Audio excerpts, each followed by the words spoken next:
Podium Audio presents All I Have, Part 1, Book 3 of Abbs Valley, written by Ames Mills, performed by Heather Firth and J.D. Tomlinson.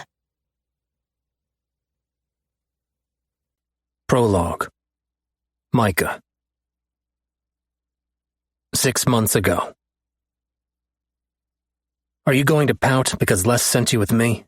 Evander asks, looking at me from the driver's seat. I understand why Les did it. She and the guys are on the run until this sick fucker Jay is caught, leaving me nowhere to go since I can't stay alone. Getting shot sucks, but I'll wear this bullet wound proudly since it means Victor is finally dead. I'm not fucking pouting, I answer. It hurt to be in the car with him. Everything that went down with us had me so damn confused, and by the time I figured it out, he was done with my shit. Sure looks like it to me, Evander replies. Don't worry, when we get to the house, I'll make sure I don't show my face.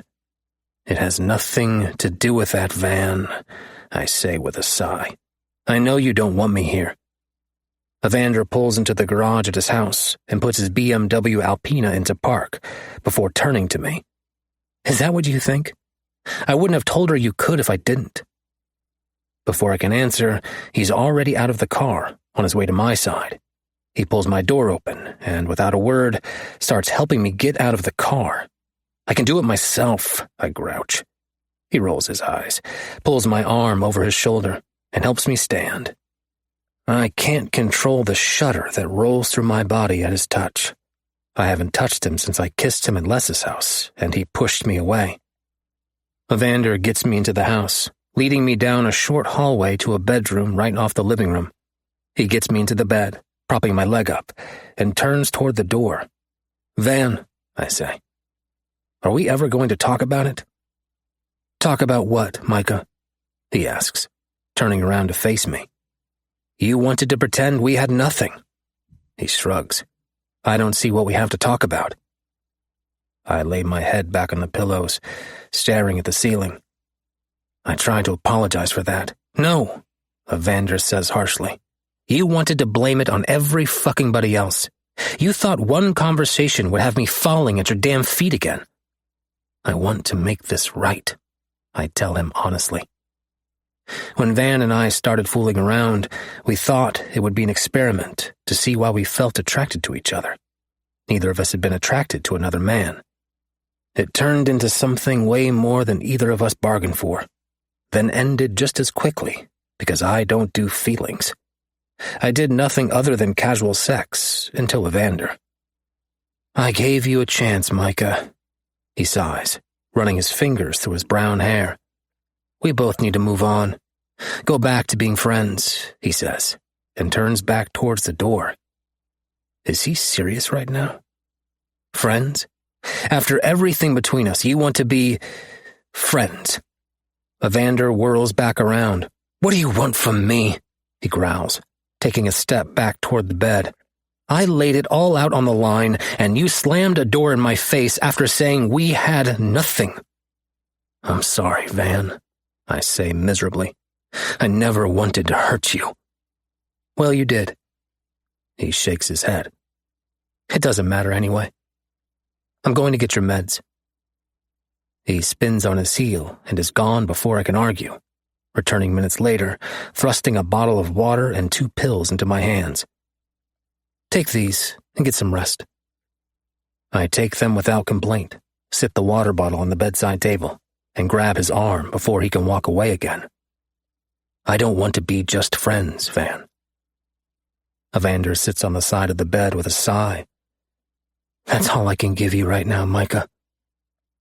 You don't feel this between us? I ask, running my hand down his leg. Evander's whole body tenses at my touch. Of course I feel it. Then why fight it? I retort, sliding my hand to the inside of his thigh, right above his knee.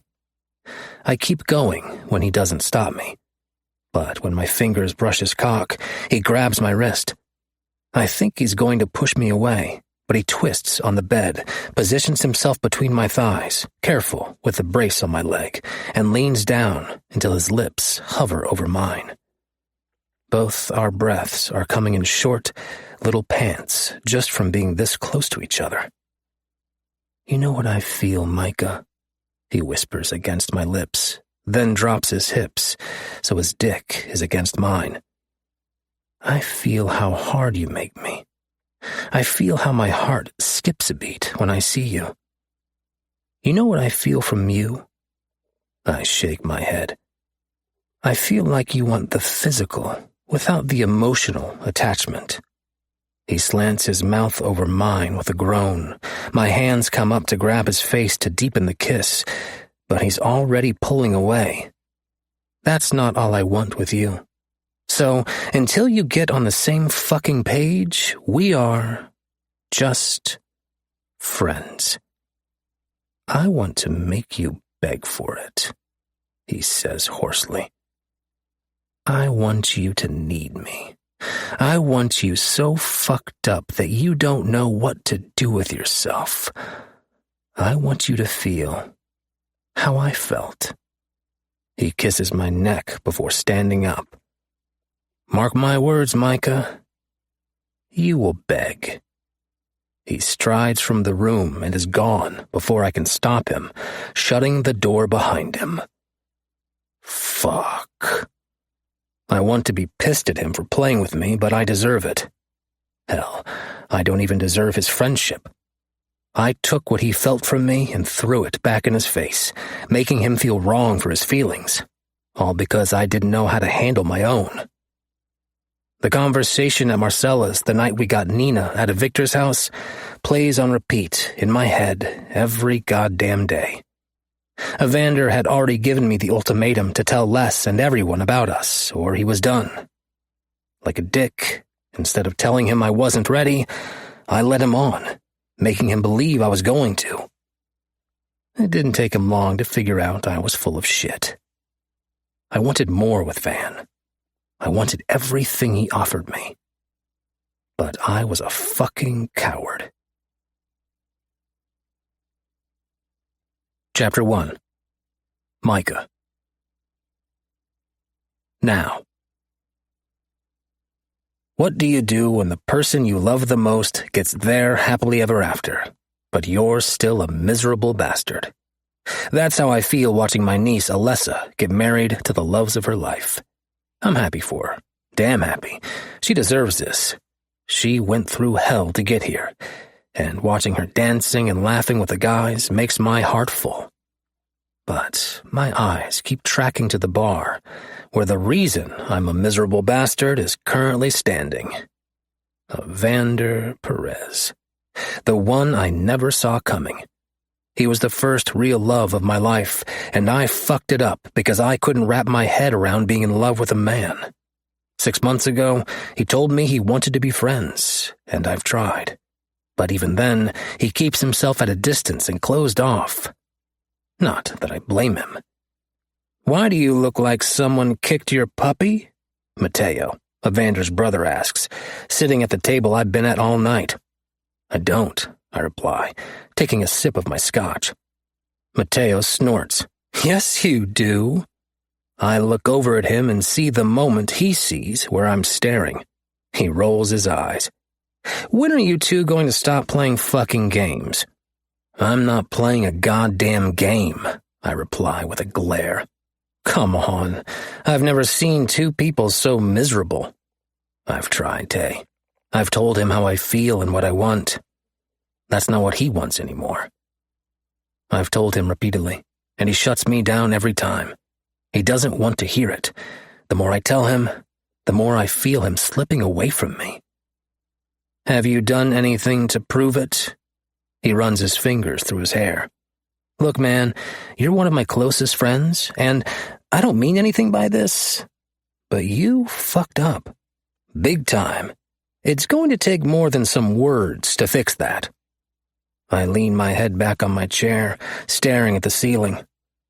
I don't know what he wants from me. He wanted to be friends, that's what I'm doing. Anything else, he shuts down. Maybe try harder? Mateo says, making me sit up with a glare. You aren't stupid, Micah. This isn't one of your little conquests that you hit it and quit it with. You need to put in more effort. I haven't had any conquests. Not that I'm going to tell him that. Why are you even talking to me about this? Because it sucks watching what you guys are going through. Mateo chuckles. Plus, you don't have anyone else to talk to. Why does everyone think I don't have any damn friends? He gives me a dry look. Because you don't. Besides Les and us. Fuck off, I mutter. He's right. I don't have anyone but them. Les doesn't even know half the shit going on because I don't want to bother her with my damn problems. Mateo grins. Tell me I'm wrong. Go away. He laughs. Truth hurts, Micah. My fist will hurt when I punch you in the face, I threaten, and he laughs harder. Sometimes I don't fucking like you. You love me. I make your life less boring. My life isn't boring, asshole. He stands with a grin. That's because you have me. He points at me. Fix things with Van. With that parting shot, he walks over to his brother. Mateo says something to him, and Van slides those brown eyes over me. I meet his stare head on, not even blinking, letting what I'm thinking broadcast all over my face, just like I always do. I don't hide from him anymore. I let him know everything I'm thinking, which usually makes him avoid me for weeks. I don't know how else to prove I want everything with him. I haven't been with anyone since Van and I started messing around. All I want is him. Even then, I knew that and was too fucking stubborn to admit it. I let my eyes roam around the room. Everyone is dancing and having fun. Alexei and Dmitri have Les's stylist, Bridget, sandwiched between them on the dance floor. I shake my head. That girl doesn't know what she's getting herself into there. Ghost and Caden, two guys that work for Les, are off to the side, flirting with one of the servers for the reception. Lucas, Landon, and Noah, the boys we took off the street, are sneaking booze behind Gerald and Boone's back. Gerald and Boone used to be guards for my brother Luca before he passed away, and they'll kick their asses when they catch them. Thoughts of my brother always come with a wave of sadness. Although he was my half-brother and was 12 when I was born, he never treated me differently. He died young at 45 of cancer, leaving Les and me to lead the Italian mafia. Luca would be so fucking happy for Les.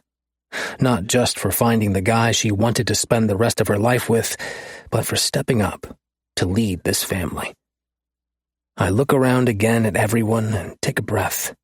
Months ago, I didn't think we would ever get to a point where we could relax. Since we took out Victor, the leader of the Russian mafia, it's been quiet. Too many people are afraid to step up against us now that we have taken him down. Alexei and Dmitri, Victor's sons, weren't ready to step up to the plate, so they put someone else in charge until they're ready. They seem content, for now, to run around with Ghost and Caden. Like a magnet, my eyes pull back to Van, moving through the crowd toward Les and Leo, his other brother. He hugs them and walks to the elevators that take you to the rooms. Les got rooms for everyone, so no one had to go home, and the party could continue after they left for their honeymoon. They're going to Lake Como, Italy for 3 weeks, leaving me to run everything while she's gone. I throw back the rest of my scotch, stand up, and go to say my goodbyes. Van and I have a score to settle, and it's happening. Tonight. Hey, shithead, I say, wrapping her in a hug. Hey, she replies with a smile. You guys getting ready to take off? I ask. Yeah. Are you okay? She asks, looking at me closely. I will be, I assure her, depending on how this talk goes with Van. I kiss her forehead. Have fun on your honeymoon. Love you. Love you too, Les replies. I give her one last hug, nod to her guys, and disappear to the elevators. I punch the button for the top floor where mine and Van's rooms are. Strolling to his room, I knock and lean against the doorframe to wait. He jerks the door open, and his eyes narrow slightly when he sees me standing there. "What do you want, Micah?" Without giving him time to react, I push him back into the room, step inside, and shut the door behind me. "It's time we talked," I say, tilting my head. "And this talk couldn't wait until the morning?" Van asks, crossing his arms over his chest. Something about that defensive move snaps me into action. I grab him by the front of his shirt and spin us so his back is pressed against the door. Pushing my body against his, I run my lips down his neck. "No, it couldn't wait," I say. "Damn, you look good enough to eat, amore mio," I groan. We had to wear the same classic tux, but Van lost his jacket and bow tie, leaving him with his shirt half unbuttoned. "Micah," Van warns, putting his hands between us to push me away.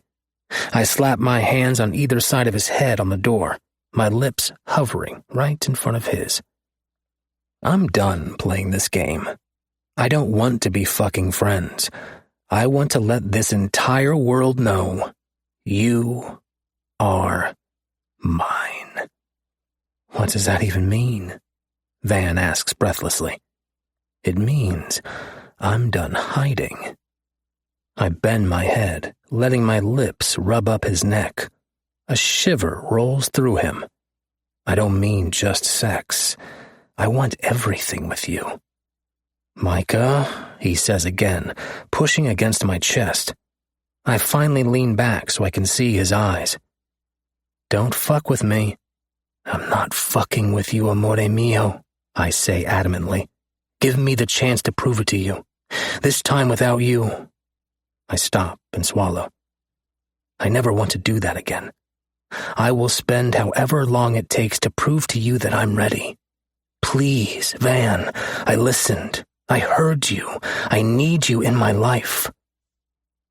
He told me I would beg for it, and he was fucking right. I'm not ashamed to admit anymore how much I need him. He searches my eyes, and the truth is staring right back at him. I'm giving him the one thing he wanted since he told me he was falling in love with me, and I shut the door in his face. He crushes his lips against mine, accepting what I'm saying. I groan when I sink my tongue into his mouth. My hands come down to his face, tilting it to control the kiss. His hands slide to my hips, jerking me closer. We stagger to the bed, lips still connected, falling onto it with me on top of him. I grind my hard cock against his, and he moans, hot and needy. Fuck, I breathe, pulling my mouth from his. I want you so fucking bad. I kiss down his neck and chest, where his buttons are undone. He pushes his hips up. I want you. Now. My head snaps up, my eyes zeroing in on his face. I don't have anything with me. We can go back to my house, I suggest. I didn't plan on this happening, but I would love nothing more than to wake up to Evander in my bed in the morning. He shakes his head. My wallet. I raise a brow. You know I keep some in there from before. You know, just in case, he explains, and finally smiles. Are you sure? I don't want him to think I'm pressuring him. I want to do this right this time. He nods, so I jump from the bed.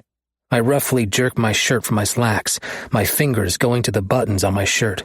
He stands up and starts doing the same, never taking his eyes off me. The shirt falls from his shoulders, and I have to remember to breathe. Evander isn't as broad in the shoulders as me. He's leaner, but has cut pecs with a light smattering of dark hair, carved abs, and a V-line that I love to run my tongue on.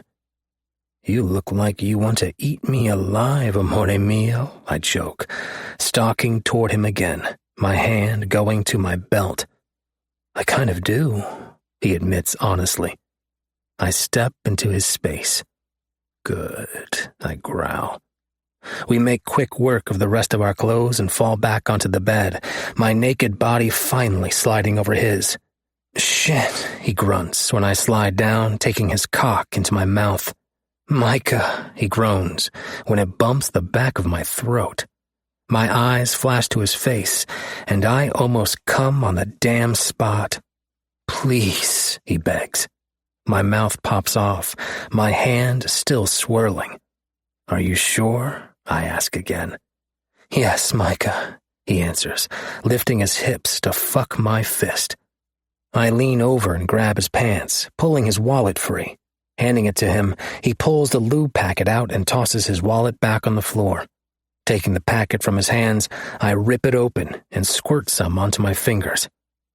"I haven't been with anyone since you," I admit. I need him to know I haven't been fucking around while we were apart. All the time we weren't together, I treated it like we were. "I haven't either," he answers. God damn, if that doesn't make me happy. I slide my fingers between his ass cheeks, circling his back hole. When his eyes latch onto mine, I slide a finger inside him, working it a few times before adding a second. "Fuck," he moans. "That's it, amore mio," I say gruffly. "Tell me how good it feels." I work my fingers until he's pushing down on them, begging for more. "You want my cock?" "Yes." I search his eyes this time, and the truth is right there. He wants me as much as I want him. I slick my dick up and line up. I push forward, my eyes never leaving his. Once past the resistance, I groan as I slowly slide the rest of the way in. "Fuck," I choke out when my thighs settle against his. I've missed this ass. I lay my chest against his.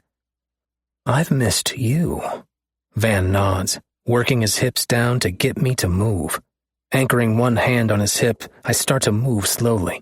His hands slide up my back, feeling the muscles shift under his fingers. I forgot how good he feels.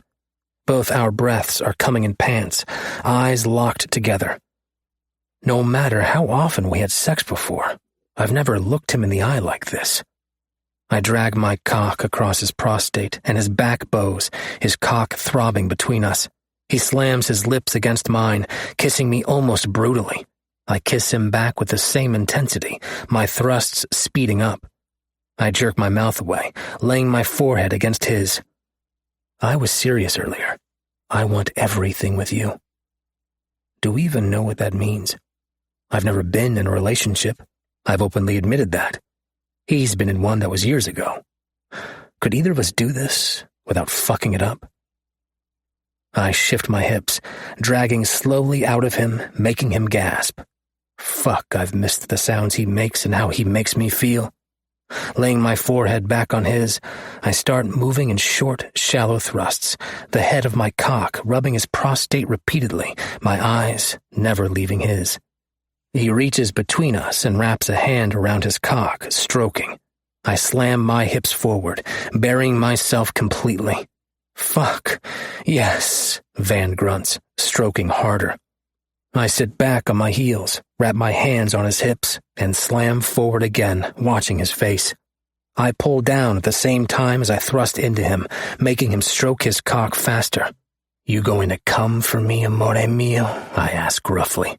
"Yes," Van moans. "Fuck me, Micah." I start hammering my hips forward so hard that I grunt at the impact when my thighs slap his.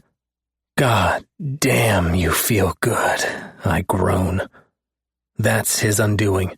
His abs bunch and his hand tightens on his cock.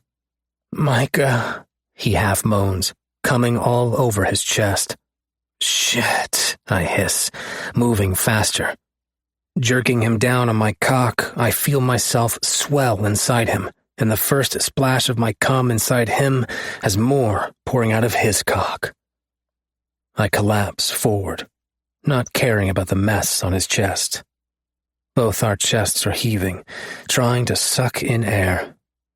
I groan and pull out of him, collapsing back on his chest.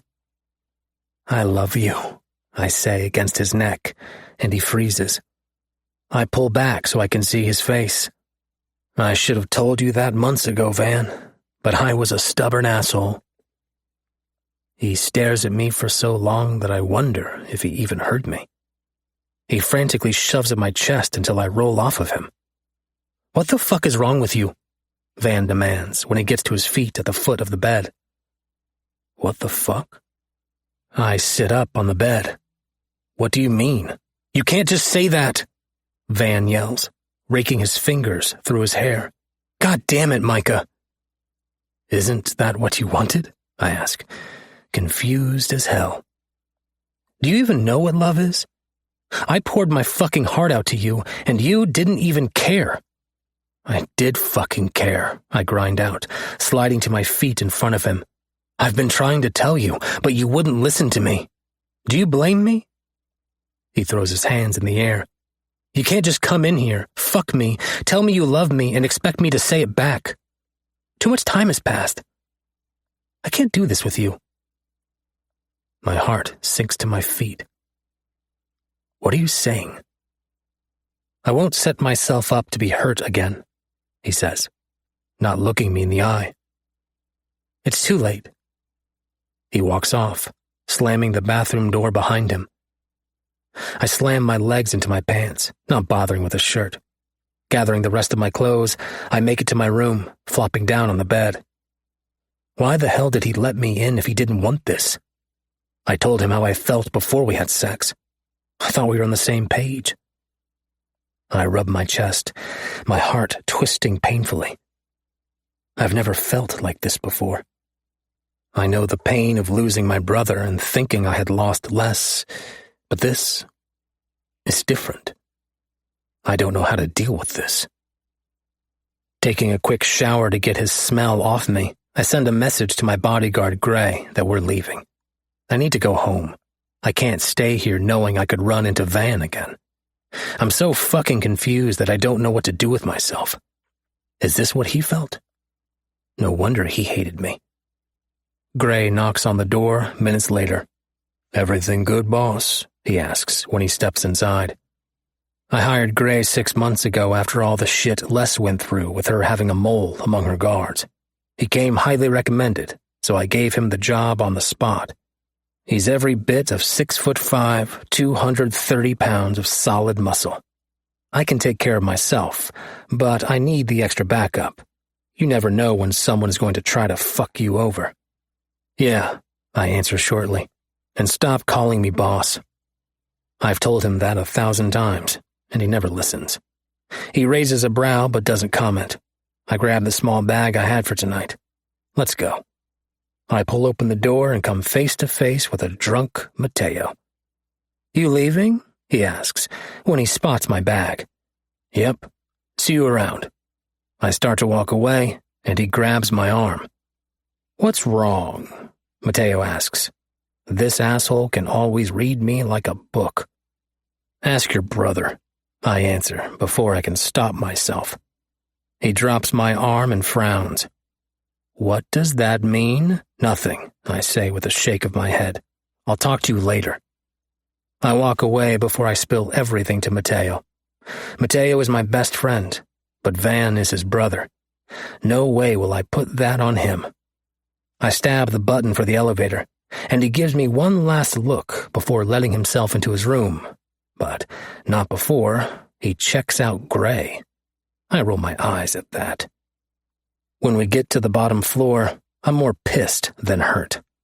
If Evander thinks I'm giving up that easily, he has another thing coming. Chapter 2. Evie. It's just after 1 a.m, and the party I am serving is still in full swing. Not that I care. They all look like they are having a blast. This is the most high-profile party I've served at, and everyone is genuinely nice. I have to admit, I am a little jealous. I haven't been able to have fun in a long time, not working 3 jobs to keep my head above water. Sweeping my brown hair off my neck and smoothing down the pants of my uniform, I take the tray with drinks and start making my rounds. The uniform is form-fitting and too tight for my bigger body, but it's what we have to wear, and this job pays the best. So I suck it up and smile when someone smiles at me. even though all I want to do is go home and pass out. I've never seen so many beautiful people in my life. Everyone is dressed to the max for the fancy wedding reception. I still couldn't wrap my head around the fact that the bride married 6 guys, or committed, since that's all she could do legally. But she looked radiant, and the guys looked head over heels for her, and each other. I don't judge them, however. Love is love, no matter what. "Thank you," a guy says with a smile when he takes a glass. I'm not going to lie and say my eyes haven't stayed almost glued to him all night long. He is tall. The tux he wore is molded to him. Thick brown hair and green eyes that are so bright they almost look feline. He is gorgeous. I might be jaded thanks to an asshole of an ex, but I can still appreciate what is right in front of me. He lost his jacket and bow tie a long time ago. His crisp white shirt has a couple of buttons at his neck undone, and his sleeves are rolled up, showing off toned tan forearms. "You're welcome," I reply with a smile. He has smiled and flirted all night, but I blame all the alcohol he's been consuming. No way a guy like that would take a second look at a girl like me. He would go for girls like supermodels, tall and long legs, not a short, chubby girl with dull brown hair and enough baggage to last a lifetime. "Mateo," the one I noticed earlier with bright blue hair yells, "come do shots with us." Mateo. I like that name. Mateo turns back to me with a grin. "You want to hang with us?" he asks. "I'm kind of working," I say with a laugh. "After?" he asks, leaning close enough that I get a whiff of his expensive cologne. Is he really flirting with me? I shake those thoughts from my head. Even if I wanted to, I couldn't. Not with the threat of my ex still breathing down my neck. "I can't," I tell him regretfully. "You have a pen?" Mateo asks, making me frown. I reach into my pocket and pull one out I was using earlier to write the stock down. These guys went through so much alcohol that I couldn't keep up when I needed to restock. I hand it to him, and he grabs my hand. Little shocks run up my arm from his touch. What the hell is that?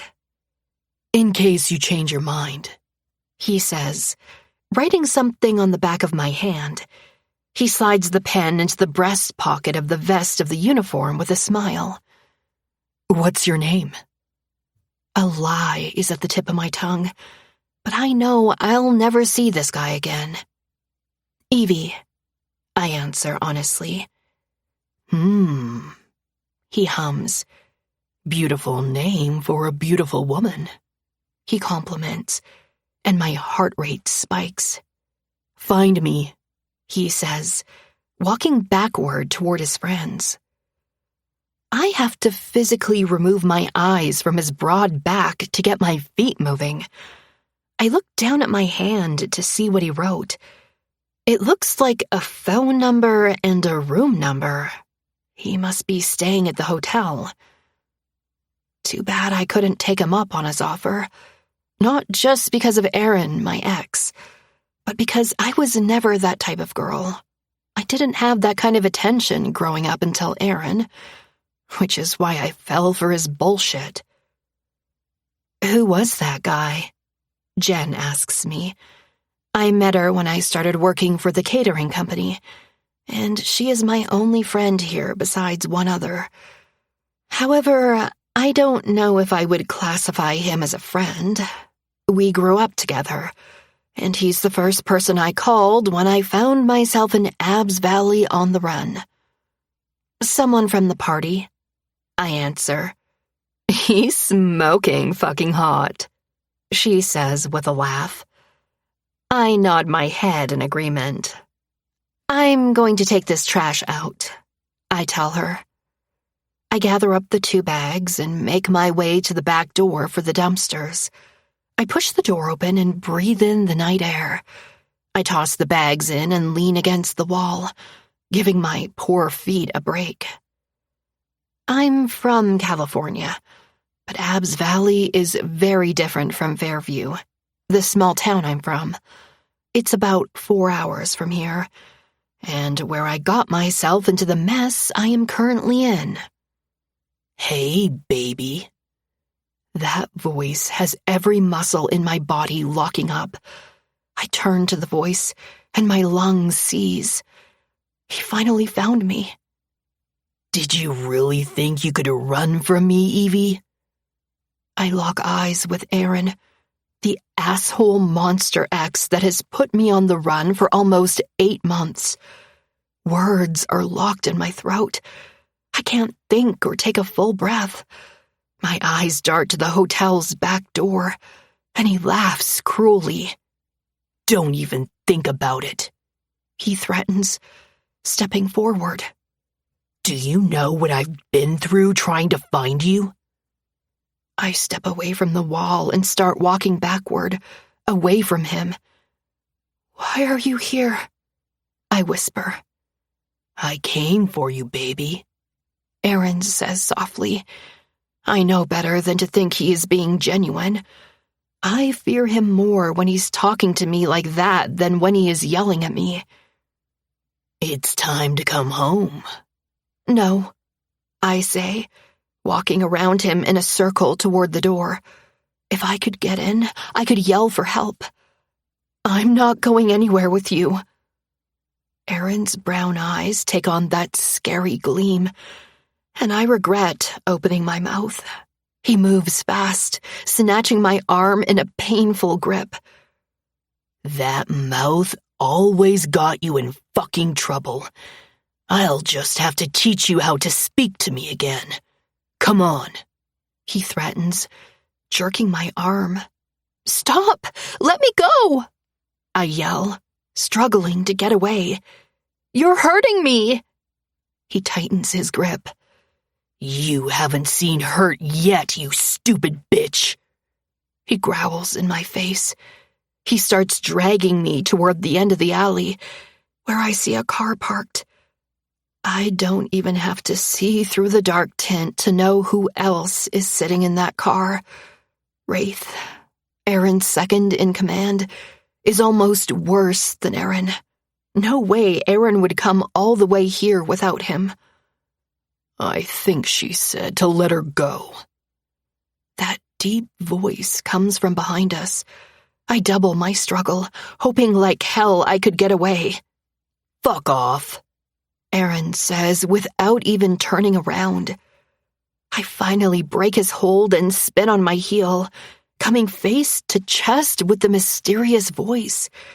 He gently grabs my arm and pulls me behind him before I can see his face. Who the hell is this guy? Who the fuck are you? Aaron demands. A friend, the guy answers, making my eyebrows shoot up. I've never seen this guy before in my life. A friend? Aaron laughs. Get the fuck out of the way. That's my girl.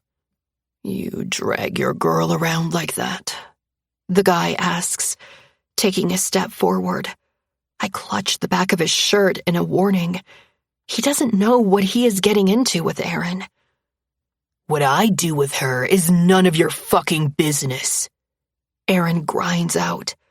Now fucking move. I don't think I will, my savior says, rolling his shoulders back. You have 2 seconds to get out of here. Or what? Aaron sneers. Or I'll let him go on your friend. I look around his arm, and my eyes widen. A huge guy is standing with Wraith's shirt clutched in his fist. Aaron laughs loudly. You think I'm scared of you? Fuck off. Before I can grab him again, the guy is moving. He hits Aaron so hard in the face that Aaron smacks into the side of the building. He doesn't let up, even when Aaron stops fighting back. I clap my hand over my mouth, trying to keep the noises in. "Boss," the big guy says, walking up. "Boss," he says louder, grabbing the guy's arm. The guy jerks away, going back to Aaron. "Boss," he yells, and that gets his attention. Boss straightens up, chest heaving. "Get in your car and go back to wherever you came from. If I see you around her again, I'll fucking end you." He threatens with a kick to Aaron's kidney. Aaron scrambles to his feet, blood pouring from his face. He jerks the passenger's side door open and turns his eyes back to me. "This isn't over." He slams the door, and Wraith steps on the gas. My savior turns around, and I'm struck dumb for a second. His eyes are the first thing I notice. Ice blue eyes that stand out even more because of his jet black hair. I remember seeing him inside at the party when I served him a drink. You noticed someone who looked like him. Everything hits me about what happened, and I take a step back. "No, no, no," I repeat. This just made it worse. Aaron is going to kill me for sure, and now I have involved 2 other guys just for protecting me. "What did you just do?" My savior frowns. "Did you want to go with him?" "No," I say miserably. "You don't know what you just did." "What did we just do?" the big guy asks, crossing his arms over his chest. His hazel eyes are narrowed suspiciously. "I have to go." I spin on my heel, and a hand grabs my arm before I reach the door. "Wait a minute," my savior says, turning me gently to face him. "You aren't going anywhere alone." "I have to get back to work," I lie. I am hightailing it from Abbs Valley as soon as he lets my arm go. I thought I was safe here. I hadn't heard from Aaron, but he was just biding his time. "Not happening," my savior says. "What does that mean?" I demand before I could stop myself. I don't know this guy. He just beat the shit out of Aaron without a care. And what do? Backtalk him like an idiot. The big guy runs his hand over his buzz-cut black hair. "It means it's not safe to be anywhere alone right now." "I'll be fine. I know someone that's staying here." I lie again. "Technically, I do. His number is written on the back of my hand, but it isn't like I am actually going to call him." My savior lifts a black brow and tilts his head to the side. "Do you now?" Shit. I forgot he was at the wedding party and the hotel was booked just for them. "Look, you don't know me, and I get it, but you don't need to be alone. Do you have a car?" he asks, and I shake my head. "I'm not leaving you until you call someone to come get you, or we'll take you home. The party is wrapping up now, so you don't have to worry about that." No way are they seeing my run-down apartment building. I sigh and pull my phone from my pocket and dial the only other person I know here. "Hello?" He answers on the second ring. "I need you to come pick me up. I'm at Abbs Valley Elite Hotel for an event. I'll explain when you get here. I'll be in the back alley." I tell him. He gets so quiet that I think he hung up. "Are you there?" "Yeah." He grunts. "I'm on my way." The line goes dead, and I'm stuck with 2 guys I don't know. "Thank you," I say, finally remembering my manners. They didn't have to get involved. They could have kept going and pretended they didn't hear anything. "You're welcome," my savior says with a smile. Does everyone here have to be so damn attractive? "What's your name?" Evie. I answer automatically and want to kick my own ass. That's the second time I've given someone I don't know my name tonight. Is your hand okay? I ask, nodding my head toward it.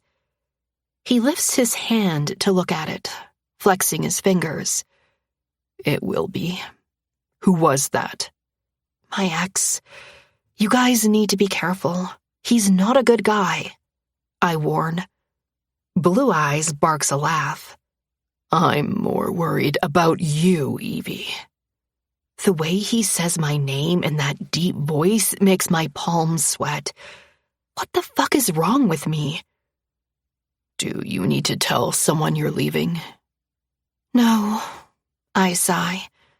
Doesn't matter since I will be on my way somewhere else when my ride shows up. "Take this," my savior says, digging his wallet from his back pocket. He flips it open, pulls out a card, and hands it to me. "If you need me for anything, call," he says. I look at it. It's just a phone number. Okay, I reply. I won't, but he doesn't seem like someone you argue with.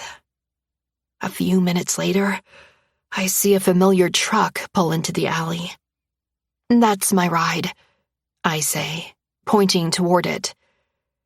Mr. Tall, Dark, and Blue Eyes turns around, and his body goes rigid when the driver steps out.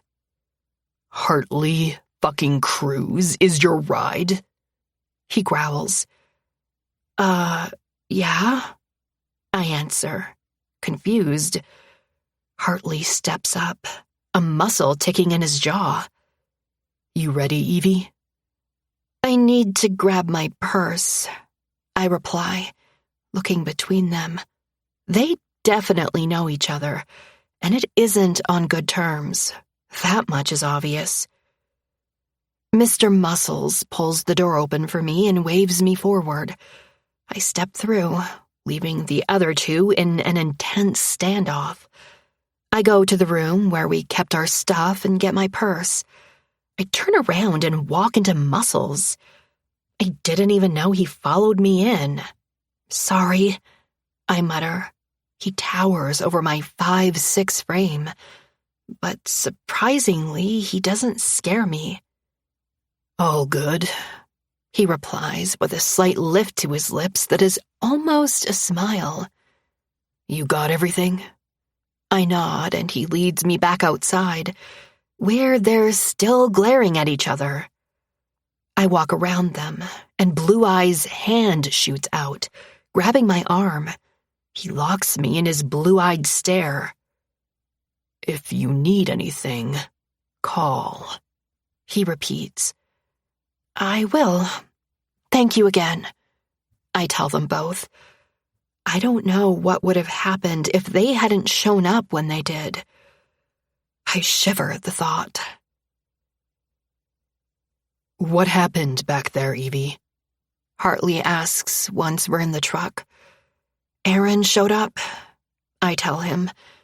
I called Hartley when I got to Abbs Valley a month ago. He moved here to pursue law enforcement when he was 18. We stayed in contact for a while but lost touch when I started dating Aaron. "God damn it. Are you okay?" Hartley asks, pulling onto the main road. Yeah, I answer.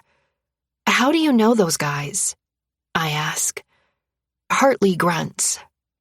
"Let's just say that we've had run-ins with each other in my past line of work." Hartley told me he was the chief of police, but he turned in his resignation. He wouldn't tell me why, and I didn't push. It seemed like a sore subject. Oh, I say lamely. I don't know what to say back to that. They stepped in and ran Aaron off. "Good." Hartley growls. You can't go home alone. I'll take you to get some stuff, and you can stay with me. No way in hell. I can't run if I'm under his thumb. I'll be fine. I know what you're thinking, Hartley says, glancing back at me, then back to the road. You aren't running again. I can keep you safe. I wish you would have come to me sooner. I didn't even know if he would answer the phone, I tell him, ignoring him calling me out. He stops at a red light and turns to face me. Why the hell would you think that? We were best friends growing up. That didn't change just because we went a couple of years without talking. Hartley moved in next door when he was 7 and I was 5. We became instant friends. It sucked when he left, but there was nothing in Fairview for him, and I still had 2 years of high school left. He pulls in front of my apartment building and slides from the truck. He pops my door open. Make it quick. Get something for tonight, and I'll bring you back tomorrow, he says. Seriously, Hart, I'll be fine, I argue, pushing the main lobby door open. Really? That door doesn't even have a fucking lock, he says, sliding his hand onto the small of my back, blocking me from 2 guys standing in the hallway. I lead him up to the 3rd floor and unlock my door. I shove it open and step inside before I answer. It's all I can afford right now, I reply, embarrassment flooding me. My apartment is all one room with a small bathroom. It has a threadbare couch, a single bed, and a dresser. Everything else came with the apartment. You could have stayed with me, Hartley says, looking around. Jesus, Evie, you shouldn't be here. I could kick that door in with no effort. That's because you're huge now, I think, but don't dare say out loud. When Hartley moved, he was tall and skinny, but the years have been good to him. His hair is still the massive dark blonde waves, and his forest green eyes are still kind. But that's where the similarities end. His black shirt is stretched across his shoulders and chest. His biceps look like they are about to rip the sleeves. Hartley was always attractive, but he got hot over the years. I giggle at that thought and make my way to get my clothes together. Like I said, I couldn't afford anything else, and I didn't know if you would be receptive of me in Abbs Valley, I say, shoving things into a bag. I move to the bathroom for my toothbrush and hairbrush. It kind of hurts that you would think I'd turn you away, Hartley replies, leaning against the bathroom doorframe. Honestly, I don't know what to think anymore. I never thought I would be mixed up with someone like Aaron. He warped my mind the whole time we were together, making me believe I had no one but him. I'm sorry, I tell him quietly. It doesn't matter now. Hartley smiles. You can stay with me until you find something better. I nod like I agree, but I'm just trying to figure out how I will get away now. Chapter 3. Evander. You did fucking what? Mateo asks the following morning. We just left the hotel and are on our way home. I'm not repeating myself, I snap. Mateo shakes his head and looks out his window. I still can't get over what happened last night. I had all intentions of kicking Micah out of my room, and then he said what he said. And I couldn't. I've spent the last 6 months trying to get over him, but he's relentless. He's always around, flirting and making me remember what it feels like to be with him. But never once has he told me he wants to be with me or loves me. Micah is my first real love and my first heartbreak. I can't do that with him again. I feel like shit for kicking him out of my room after he told me he loved me, but I panicked. I could feel those words grabbing hold of me and pulling me back under his spell. The truth is, I don't believe him. I don't think he would lie to me just to sleep with me again, but monogamous isn't in Micah's vocabulary, especially with me. Micah was always at New Vision, the sex club Mateo and I own, even before he knew we were the owners. He had a woman every night, sometimes multiple, so his admission that he hasn't been with anyone shocked me. I can't wrap my head around the guy who shut a door in my face when I told him I loved him to the guy who told me he loves me and is done hiding. I'm going to say something and then I'm done with this shit, Mateo says, turning to face me. He finally said those words you've been wanting, and you do the same thing to him as he did to you. You need to figure out what the fuck you want, Van. I don't trust him. You're an idiot, Mateo laughs. You really think he would say that shit if he weren't serious? This is Micah. It might have taken him longer to come to terms with being in love with you, but he still did. Get your head out of your ass before you lose him for good. Why are you defending him? I ask, getting pissed off. Because he's done exactly what you've wanted for 6 goddamn months. You wanted to be friends, so that's what he's done, even if he didn't want to be. You wanted space. He gave you that. Then he gave you what you wanted when he was finally done with the bullshit. I love you, Van, but you're wrong about this. The SUV pulls to a stop in front of our house, and Mateo is out before I can reply. Making my way inside, I go straight to my office and shut the door. I sit down behind my desk and let my thoughts run. I knew Micah growing up. It was hard not to. He was ruthless and mean for much of his teenage years until his brother Lucas stepped up. When Micah and I started messing around, it was to see why we were attracted to each other. Before long, he had me wrapped around his fucking finger. We didn't have sex for the first time until we were stuck in the pool house at Les's house. It was always dirty texts, touching, and kissing before that. So, when we were in close proximity, it exploded after weeks of foreplay. He snuck into my room that night, and the rest was history. I was already half in love with him and thought he felt the same. I was wrong, and I can't afford to be wrong again. Mateo is right, however. I need to either accept what Micah said or let him go. Watching Leo commit himself to Les last night made me so damn proud, happy, and sad all at the same time. It's a fucked up mix of emotions. They deserve every bit of happiness after what they all went through together. I'll miss them while they're on their honeymoon for 3 weeks.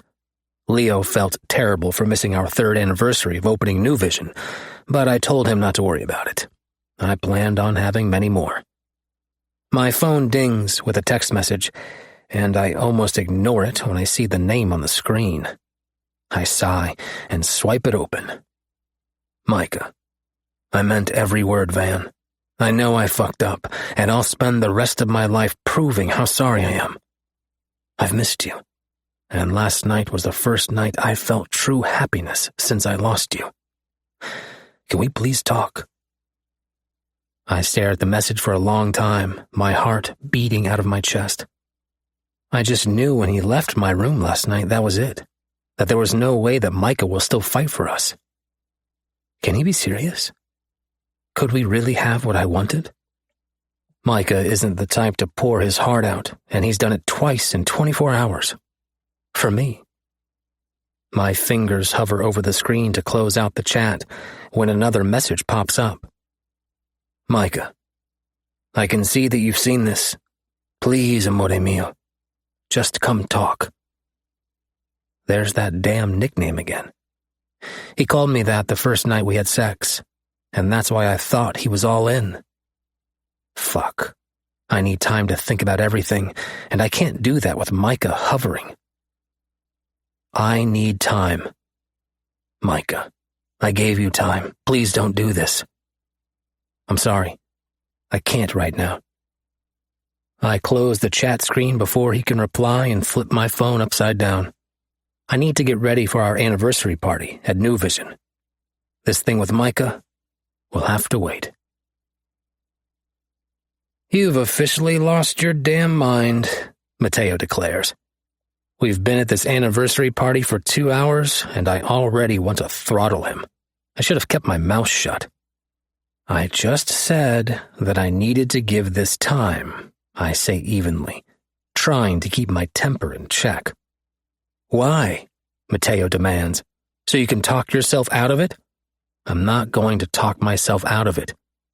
Yes, you are, Matteo insists. I know you, Van. If it isn't tied together in a nice little package, you don't want anything to do with it. Eventually, brother, you'll have to let go of that rigid control, and you should start with this mess with Micah. I can't let go of my control. That's what got me in this place with Micah to begin with. I can't be like Matteo and throw caution to the wind. I learned my lesson growing up with a tyrant for a father like Frankie. I protected Matteo from everything I could so he could live the life he wanted, so I took the brunt of Frankie's wrath. It wouldn't change a damn thing, but sometimes I wish I could let go. Look who's here, Matteo says with a grin, jerking his head toward the crowd. Micah is striding toward the bar where we're standing. Like a magnet, his eyes slide to mine, and the look in them makes me want to run the other way. He looks determined, and I've seen that look before. Hello, Micah, Matteo greets. Hey, asshole, Micah greets back, then looks at me.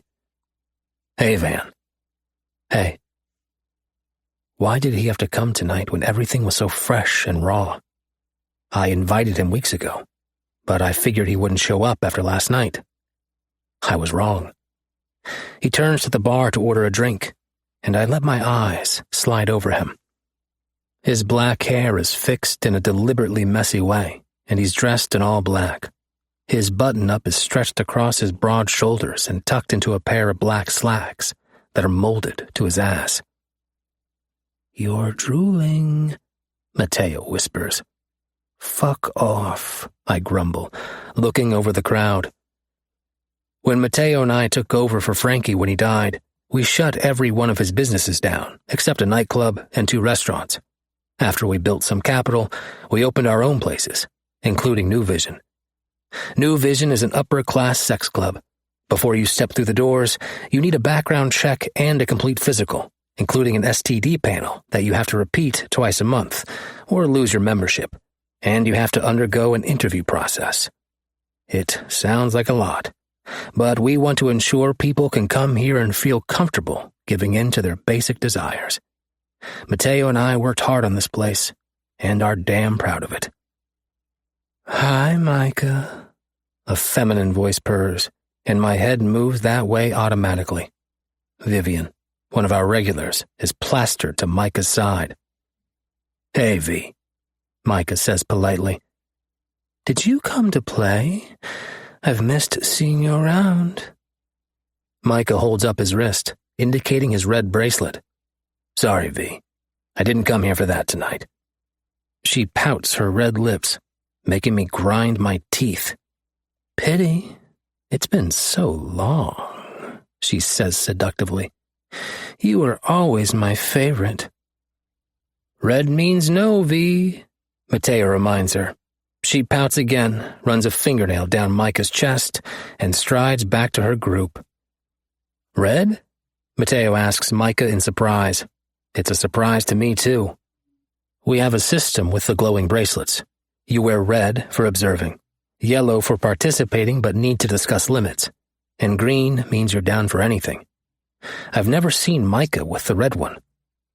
Like I said, I'm not here for that, Micah replies, and I can feel his eyes burning into the side of my head. I need to go check on something, I say, and start moving through the crowd, smiling at the greetings from everyone. I know I'm running away like a coward, but I can't keep my resolve that I need to think with him looking at me like that. Micah is my weak spot, and time hasn't changed that. I get to my office, and before I can sigh in relief, Micah pushes in behind me. He shuts the door and turns slowly to face me. I expect him to crowd me like he did in the hotel, but he leans against the door, and crosses his arms over his chest. "I just want to talk," Micah says softly. He rubs his finger across his bottom lip, the only nervous gesture he has. And that's when I see his swollen, bruised, cracked knuckles. "What happened to your hand?" I ask. "Interesting turn of events last night," he replies, making me frown harder. "I was leaving and heard a girl yelling. Gray and I ran toward the noise, and a guy was dragging the girl to his car." He shrugs. "I intervened." Of course he did.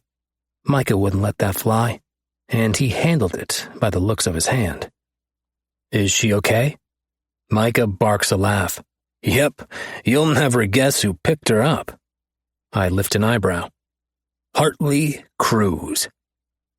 "As in former police chief?" I ask in disbelief. "The same one. He's still a giant fucking prick," Micah says, making me chuckle. After Hartley's giant fuck-up with Les's stalker case, no love was lost between him and Micah. He tried to make it right in the end, but that didn't change the fact that he all but called Les and Zane liars. "Who was the girl?" I ask. Micah shrugs. "One of the staff from the party. She didn't look familiar, but her boyfriend did. I've seen him before, but I don't know where." We lapse into silence, neither of us knowing what to say. Micah finally sighs after a minute. "I'm sorry about last night. That wasn't my intention when I came to your room."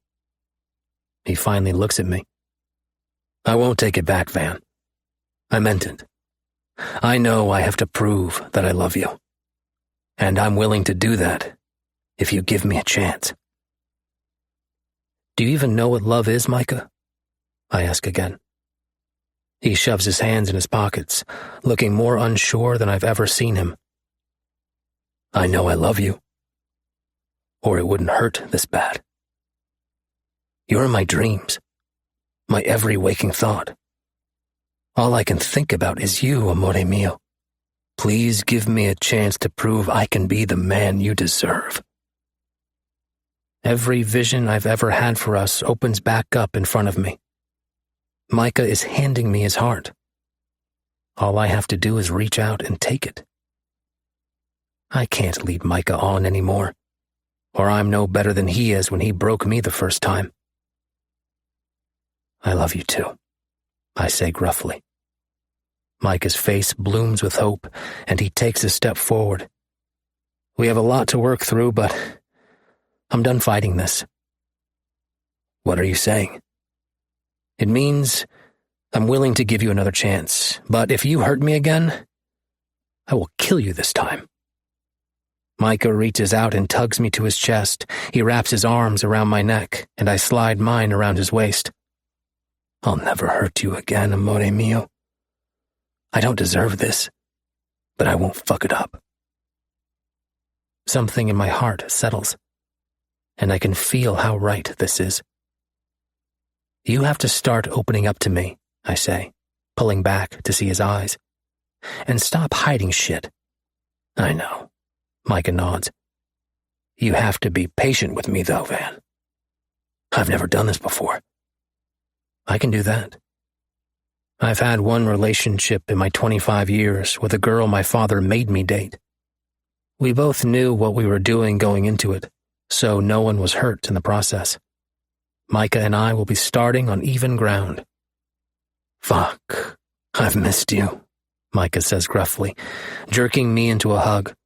I hug him back just as tight, relieved that we're giving this a shot.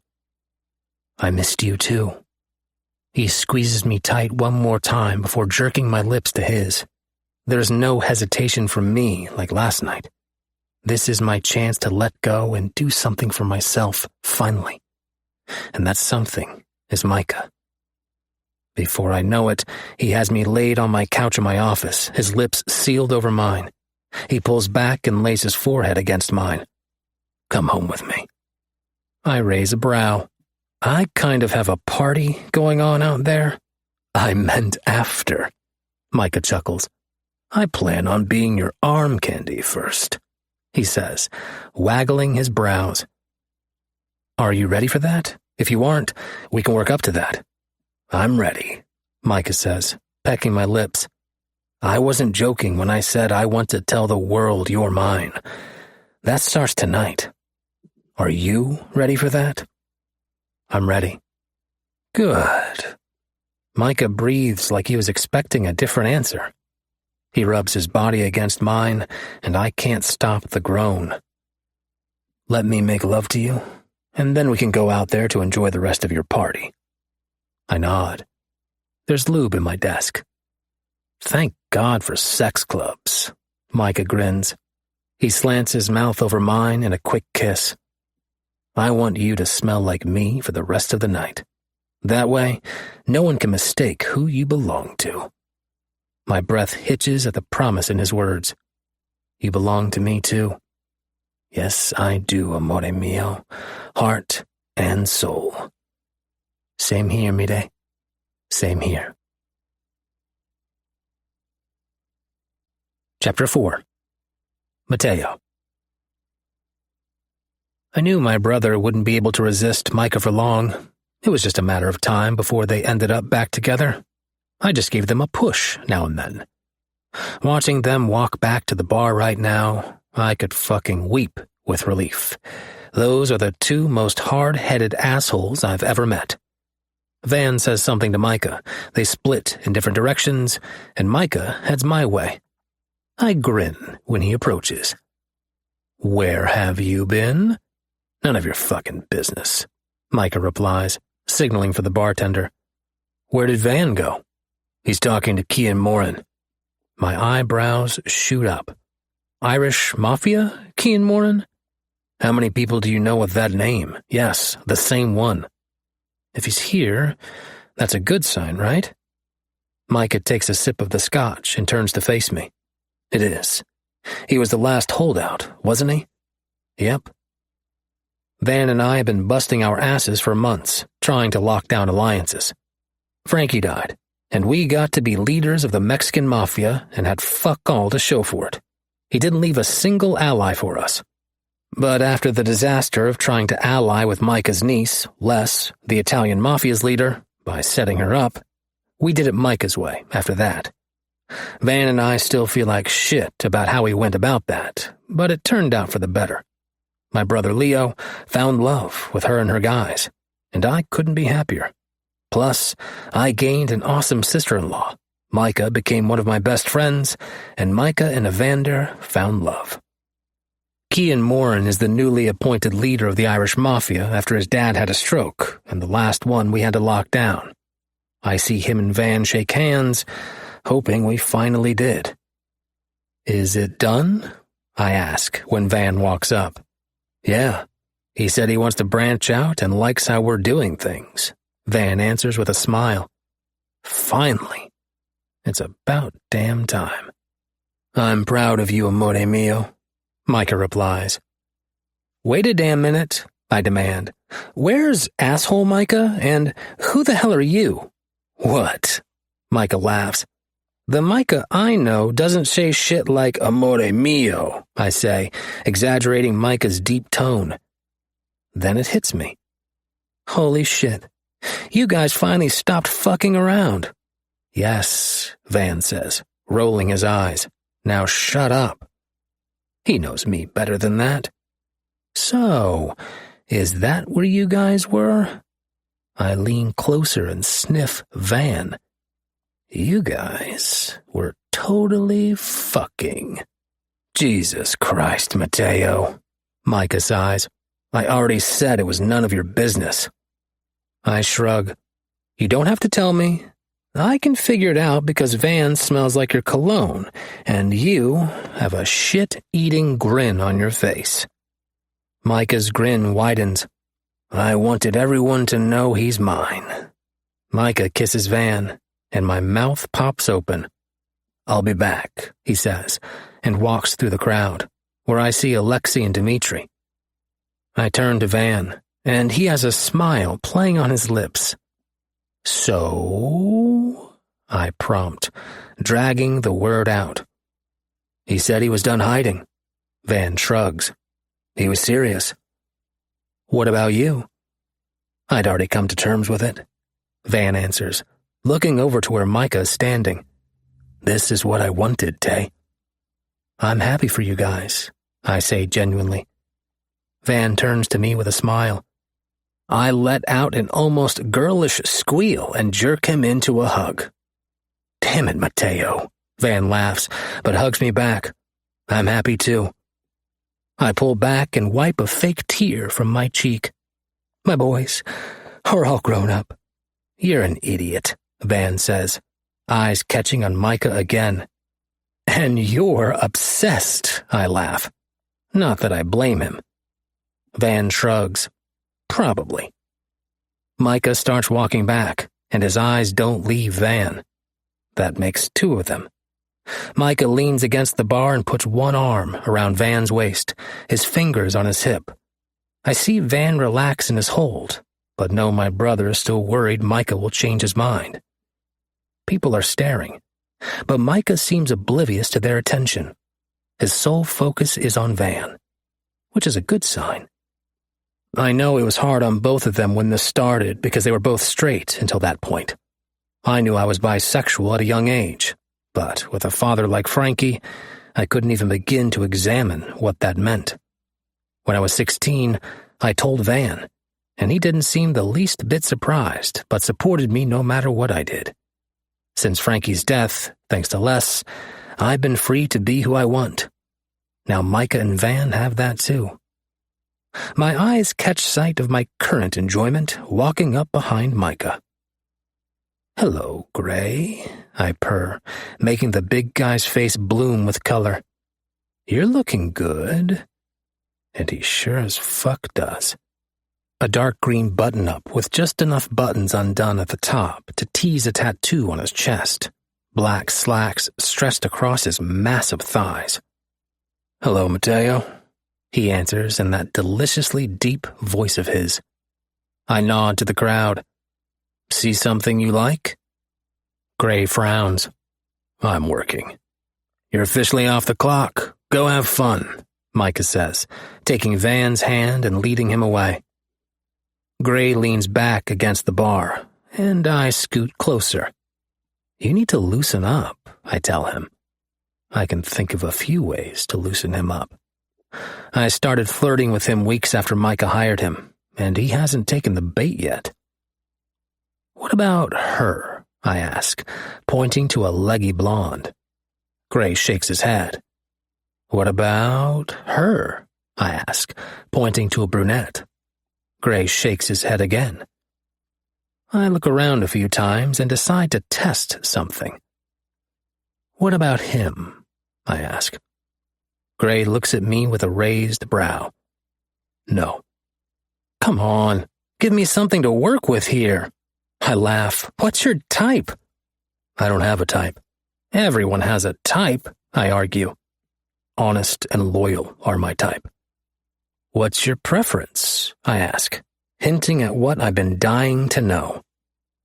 Are you asking me if I'm gay, Mateo? Gray asks, and I bark a laugh.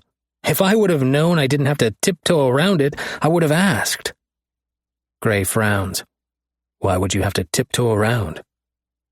Because I've all but thrown myself at you and you haven't returned the interest. I decide to ignore his comment. So, are you gay? No, Gray says, and my heart sinks.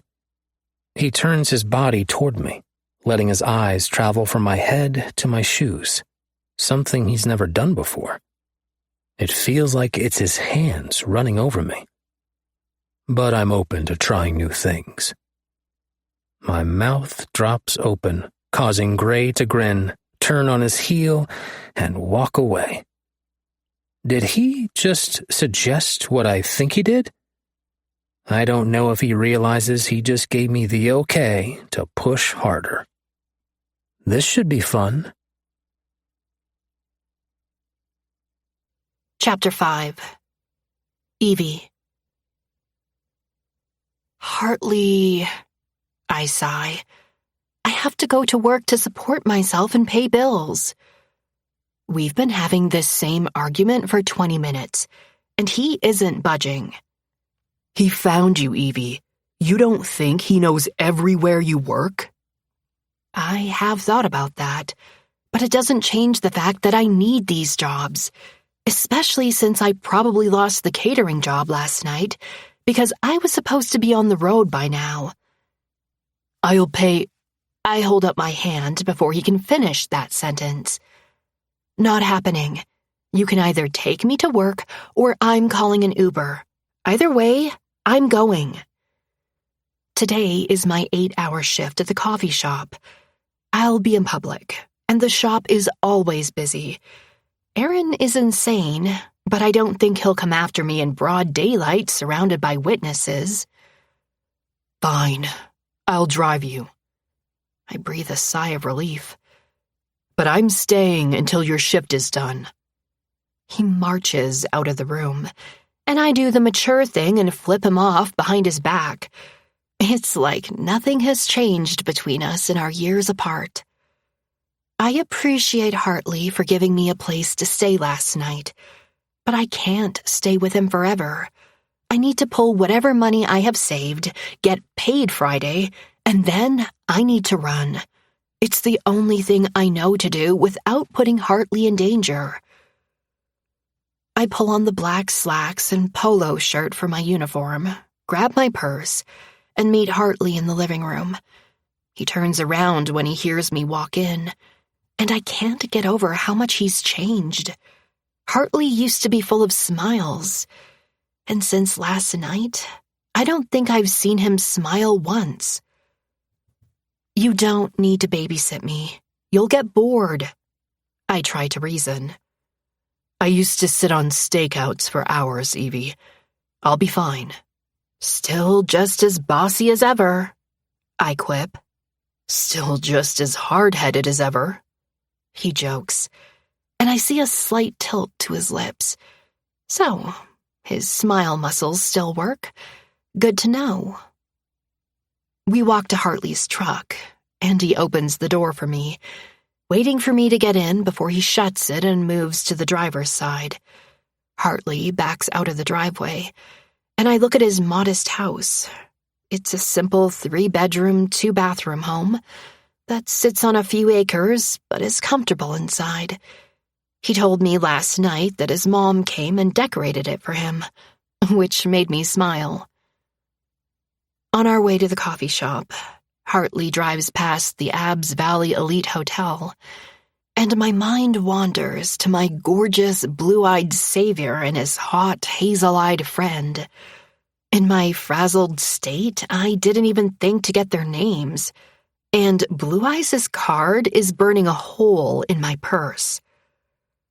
And then there was Mateo from the party, which I'm sure has forgotten all about me by now. I'm not even sure why I wrote his number on the card. I turn to Hartley. How did you know those guys from last night? I noticed the immediate tension between them, but didn't ask last night. A muscle in Hartley's jaw ticks. Let's just say I've had run-ins with them before. When you were a cop? Yes. Are they bad guys? I couldn't see that. They jumped in and saved a girl they didn't even know without hesitation. I didn't get any bad vibes from them. Looking back, I did about Aaron, but I ignored it like an idiot. Why are you asking? Just curious. They saved my ass. I want to ask their names, but Hartley seems less inclined to divulge that information. Maybe I can message the number and tell him thank you. Nope. Shut that shit down right now, Evie. Hartley grunts and pulls in front of the coffee shop. Don't leave here without me, and don't go outside without me. Sir, yes, sir. I salute and push my door open. I'm serious, Evie, Hartley says in a softer tone. You have my number, and I'll be right out here. I nod. For the record, I still think this is overkill. I smile sweetly and shut the door. Escaping is going to be more complicated than I thought. The coffee shop is busier than usual for a Sunday, and the first 4 hours pass by in a blur. "Who is that?" my coworker Amber asks, walking up beside me. "Who?" I smile at the guy in front of me and hand his order over. "The two that just walked in. Damn, I got them." She fluffs her blonde hair and pulls her polo down a little. I suppress an eye roll. Amber flirts with every guy who comes here, so it shouldn't surprise me. I'm in the middle of filling a smoothie order when she flounces back over. "They want you," Amber huffs, and my heart skips a beat. Is Aaron here? I shove down the panic before I run from here screaming. "Where?" I ask, and she points. I follow her finger, and my heart beats faster for an entirely different reason. When I lock eyes with Mateo from the party the other night, he smiles, and I almost wilt on the floor. "I'm not waitressing today," I say, trying to get out of going over there. What the hell is he doing here? "Well, he asked for you, so go." I check my apron pocket and make sure I have my notepad and pen, trying to calm my beating heart as I walk to the table. "What can I get for you?" I ask, surprised my voice came out steady. Does he have to be so hot? "I'll get a black coffee and a bagel," the other one answers, and I finally look at him. Dark brown hair and eyes. Definitely brothers. And he's just as hot. Am I drooling? I have to fight myself to stop from making sure I'm not. What is wrong with me? I haven't so much as looked at a guy in the 8 months I've been on the run. And within the past 48 hours, I've eyeballed everything in my path. "You never called, Evie," Mateo says, pulling my attention back to him. He remembers me? I have to say, I was a little hurt. I snort before I can stop myself. "I'm sure you were. What can I get you?" "Same as my brother," he answers. "And a date." I hear his brother chuckle and try not to look at him, because I know my face is flaming red by now. "I'll be back with your order." I turn on my heel and try not to run back to the counter. Flustered doesn't even cover what I am right now. Pouring their coffee, I take several deep breaths. I blamed his flirting on the alcohol last time, but he's sober right now. No way he's interested. You can tell by his expensive clothes and that high-profile reception Friday night that these people bleed money.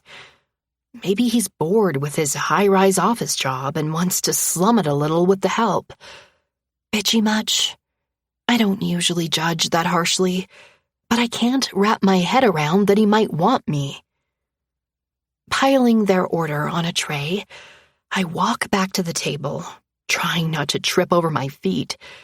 When I get there, Mateo is alone. "Here you go."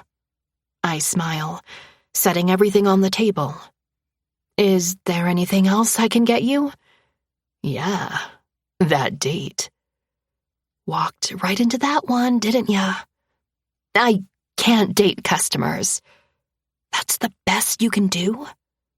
"Good thing I'm not a regular then," Mateo says, opening the full force of that blinding smile on me. "Is it hot in here?" "Nope, just me." "Why are you here?" I blurt out. Is he following me? I'm even more than paranoid at this point. His eyebrows shot up. "We were looking at a few places to buy on this strip, and stopped for coffee." The coffee shop, lamely named The Coffee Shop, is in the nicer part of Abbs Valley, so buildings down here aren't cheap. So maybe he's a realtor? Why do you care, nosy Nellie? Oh, I mutter, embarrassed. So, how about that date now? Damn, he is persistent. I can't. I'm sorry. I really am sorry. I would love nothing more than to go on a date and enjoy myself, but I can't do that right now, which makes me sad and pissed off at the same time. I'm 23. This is when I should be having fun, and Aaron took something else from me once again. Enjoy your coffee. I take over Amber's orders at the counter and try to get my mind back to where it needs to be. If I wipe out what I have hidden at my apartment, I have a little over $300. Tips are pretty good here so far today.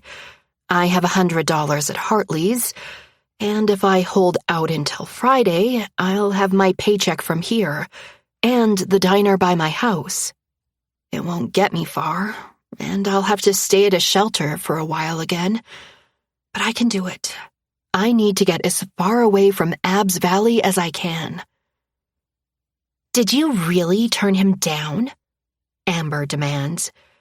I try to like her, but she doesn't make it easy. She's like every girl who bullied me for being fat in high school, but she never grew out of the high school stage.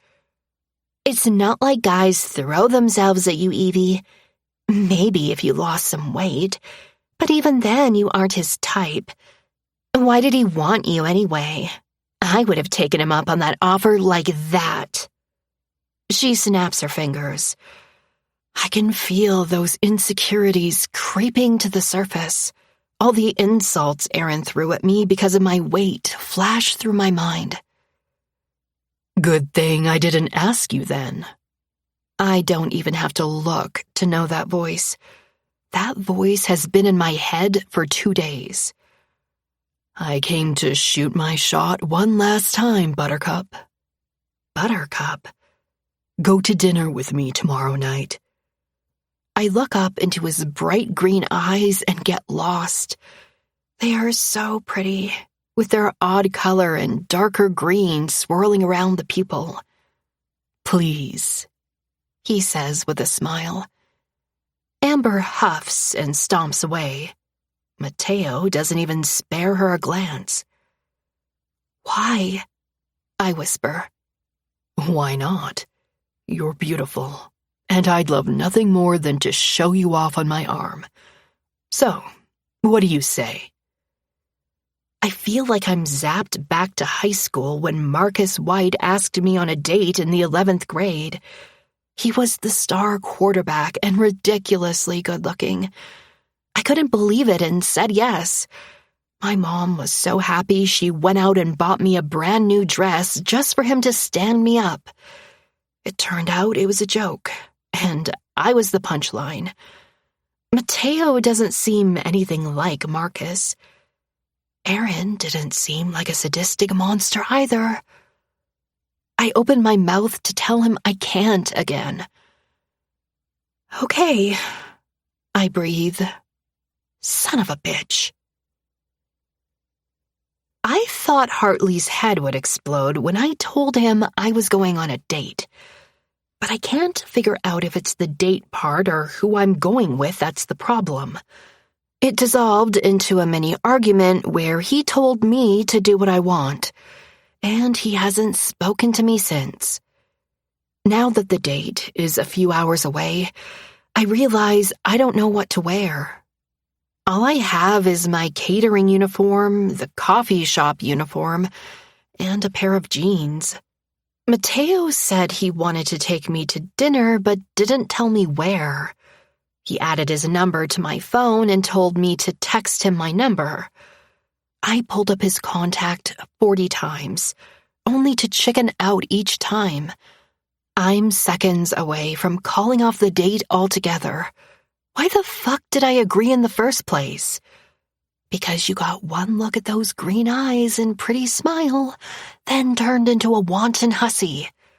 I giggle at myself and pull up his contact again. Chewing my bottom lip, I type out a message. This is Evie. Before I can overthink, I hit send and stare at the screen.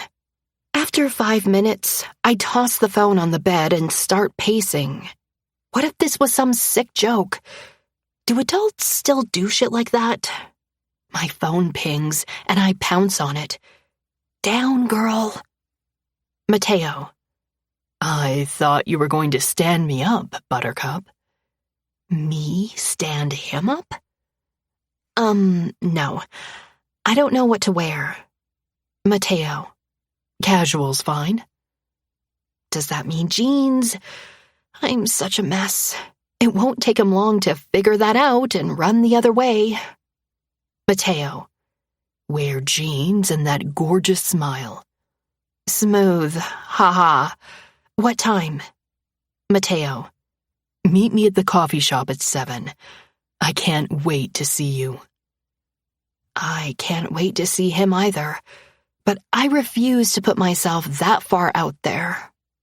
Yet. Chapter 6. Mateo. You have a date? Gray asks. Yes, a date. I do that sometimes. Why? Are you jealous? I tease with a grin. No. But why are you telling me? Because I need to know if I go on this date, you would still be interested in me. I still don't know if he is or not. I shrug. I don't know. I was just making small talk. I've been sitting on the desk in the guardhouse where Gray usually is, staring at a wall of cameras surrounding the property. I just got the text from Evie and almost fell off the damn thing.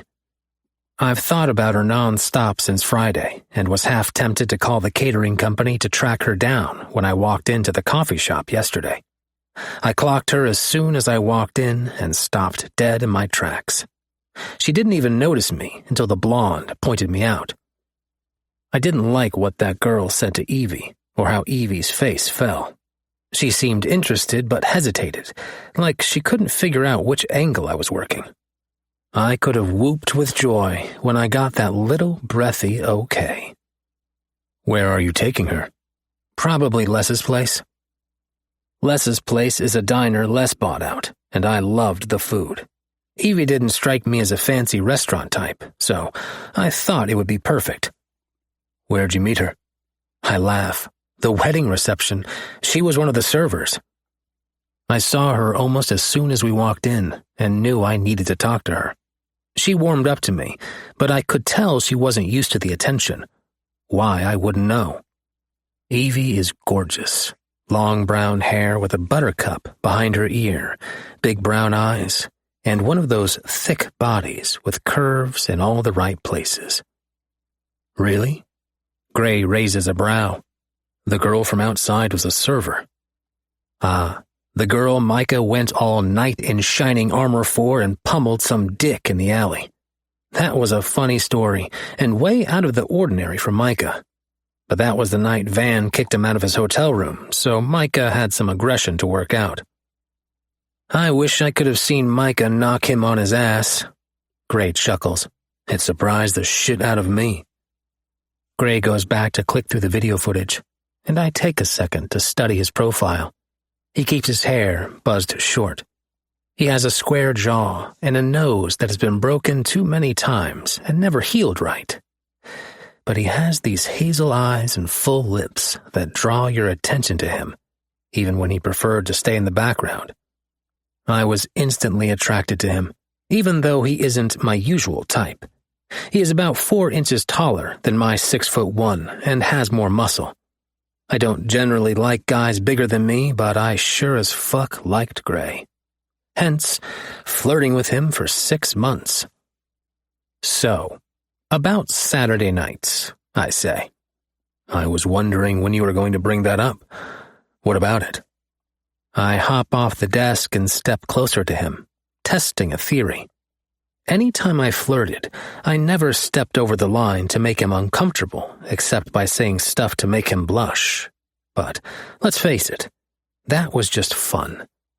I move in front of him and step between his spread thighs, leaning down to brace my hands on the arm of the chair.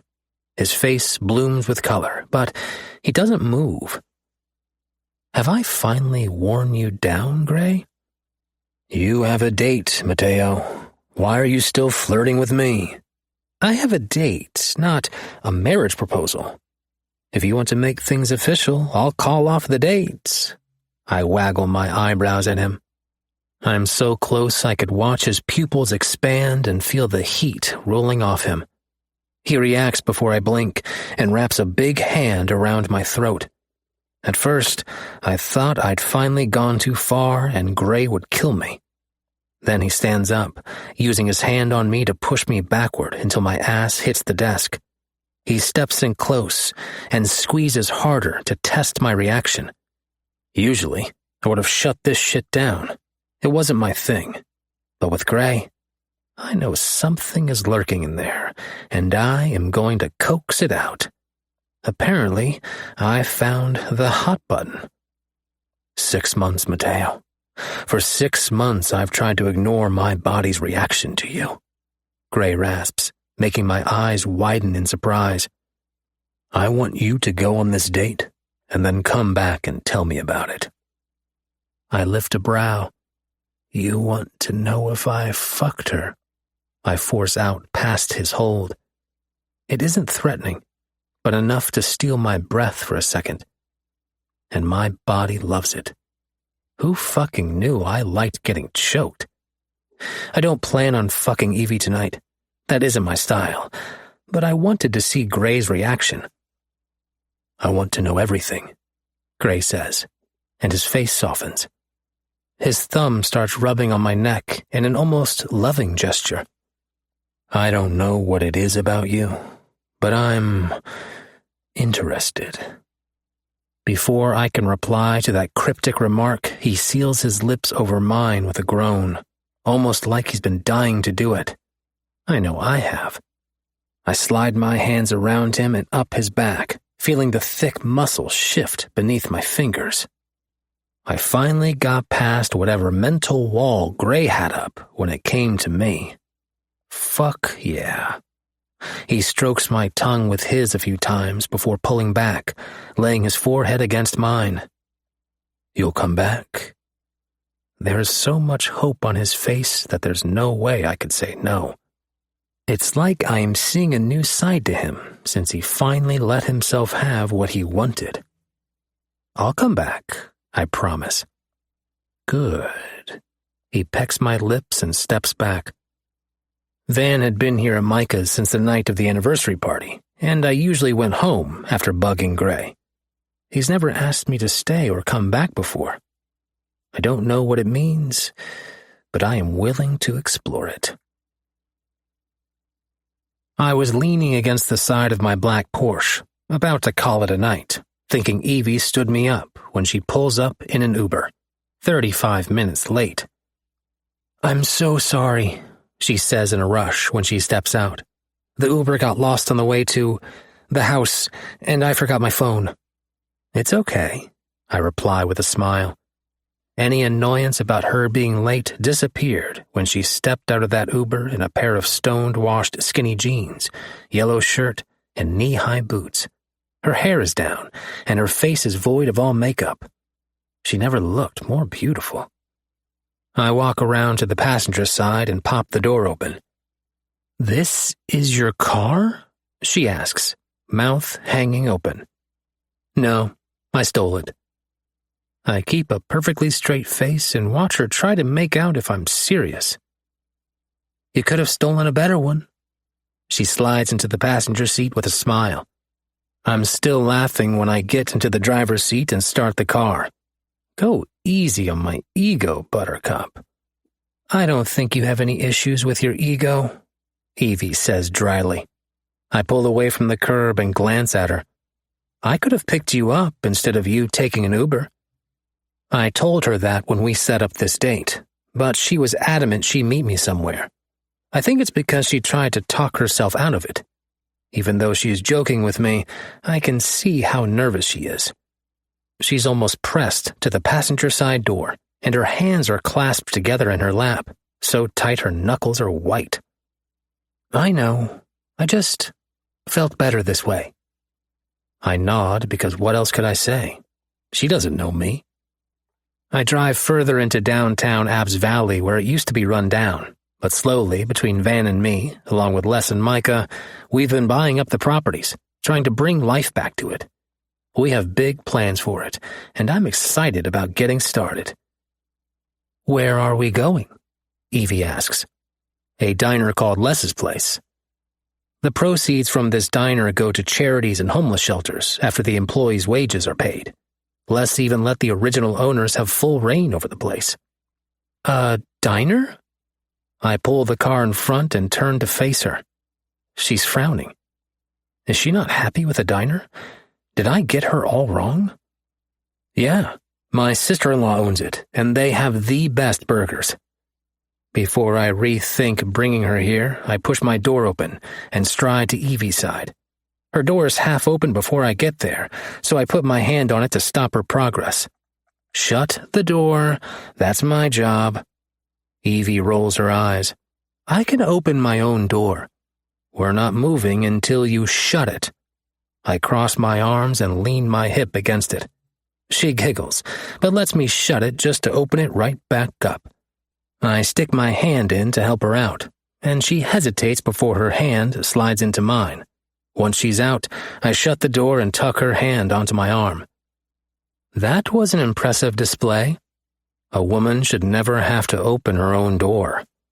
What kind of assholes has she been with? She gives me a curious look, and that frown comes back to her face. I am going to chase that frown away tonight. Opening the main door to the diner, I'm met with the smell of grease, fried foods, and Greta, the shop's owner. Mateo, she crows, wrapping me in a hug. Greta and her husband Paul are in their 70s, but work their asses off. They were barely keeping this place open when Les bought it.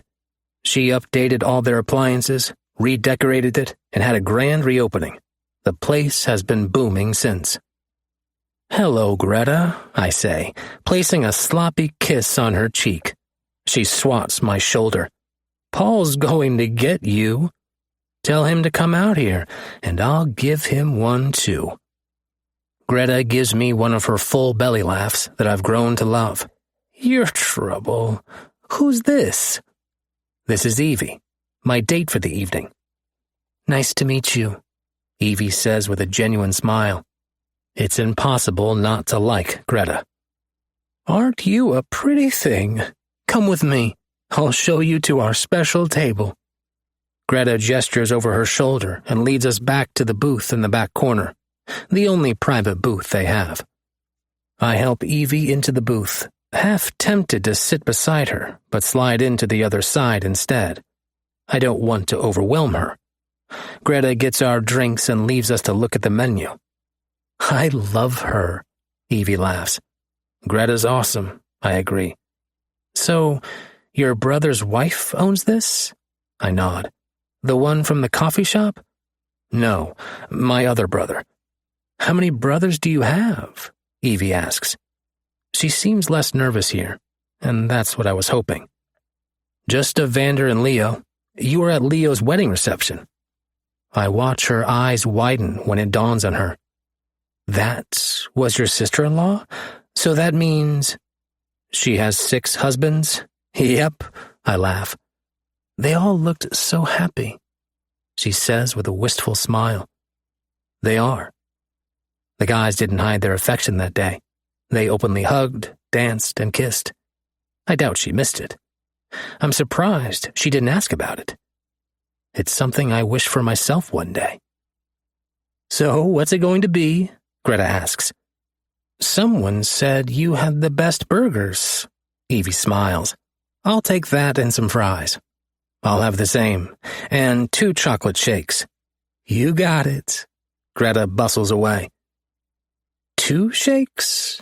Evie asks, with a raised brow. One's for you. You have to dip your fries in it. Evie wrinkles her nose in disgust, making me laugh. Don't knock it until you try it. Evie lapses back in silence. swirling her straw in her drink. Tell me about yourself. That seems to startle her.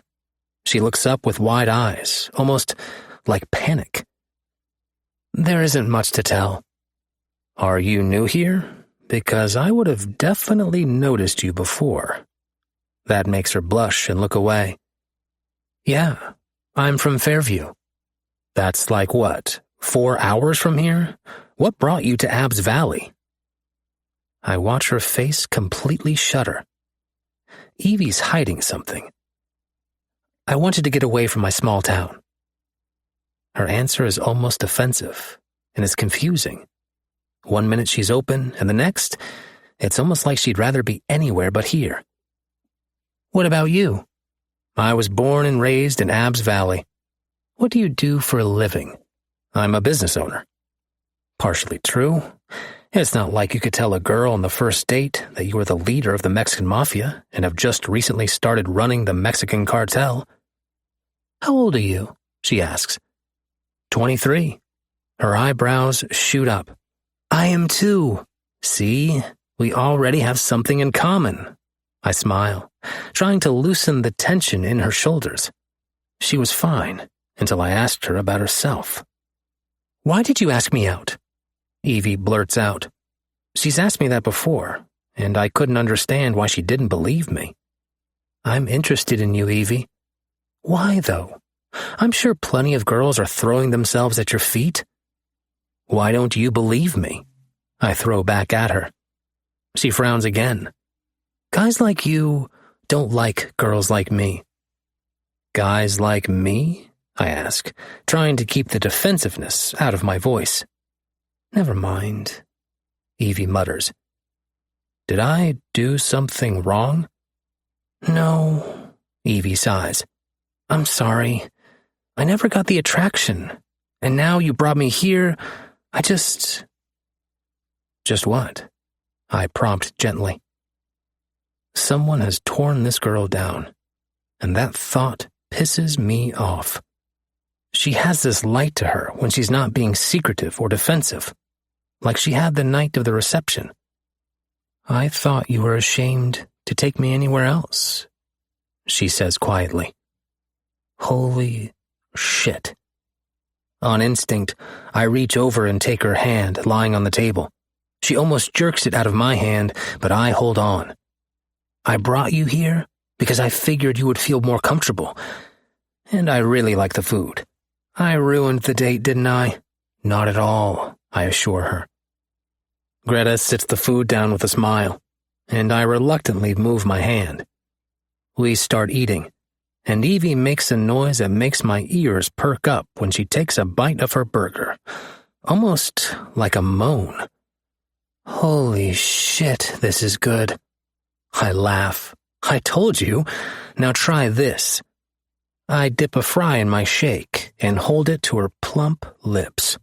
She wrinkles her nose again, and I lift a brow, waiting. With a roll of her eyes, she takes it from my fingers.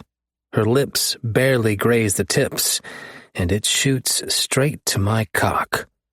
I need to get laid if something that simple turns me on. Oh my God. There's that damn noise again. That's amazing. Ha! Doubt me again, I say with a smug grin, taking a bite of my burger. I meant more than just the food. I don't want her to doubt why I asked her out. I might not do relationships, but I know how to make sure everyone has a good time. I'm not against relationships. I just haven't found anyone I really wanted to start one with. We eat in silence, but it's not uncomfortable. Both of us just enjoying the food. That was good. Thank you for bringing me, Evie says, and it's the first time she's looked happy to be here. We aren't finished yet, Buttercup, I assure her, and signal Greta for the bill. After I pay, I kiss Greta on the cheek and slide a $100 bill into her apron, the same thing I do every time. She stopped arguing with me after the 5th time. Tell Paul I said hi, I say, holding my hand out for Evie. She slides it into mine. this time without hesitation. "Will do. Come back and see us," Greta tells Evie with a little wave. This date isn't going as planned, but I refuse to let that deter me. Something tells me Evie hasn't had someone to treat her right, and even if it is just for a few dates, I could give her something to look forward to. I just hope she likes what I planned next. Chapter 7. Micah. I haven't been this happy in a long damn time. For the past week, Van has woken up in my arms. We've spent every minute we could together. We've talked about everything that happened between us, and I've been working on being more open with him. It's been hard, but I would do anything for Van. Pulling Evander closer by my arm over his waist, I take a moment to appreciate that he even forgave my dumb ass. "Morning," Evander says gruffly. I hum, running my lips over the back of his neck. "Morning." I took him on a date last night, and we couldn't keep our hands off each other, and ended up leaving early. We were naked as soon as we were back at my house, and I was balls deep in his ass. I've never given up control enough for him to do it to me. One of these days, I would have to. "Don't get any ideas," Evander mumbles, still half asleep. "What ideas would that be, amore mio?" "The idea that your dick is coming anywhere near my ass again." I breathe a laugh, but it's such a nice ass. I slide my hand from his waist to his neck, turning his face to mine to seal my lips over his. He opens immediately, letting me stroke my tongue with his. I pull back and peck his lips once. I'm going to make breakfast. Showering quickly, I make my way downstairs and shoot a message to Les to check in like I do every morning. It's weird not seeing her every day, but I'm sure she is having a great time on her honeymoon. I throw the pre-made breakfast casserole in the oven and set the timer when my phone pings. "Les, is there something you want to tell me?" "I love you," I say, playing dumb. I haven't told her about Van and me yet, so that meant Leo spilled the beans, Mateo, and his big-ass mouth. My phone rings with an incoming video call, and Les's face fills the screen. "Don't look at me like that," I laugh. She is glaring daggers through the screen. "Why did I have to find out through Leo that you and Van were back together?" "I just hadn't told you yet." Les huffs. "So, are things good?" "Things are great, shithead." "Oh my God," Les squeals, and I hear several chuckles behind her. "I'm so happy for you guys.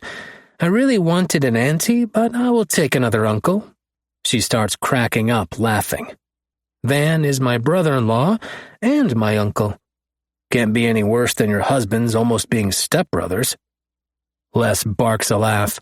"Don't remind me. We got the wedding invitation before we left." Ryder's dad and Leo's mom were stuck together during the mess with Victor and fell in love. They recently decided to get married, which made for many jokes between all of us. "Seriously, Micah, I'm really happy for you. You guys deserve this." "I'm so fucking happy, shithead," I say honestly. Les's eyes fill with happy tears. "I'm going to go, before you get weepy on me." "Fuck you," she laughs. "I'll talk to you later. Love you." "Love you too." I disconnect the call as Van comes around the corner in nothing but boxer briefs. Mateo's on his way with clothes. "I'm fine with you walking around like that," I say, pulling him against me. "Why don't you bring some stuff here?" We did this every morning, and I couldn't understand why he wouldn't just plan to stay because we both knew he would. "I will next time." Van backs me up against the counter until his body is pressed against mine. "Van," I warn, "I'll bend you over this fucking counter." "Is that supposed to stop me?" He chuckles, but it comes out husky. He kisses my neck, rubbing his hard cock against mine in my thin ball shorts. Is that what you want, amore mio? I ask, running my hands down to his ass. You want me to take you right here in the kitchen? I can't get enough, he groans, and my cock jerks against his. I feel it too, that constant pull to touch him. His lips latch onto mine, and I let him control the kiss for once. I slide my hands inside his boxers, directly on that tight ass, and love the shiver that rolls through him.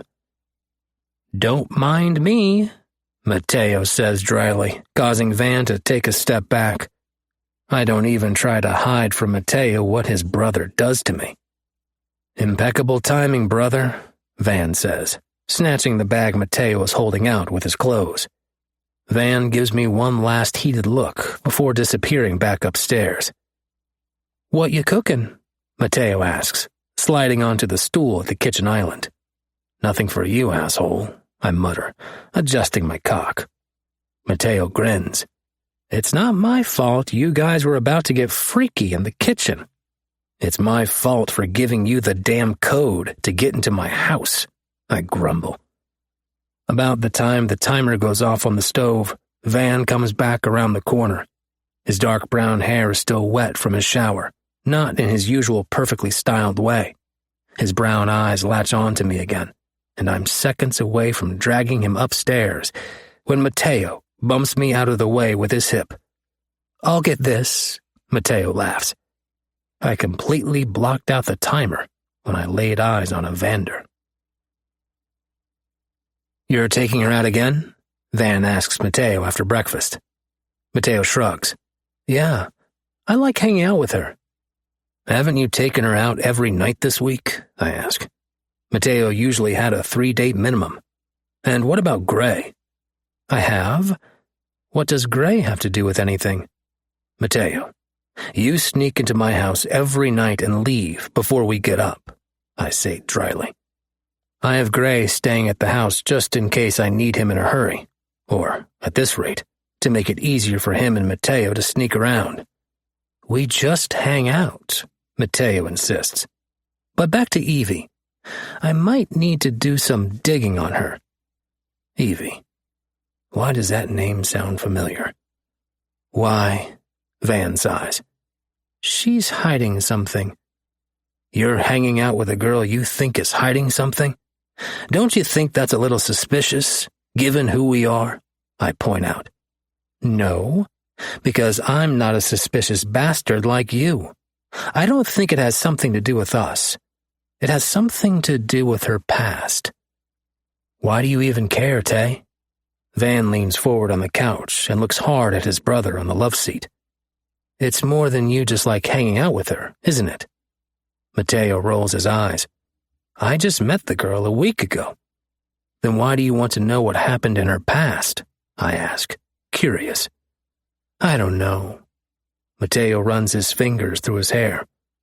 She's constantly looking over her shoulder, won't let me pick her up at her house, questions why I keep taking her out, and has this look that says something fucking bad happened to her. What kind of bad? Van asks. If Mateo thought something had happened, it probably has. Do you think she's in danger? Possibly.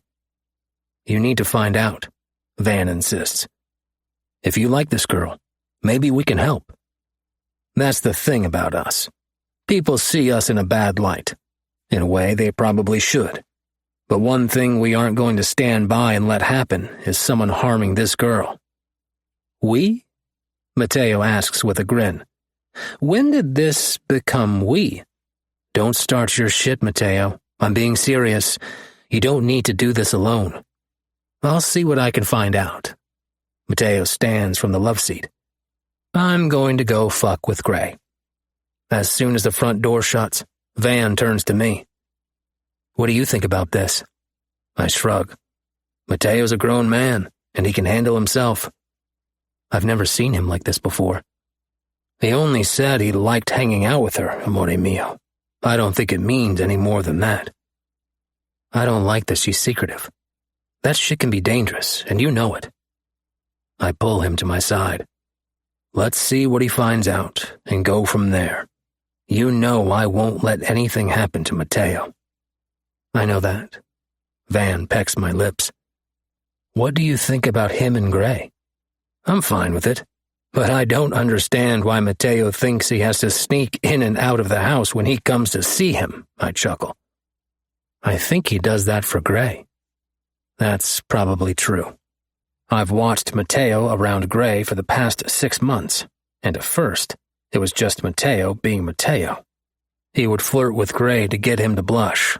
Then, it turned into them spending hours in the guardhouse, and Mateo was adamant that they were only talking. And I believed him. I hired Gray on the spot, not knowing much about his past because that's how things worked. I just hoped he would let his guard down around Mateo. I kept thinking about the name Evie and why it sounded familiar and couldn't place it. It was like it was beating at the back of my skull. I have a few things to do at Skyline and New Vision. Are we still on for later? Van says, interrupting my thoughts. You don't have to ask me that, Van. I was thinking maybe I should stay at my house tonight. That thought makes me frown. Why wouldn't he want to stay here with me? Don't make that face. I've been here every night this week. So, I like having you here. I'd tell him to move in right now if he wouldn't flip his shit. And I like being here, but... But what? I insist when he trails off. I just think I need to go home. You are home. The words leave my mouth before I can stop, and just like I suspected, Van's eyes widen, and he's looking at me like I grew another fucking head. This isn't my home. We aren't there yet, Micah. Van goes to stand from the couch, and I pull him back down. Where are we then, Van? We just started a relationship. We started a relationship 6 goddamn months ago. No, we started fucking 6 months ago. We just started dating a week ago. He is starting to get just as pissed off as me.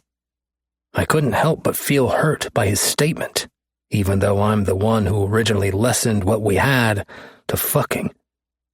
I can't help but think about that night. Van gave me an ultimatum when we were still staying under Les's protection in her pool house. He told me I needed to tell Les about us, or he was done. I told him that once everything with Les calmed down, I would.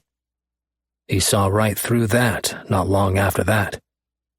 And then the fateful night at Marcella's after we raided Victor Orloff's house to save his wife, Nina. I jerk the door open when someone knocks, expecting Les. I felt like shit for yelling at her, but I was a fucking mess anytime someone mentioned Evander and me. I didn't expect Evander on the other side of the door, head down and hands shoved into his pockets. Can I come in? Van asks. I wave him inside, shutting the door behind him. I lean against it to keep from reaching out to him like I wanted to, but I know what I would have to do if I did. I would have to admit how I felt about him, and I wasn't ready for that. I'm leaving for Cabo, Van announces, finally turning to face me. I raise a brow. Okay. Van sighs. Why do you have to be like that? Like what? So goddamn dismissive. I just said okay, Van. What do you want me to say? Maybe ask why? All right. Why? I knew I'd walked into a trap the minute I said it. Van stands straighter, and his dark brown eyes never leave mine. I need a break. From Abbs Valley, from everything going on. He swallows. You. Why from me? As far as I knew, we were no longer a thing. Van couldn't take it for what it was, always trying to get me to admit my feelings. I wasn't that person. Did I lead him on to make him think I was? Yes. I couldn't stay away from him. Van laughs, but it's humorless. You don't get it, do you? I love you. I'm in love with you. I have been since the beginning. But you didn't want to hear me the first time I said it. You were content to lead me around like a puppet on a goddamn string. I'm not that guy anymore, Micah. If you let me walk out of that door and go to Cabo, that's it. I'm done. My lungs seized in my chest, which was already killing me from getting fucking shot. Yes, it hit my vest, but it still hurt like a bitch. Van is telling me that this is my last chance, and I couldn't get the words to leave my mouth. I've been confused from the beginning about how I felt about him, and he seemed to be more at ease with it. I couldn't wrap my head around falling in love for the first time, and it was with a guy. I can't give you what you want, Van. I opened the door. You need to go to Cabo if that's what you need to do, but I'm not begging you to stay. What we had was just fun and fucking. I don't know where you forgot that. Probably about the time you started calling me amore mio, Van says through clenched teeth. The first time I called him that was the first time we slept together. I was in the moment, and it slipped out. I couldn't take it back, but I could have stopped calling him that after. I shrug, feigning indifference. It was just a pet name, Evander. He pushes by me and spins on his heel when he's on the other side of the door. Why can't you see how much I love you? Why can't you see past all your macho bullshit about me being a guy and see me? I don't see you as anything more than a fuck. I shut the door on his hurt expression and know I have just made the biggest mistake of my life. Even then, I still can't get my body to move to open the door and tell him I love him too. We had no idea Les would get kidnapped 24 hours later, but Van still left. After 2 weeks of working side by side with me looking for her and Zane, he couldn't take it anymore. He left for Cabo, and I heard from him twice the whole 2 months he was gone. I messaged him nonstop, realizing how stupid it was to fight my feelings after seeing how fast you could lose someone when I thought we had lost Les. When he came back, it was no different. He still wanted nothing to do with me. Not that I blamed him. My words were harsh and callous, and a bunch of fucking lies. What we had was more than that, I say softly, knowing this is just as fresh for him as it is for me. And it sucked to realize he still didn't fully trust me. I loved you then, amore mio, and I will spend however long it takes to prove it. So, you stay where you feel comfortable. I'll always be here when you're ready to come home. I kiss his lips and leave the room, letting him make up his mind. Van is mine, no matter where he chooses to sleep. Chapter 8. Evie. 7 days. That's how many days in a row Mateo has taken me on dates. I find it impossible to say no to him, even though I know I shouldn't be entertaining the idea of dating him. But I was having fun for the first time in a very long time. He's taken me to do everything. Dinner, movies, walks on the beach, and bowling. He even took me to play laser tag because I told him I'd never been before. Mateo is perfect, and that's the scariest part. I found myself waiting every day for his texts or phone calls, and he still hasn't even tried to kiss me yet.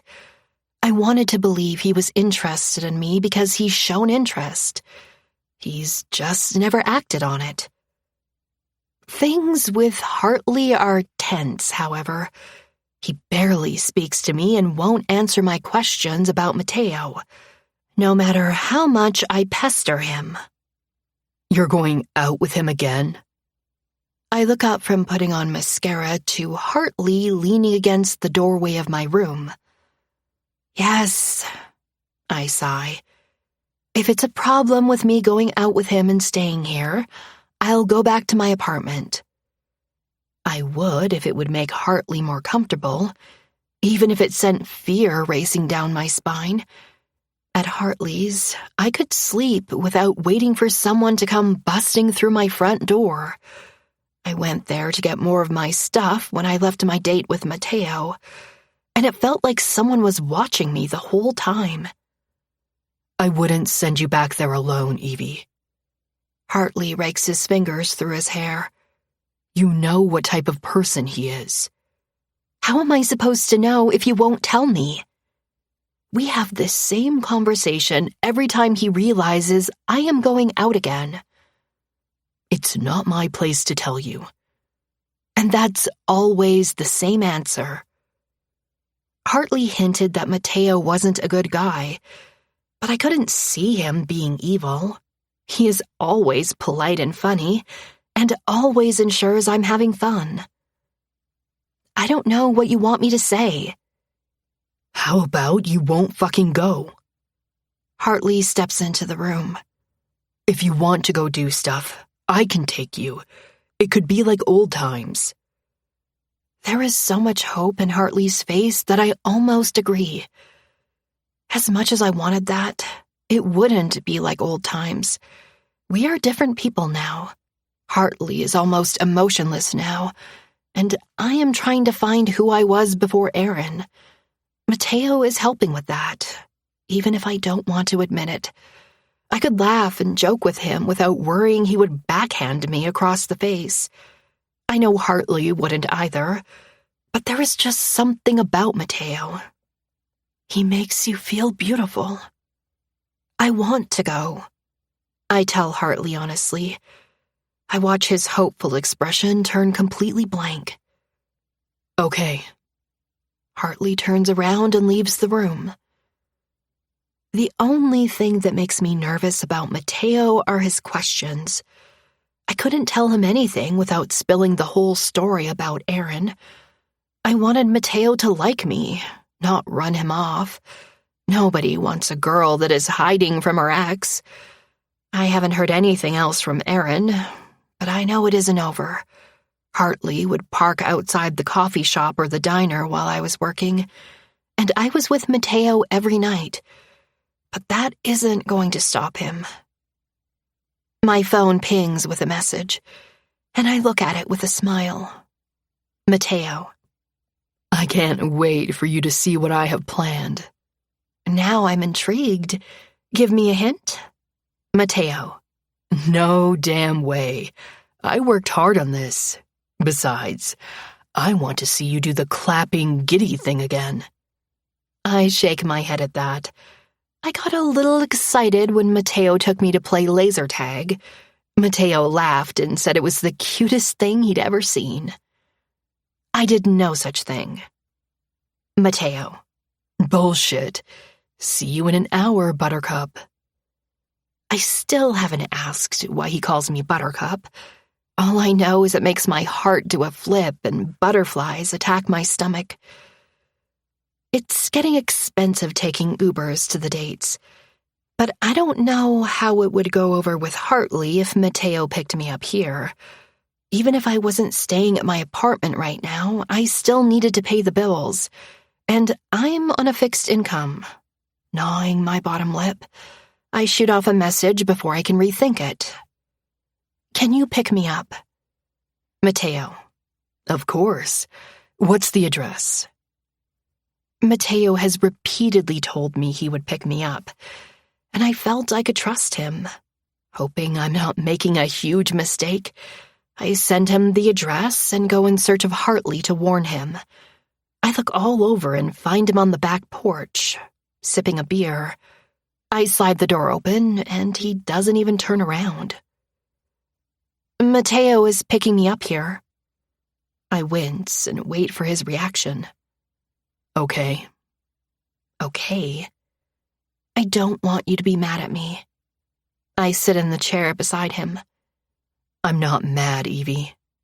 Tell that to your constipated-looking face. He turns slowly to face me with a raised brow. Constipated-looking face? Yeah, you always look constipated when you're pissed off. No, I don't. He scoffs. You do. I could never tell if you wanted to cuss me out or you needed to take a shit. I wish I could take a picture of Hartley's face. I can't tell if he wanted to be mad or laugh. Finally, he laughs, and it's music to my ears. His laugh is deeper than it used to be, but it's still so full of joy that I want to bottle it up. If you weren't always such a pain in the ass, I wouldn't have that problem. My mouth pops open.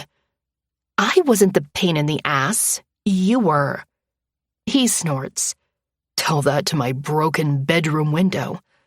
That was your fault, Hartley James Cruz. Bullshit. You were the one who didn't catch the ball. You were the one who threw it. One day, we were joking around in his room, and he tossed a baseball at me. I wasn't a sports person, so I missed it, and it busted right through his bedroom window. Hartley's dad, Carlos, made us do chores around the house to pay for a new one. Carlos wasn't Hartley's real dad, but he raised him like he was, which is why Hartley chose to be a police officer just like him. I still wanted to know why Hartley quit the force, but I didn't want to ruin the moment. It's not my fault you have butterfingers. Whatever. I huff, making him chuckle. I still have calluses from digging up that garden. At least he didn't make you clean out the damn gutters. I laugh. Touché. How are Linda and Carlos? Mom and Dad are good. They were here visiting not too long ago. How's Claudia? I shake my head. I don't know. We haven't talked in a while. So much for fun times. Why not? Is she still upset that you left? Hartley angles his body so he can see me better. I'm sure she would be happy to hear from you. I've tried to call her. The only reason I know she's okay is because I still talk to my cousin. She's had a hard time ever since Dad died. My dad was sick for years and passed away 3 years ago, and he was no longer there to be the buffer between my mom and me. We never saw eye to eye unless I did exactly what she wanted. All the alcohol she drank didn't help either. I'm sorry, Evie. Hartley squeezes my arm. It's okay. I smile. I wanted nothing more than to have a relationship with my mom like Hartley does with his parents. I hear the familiar rev of an engine pull into the driveway and watch Hartley's whole body tense. His face shuts down, and he turns to stare off the porch. And just like that, the magic moment is gone. This is the second best date I've been on, I declare. Mateo brought me to a place called Lookout Point, where you could see Abbs Valley lit up below. He picked up food from Les's place and set up a picnic. I, in fact, did do a happy dance. Second best? What was the first? We just finished eating and sat on a blanket, enjoying the view. Honestly, laser tag. I laugh. If you liked it that much, I'll take you again. Mateo turns to me with a smile, and I can't get over how gorgeous he is. I'd like that. We lapse into silence, just enjoying each other's company. Over the course of this week, I found out a lot about him. But I felt terrible because I wouldn't tell him anything about myself. And he never pushed, which felt odd. My mind kept trying to pick apart everything between us, dredging up Aaron telling me I wasn't good enough for anyone else. I was getting better at accepting Mateo's compliments, but it was hard-won. Buttercup. I turn with a smile at the nickname and suck in a breath at how close Mateo is to my face. He slides his hand up my face and cradles the side of my head. I really want to kiss you. My heart starts thumping in my chest, and my palms get sweaty. What if he doesn't like it? What if he realizes he doesn't want me after kissing me? I'm not a virgin, but Aaron was my first, and he didn't leave me a lot to go on. It was always about him. Pucker up, dumbass. This is what you've been wanting. I nod, and Mateo seals his lips over mine. His tongue licks across my lips, and I open for him. With the first stroke of his tongue against mine, I clutch the front of his shirt, feeling the hard muscles underneath. Holy shit, I am going to self-combust. His lips and tongue move confidently against mine, making me forget everything I was thinking before. Mateo pulls back with a groan, laying his forehead against mine. I've been wanting to do that since the wedding reception. Why haven't you? I whisper. I wanted to make sure you were ready. Tears spring to my eyes before I can stop them. Mateo is good at reading me, even when I don't want him to. He can tell when I don't want to talk about something and when I feel uncomfortable. He listened to everything I said, which is why we've had a series of dates in a week. Each of them was carefully planned for me. I've never had that before. I never dated in school because I wasn't what guys usually went for. And now I have a guy as special as Mateo, looking at me like he is right now. I'm ready, I tell him. When Mateo kisses me this time, I can tell he was holding back the first time. He slides his hand to the nape of my neck to hold me tighter against his lips. It's not like I was going to move anyway. This kiss is all-consuming, and I can feel it everywhere. Mateo pushes forward, and the next thing I know, I'm flat on my back, and his hard body is sliding against me. I try to shut down my mind so I can enjoy this instead of pointing out the glaring differences between his hard body and my soft one. Mateo pulls back with a frown. Where did you go just now? What? I ask breathlessly. You were into it. Then I lost you. I'm sorry, I say miserably. He plants his hands on either side of my head but doesn't move. Talk to me. Could I really tell him where my mind went without him thinking I was 40 shades of fucked up? I search his eyes and decide that if I am ever going to move on with my life, I need to start with being honest. Before I can open my mouth, my phone starts ringing. Only a handful of people have this number, and one is lying on top of me. I have to get that. Mateo gives me a look, but sits back, pulling me to sit up with him. I fish my phone out of my pocket.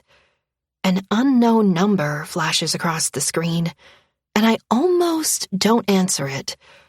Hoping it might be my mom, I slide to answer. Hello? Baby? All color drains from my face, and Mateo doesn't miss it. How did you get this number? I whisper. I didn't have a regular phone plan, so he couldn't have found it by my name. I always bought burners, and I never kept them long. I have my ways, baby. It's time for you to come home. I don't miss the growl in his voice, making me want to throw up. Mateo mouths, "Who is it?" and I shake my head. He takes my phone and flips it to speakerphone with a look, daring me to argue with him. That's not my home. Please leave me alone. You've had your fun. I'm getting tired of the games, you stupid bitch. I watch Mateo's face darken to a look I haven't seen on him. Who are you with? What? I squeak.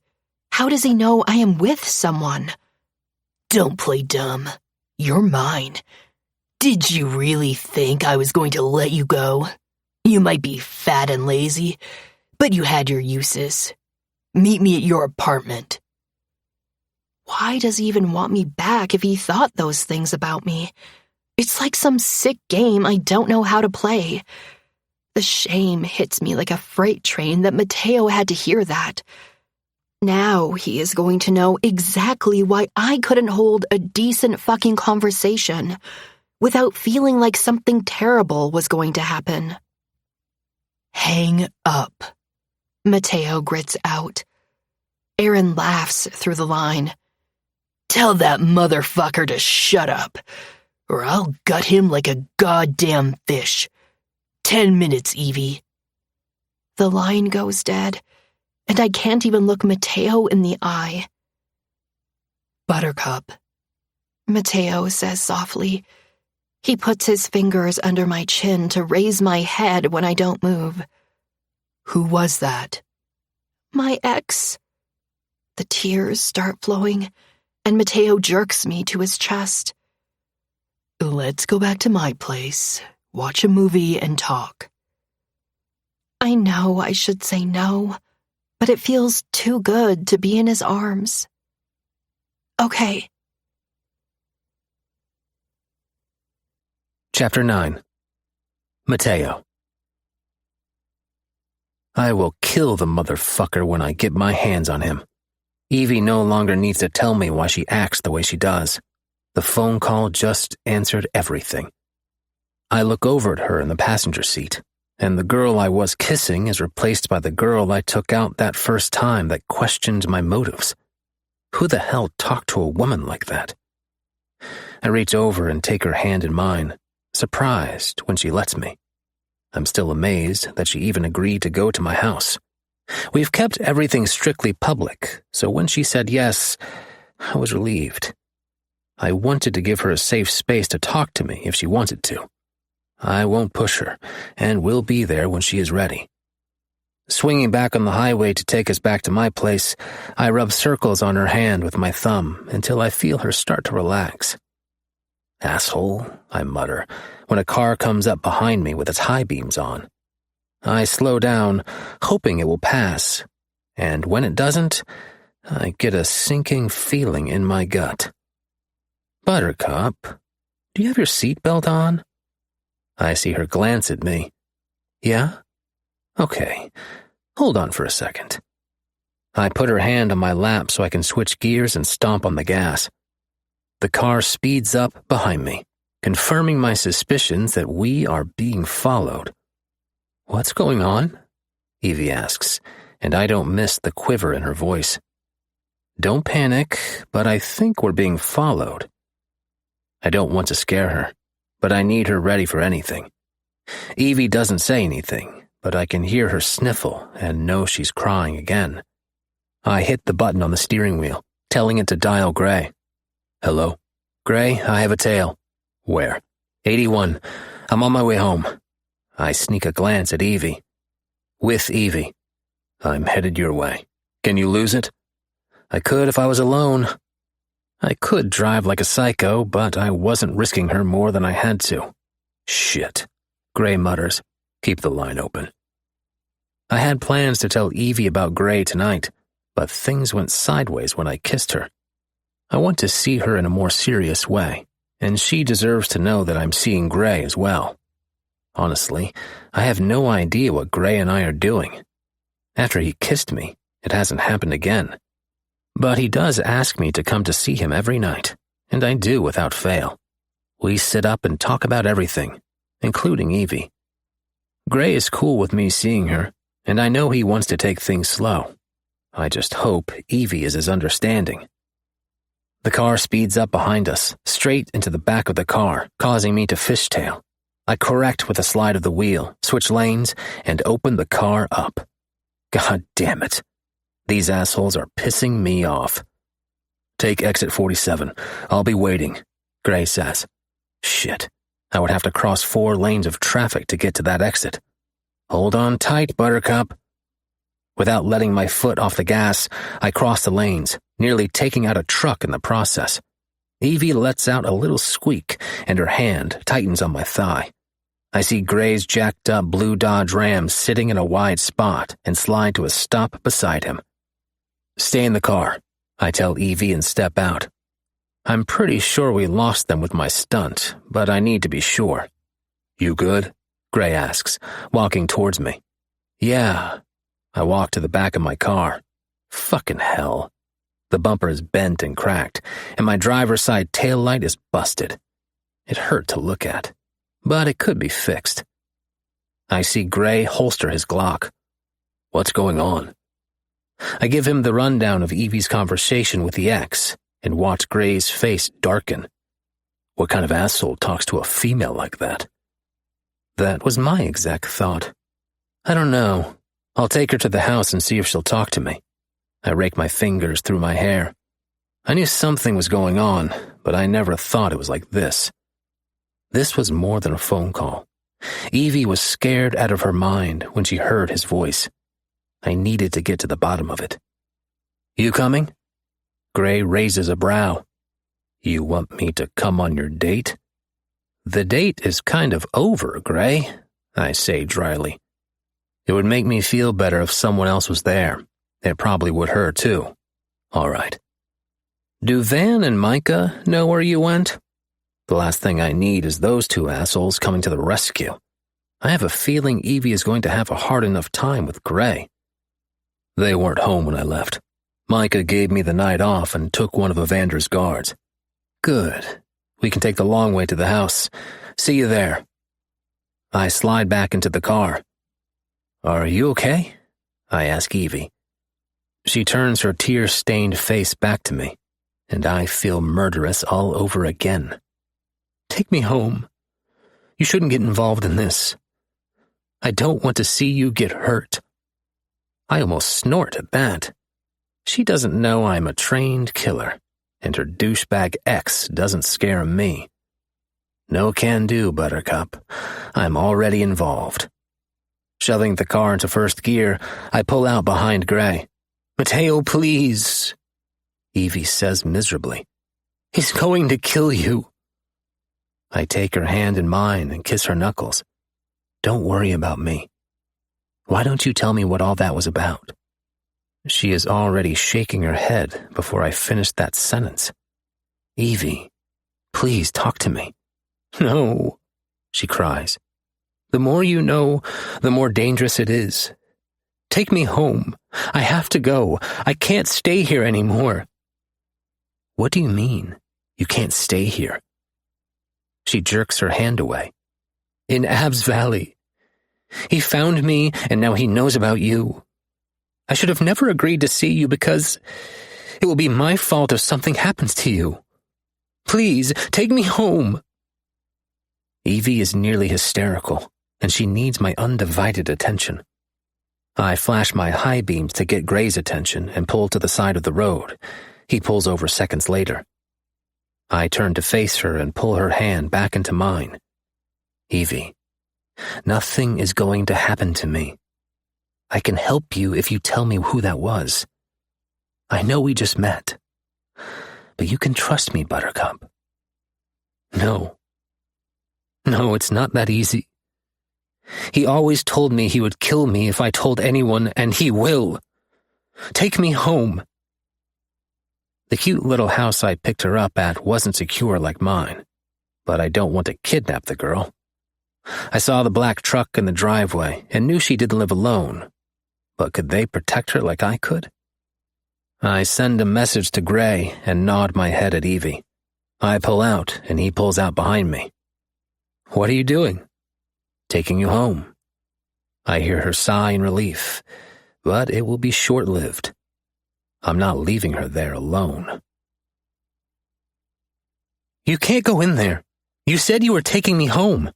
"Yes, I said I was taking you home, but I never said I was leaving you here." I get out of the car before she can argue anymore, and she scrambles out behind me. "Mateo, you can't stay here." I eye the black truck and then look back at her. "Why, is that your boyfriend's truck?" I knew it wasn't, but I needed to confirm. What? No. I shrug. Okay then, let's go. Gray's truck door shut behind me, and I watch Evie's eyes widen, but it isn't out of fear. She gasps, and I turn to Gray in confusion. What is this? Is this some kind of setup? Oh God, I think I'm going to puke. Talking about one extreme to the next. I hated that she was so damn paranoid, but I have no idea what she means. Buttercup, calm down. What are you talking about? This is the girl from the wedding reception. Gray explains when Evie doesn't. She's seconds from bolting inside the house. Hearing the front door open, I look up to see who's standing there, and it all slots into place. This was the girl that was being dragged across the alley, the one Micah beat the shit out of her ex for, the one that knew Hartley fucking Cruz, and she was fucking living with him. It looks like we have a lot to talk about, Buttercup. I try to keep the bitterness out of my voice, but fail miserably. I've never been jealous in my life until right now. No, you need to go, now. Evie goes to turn on her heel, and I grab her arm to stop her. I'm not leaving until you tell me what's happening. Why do you care? You don't know me. I want to know you, I say quietly. More tears splash down Evie's face when she closes her eyes. What the fuck is going on? Hartley demands, walking down the steps. I grind my teeth at the sound of his voice. He might have made up for fucking up Les's investigation into her kidnapping, but he was still the sack of shit who's been investigating all of us. He quit the force, but did that mean he wasn't doing his own investigation? I look back at Evie. Is she helping him? Jesus Christ, I'm starting to sound like Micah. None of that added up. You can't fake that kind of fear.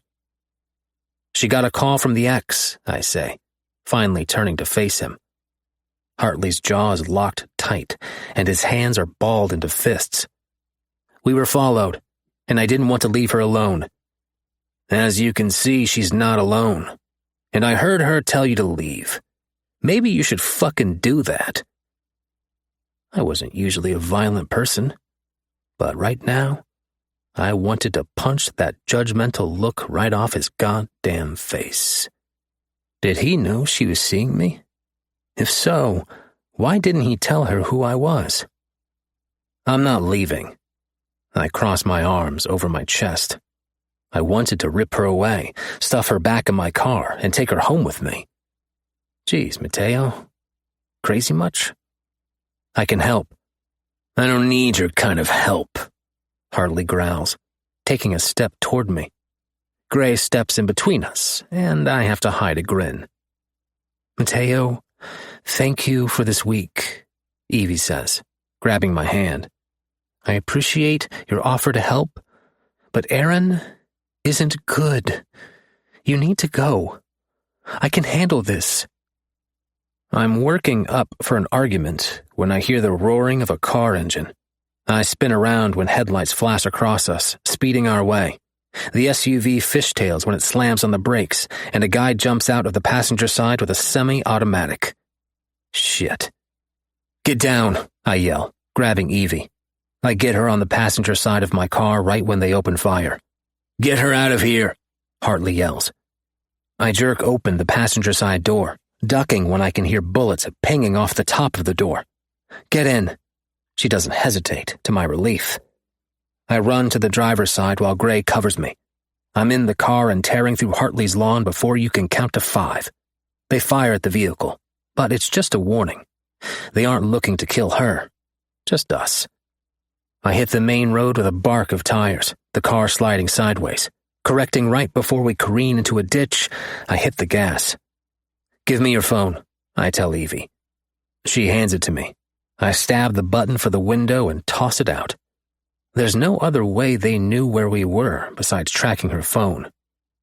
I need you to tell me who I'm dealing with, now. I risk a glance at Evie. and her face is deathly pale. I know I needed to be gentle with her, but I need to know what I just got mixed up in. Now, Evie. Aaron Rockford, Evie whispers. Fuck. I slam my hand on the steering wheel. This isn't just some asshole ex. This is the leader of the fucking Bulls, one of the most violent gangs just north of us. Aaron is sadistic and certifiably insane. How the hell did you get mixed up with him? I glance into the rearview mirror and don't see anyone, so I slow down a tad past death-defying speeds on a curvy road. I could handle it and drive this car with my eyes closed, but Evie looks seconds away from passing out. I didn't know when I met him, and when I did, it was too late. Evie's no longer crying. There's no emotion in her voice. That is worse than the tears. Where are we going? My house. I grab her hand, and it's cold and clammy. She nods without argument and slides further down into the seat.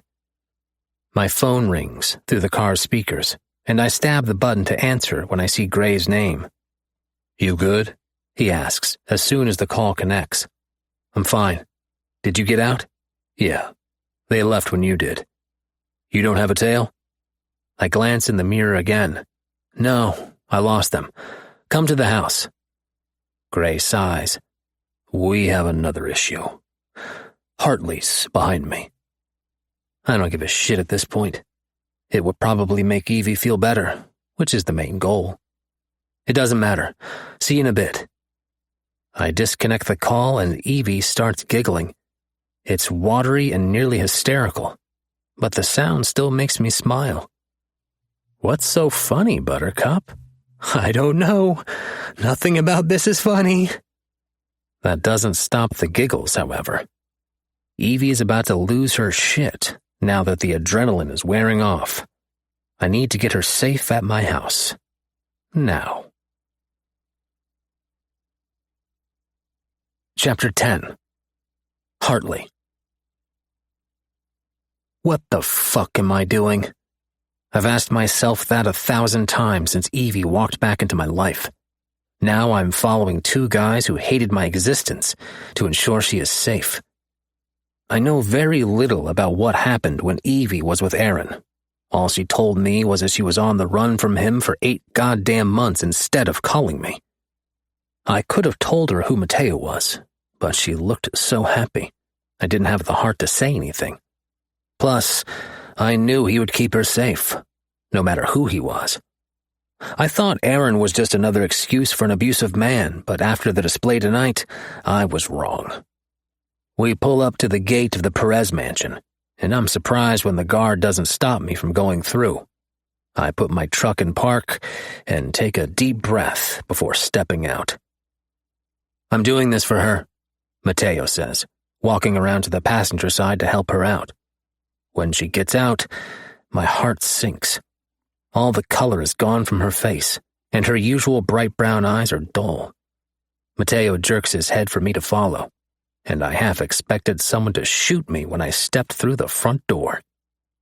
Mateo leads Evie into a massive living room, whispers something to her, and motions for me to follow him. As soon as we reach the kitchen, he whirls around.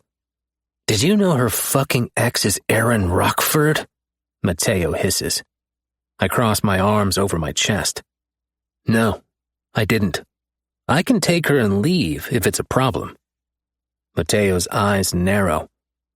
I don't know if you suddenly forgot who the fuck I am, but I won't hesitate to shoot you if you try to take one step out of that goddamn door with her. I only allowed you in my house because I thought it might be good for her. Don't make me regret that decision.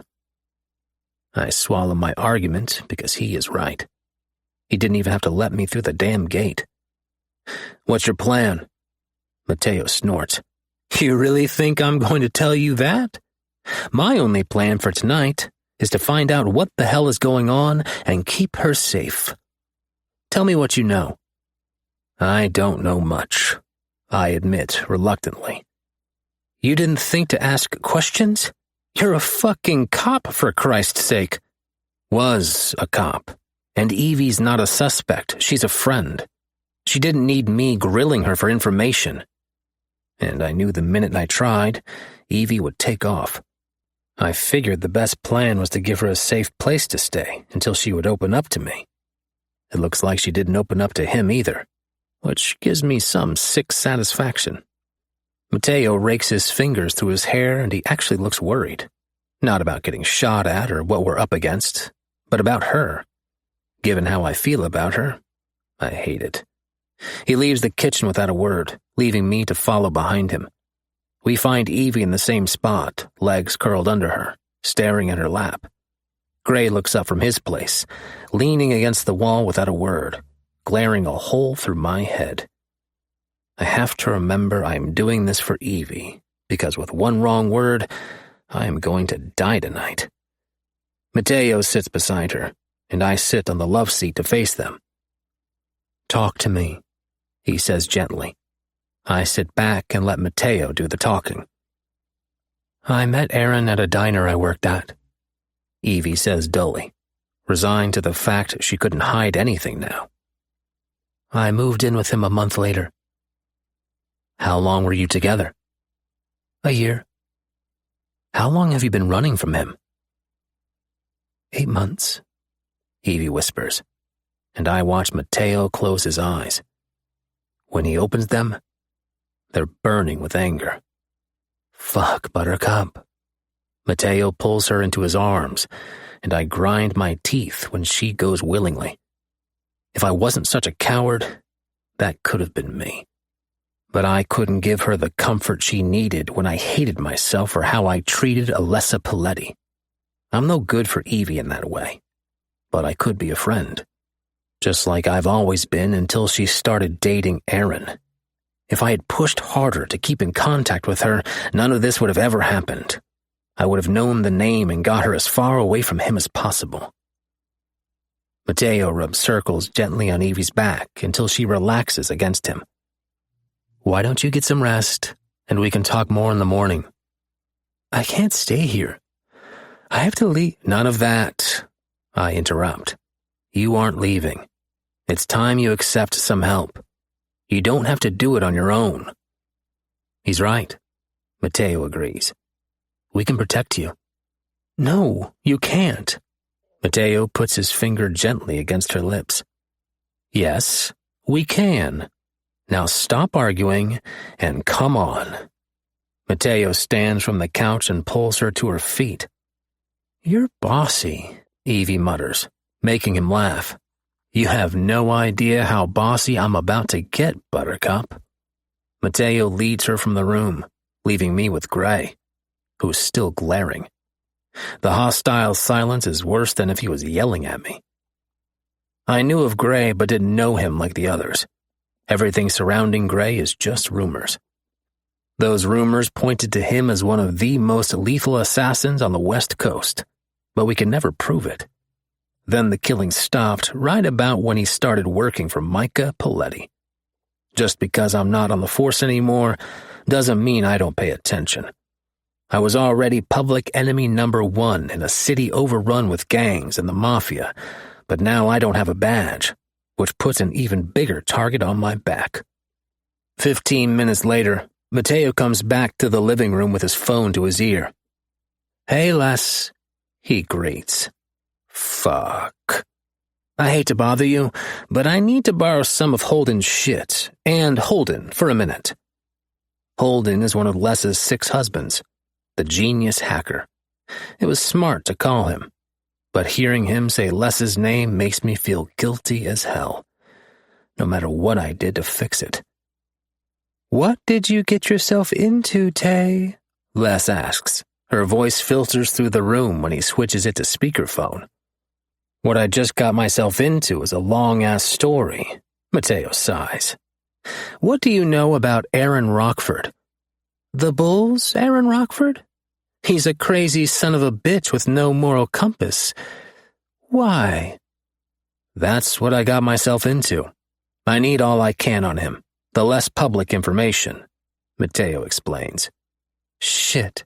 Tay, how in the hell?" "I can't explain right now, but I promise I will. Can I talk to Holden? Les sighs.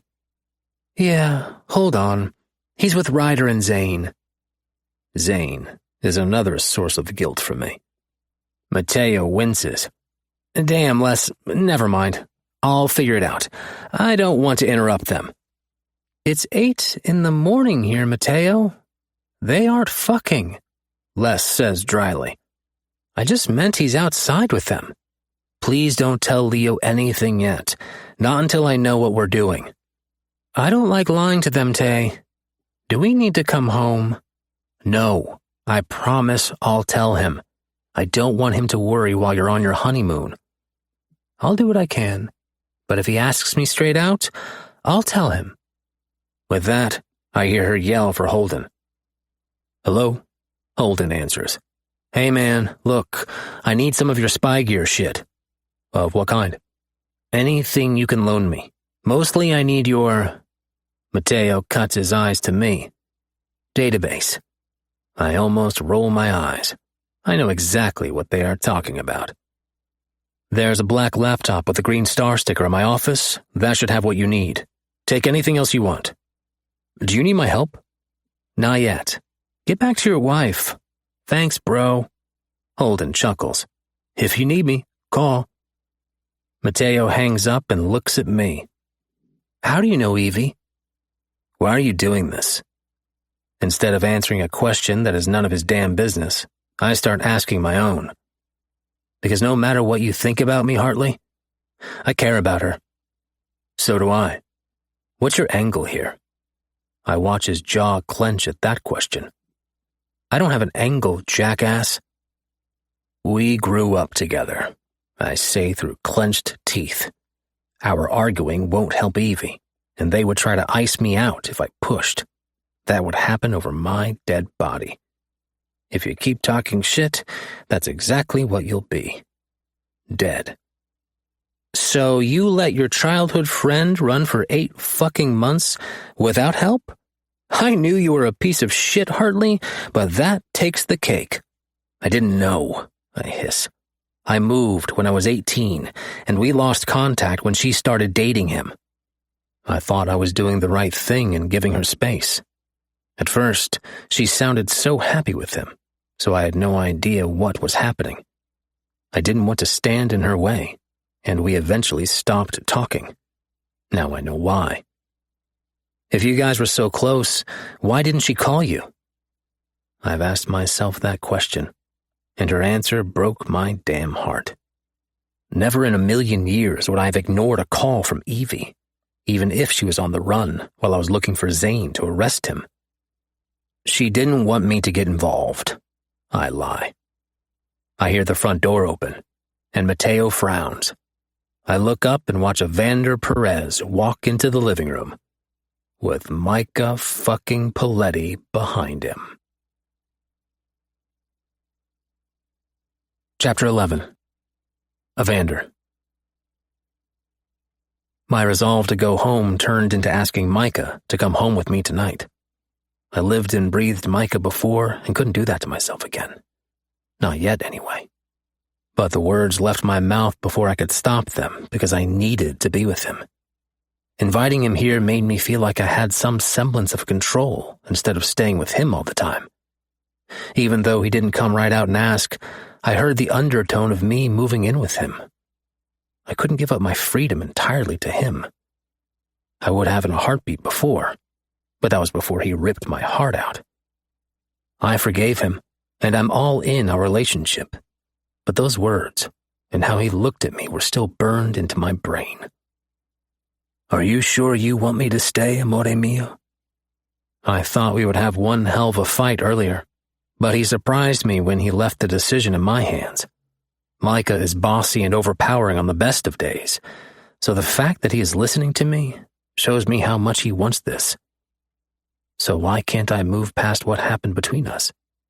He's done everything I've asked of him, and then some. I'm sure. I key in the code to the house, eyeing the 2 trucks in the driveway behind Mateo's car. What the hell?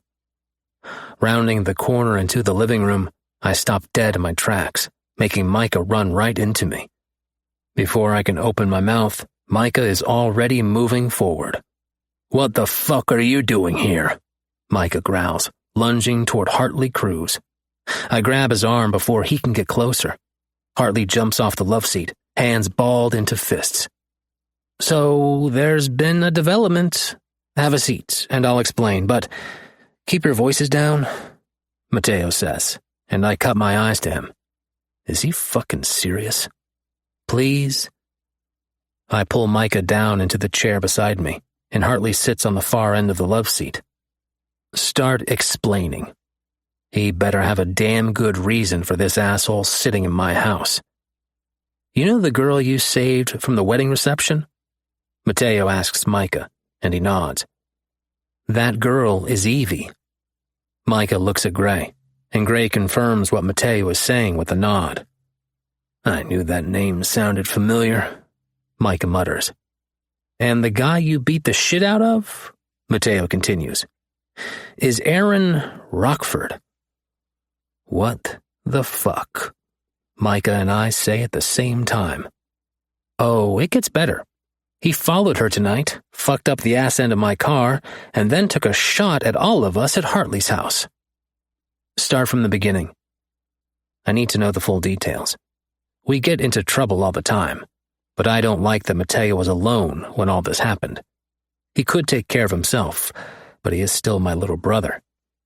Micah and I listen as Mateo explains everything he's learned from Evie, which isn't much, but it's enough to piss me off. I can't stand a man who lays a hand on a woman. Mateo didn't know if that's what happened, but as soon as he said she was jumpy if you moved too fast, that answered the question. "That doesn't explain why he's here," Micah says, jabbing a finger at Hartley. "He's here because Evie knows him, and I wanted to make sure she was comfortable." "Where's Evie now?" I ask. "Upstairs in my room." "What's your plan?" I knew he had one. After only a week, Mateo was hooked. Something that's never happened before. "I need to get some stuff from Les's that Holden said I could use. I need to do some digging, and I need to find out how the fuck he found her tonight."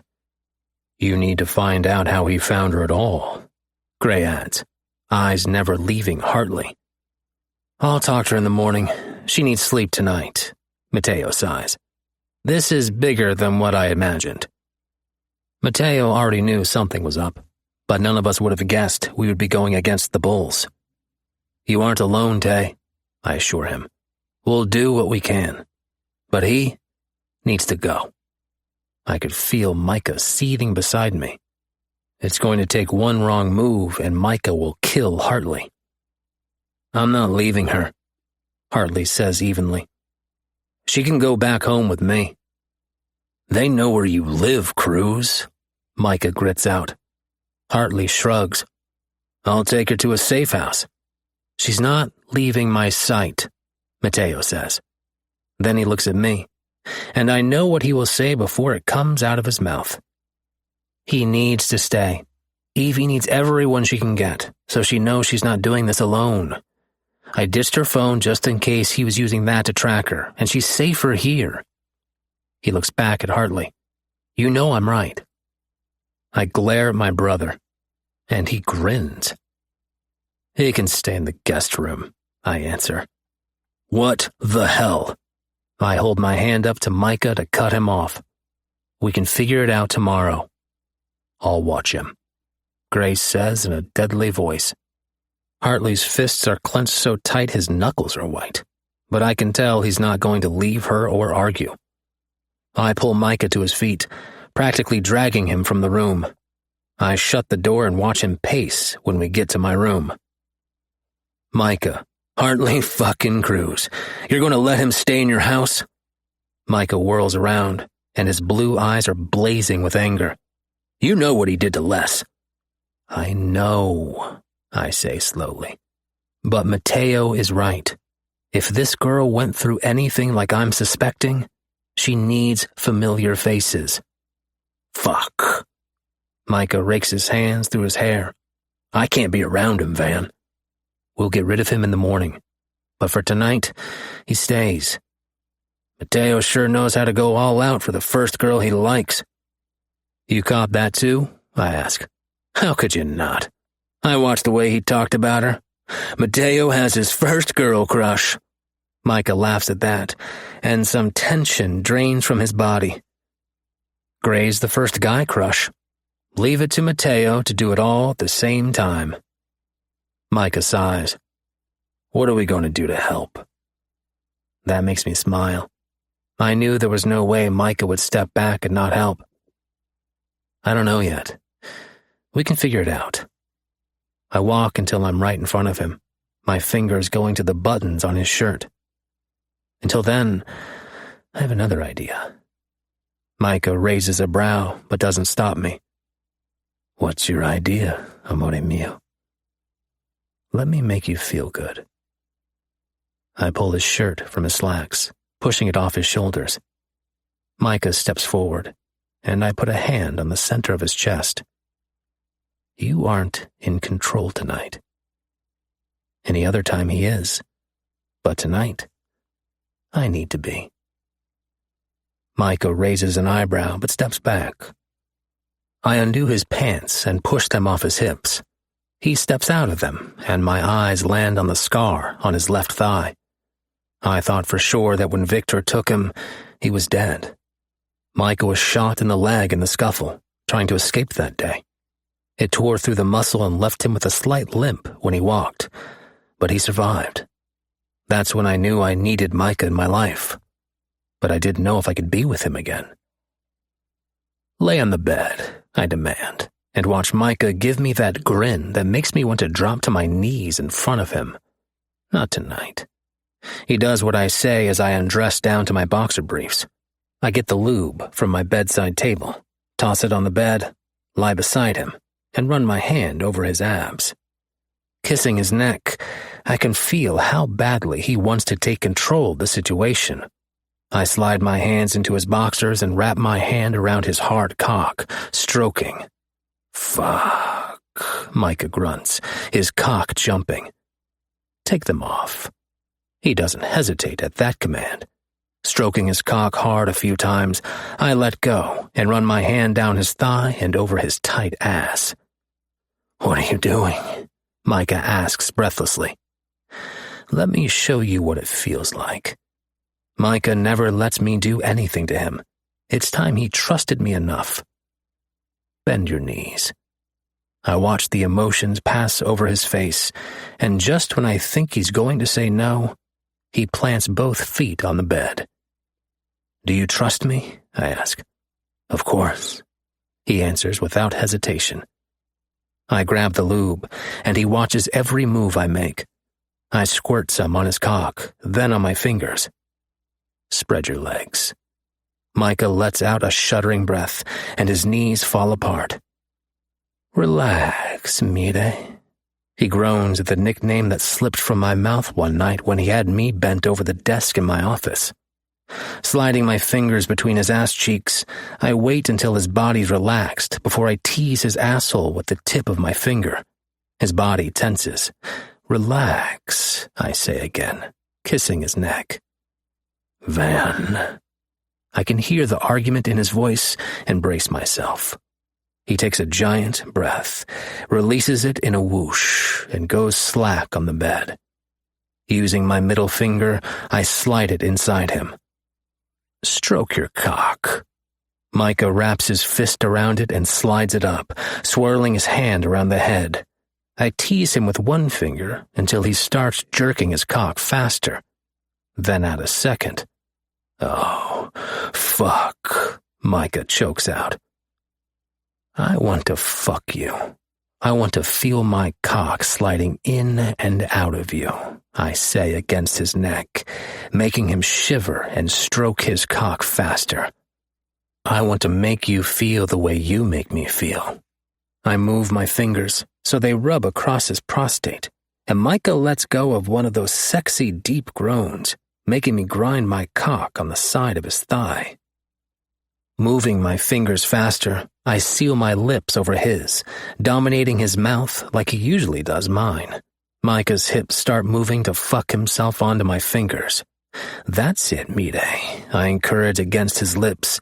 It feels good, doesn't it?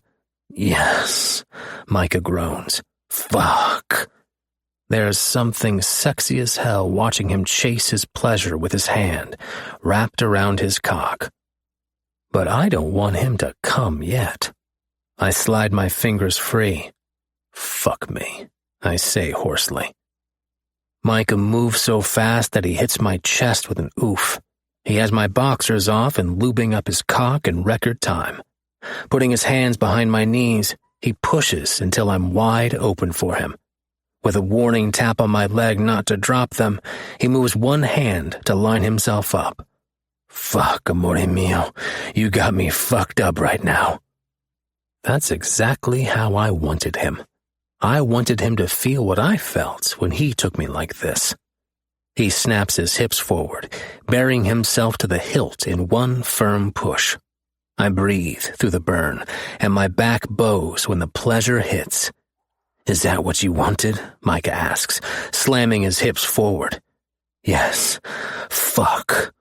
He lays down, so his chest rubs against mine, never stopping his fast strokes.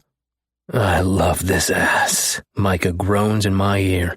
He runs his hands under my shoulders and curves his fingers to pull me down with each thrust. Is this what you want to do to me? Yes, I breathe. He's fucking me so hard that my back is scooting up the bed. I push one hand against the headboard, keeping myself locked in place for him. I want you to. Micah licks across my top lip but pulls away before I can kiss him. I love him like this. So lost in lust because of me. You going to fuck my ass good, Van? Make me beg for your cock? Like you beg for mine? Shit, Micah, I groan, trying to grab my cock. He knocks my hand away. No, you're going to come just from me fucking this tight ass. Answer my question. Yes, God damn it, yes. You like begging for my cock? I wasn't ashamed to admit I had begged for his cock before. Yes, beg me. Beg me to fuck you until you come all over both of us. Fuck me, Mide. Please. You can do better than that. Now, fucking beg. This is the side of Micah I missed. The unhinged side. Don't get me wrong. I liked when Micah was sweet. But goddamn, this side makes me crazy. Fuck me harder. Please. Please. He slams into me harder, my cock already twitching between us. That's it, he grunts. Come for me. That's all it took. I groan out my release and feel him swell inside of me. He buries himself inside of me and comes deep inside me. I look into his blue eyes, and they are still slightly unfocused. He looks at my chest, leans down, and licks up my cum. He seals his mouth over mine, making me taste myself. We pull back, both of us breathless. I love you, Micah says, his eyes returning to normal. I love you too, Mide. Fuck, Micah groans. You know what that name does to me? I grin. I do. If you wanted me to fuck your brains out, all you had to do was ask. It was more fun this way. That it was, amore mio. That it was, Micah laughs. Now let me clean you up in the shower. Chapter 12. Gray. I had no idea that when I took this job 6 months ago, it would turn into this. I never expected to feel at home for the first time, and I never expected to meet Mateo, or feel anything for him. I started working for Micah because I was getting swallowed by the life I was living and needed out. Mateo saved me, whether he realizes it or not. I was restless and angry until the first time he made me laugh. I know it took me 6 months to act on my feelings for Mateo, but I wanted to be sure I could handle whatever he offered. I never classified myself as gay or straight. I just existed. Everybody was attractive to me. I didn't feel the importance of putting a label on it. Messing around with a guy just never presented itself until Mateo. Not that I had much of a chance to mess around with anyone. Growing up the way I did, I didn't have time for that. And when I was older, I felt better just being alone. People often found me intimidating or overbearing, so I just floated through life to cover that part of myself. The only person who seemed to be able to deal with that is Mateo, and we've only scratched the surface of who I am. Watching him with Evie right now, I know I should feel jealousy because we are starting on whatever path, but I'm not. After every date, he would come to my room at Micah's and tell me about it. I watched him get more excited each day about taking her out. But at the end of the night, he still came to me. Evie being in danger changes everything, and I will stop at nothing to protect her for him. I could see what he saw in her. She has shiny, long brown hair and big brown eyes. Her cheeks are full and her lips are plump. She is quite possibly the most beautiful woman I've ever seen. The only problem I could see right now is Hartley Cruz. I've never encountered him face to face. I was too good at hiding who I was. Hartley isn't stupid, so I'm sure he suspected me, but he couldn't pin me down. "You aren't leaving, Buttercup. End of story." When Evie woke up, Mateo fed her breakfast and this current argument happened. "I can't stay here. Mateo, you don't even know me, and you don't know what you're getting yourself into. I'm not letting you go out there alone. You can fucking forget it." I give Mateo a warning look that says he needs to dial it back. "I've been doing it just fine. He only caught me because I stayed here too long." "I don't think that's true," I interrupt. I uncross my arms and lean on the island in front of them, trying and probably failing to make myself less intimidating. "I think he's been waiting for you to get complacent before he made a move." "What do you mean?" Mateo asks. "I thought about it last night, while I was on guard duty, making sure Hartley didn't leave his room downstairs. I think he's been following her this whole time." "Why do you think that?" Evie says quietly. I shrug. "I don't know for sure. It's just a theory." "It makes sense," Mateo muses. "How did he get the number, though?" Evie informed us she was using burner phones so that a phone plan wouldn't lead him to her. It was damn smart. "Where have you been besides Hartley's and with Mateo?" "Work." I watch her face pale. "And my apartment." "When?" 2 nights ago. Oh, God. Was he there?" I shake my head. He wouldn't have to be there. "I don't know how any of this works." "It's okay, Buttercup. We can check the apartment and see what we can find." Micah and Evander walk around the corner, Micah's eyes scanning for Hartley. When he doesn't see him, his shoulders relax. "Morning, boss." "Stop calling me boss, Gray," Micah grouches. He tells me that all the time, but it feels disrespectful to call him anything else. Evie turns around slowly on her stool and lets out a little gasp when she recognizes him. "You!" This morning, it took us 10 minutes to convince her we didn't set her up. I have to admit that it does look weird. "In the flesh," Micah says dryly. "I'm Micah, by the way." "How? Why? I don't—" Evie stutters. "How is this happening?" "Take a breath," Mateo chuckles. He gestures to Evander. "That's my brother you met at the coffee shop, and that's his boyfriend Micah. My sister-in-law Les is his niece." "I feel like my head is going to explode," Evie says, laying her head on the island.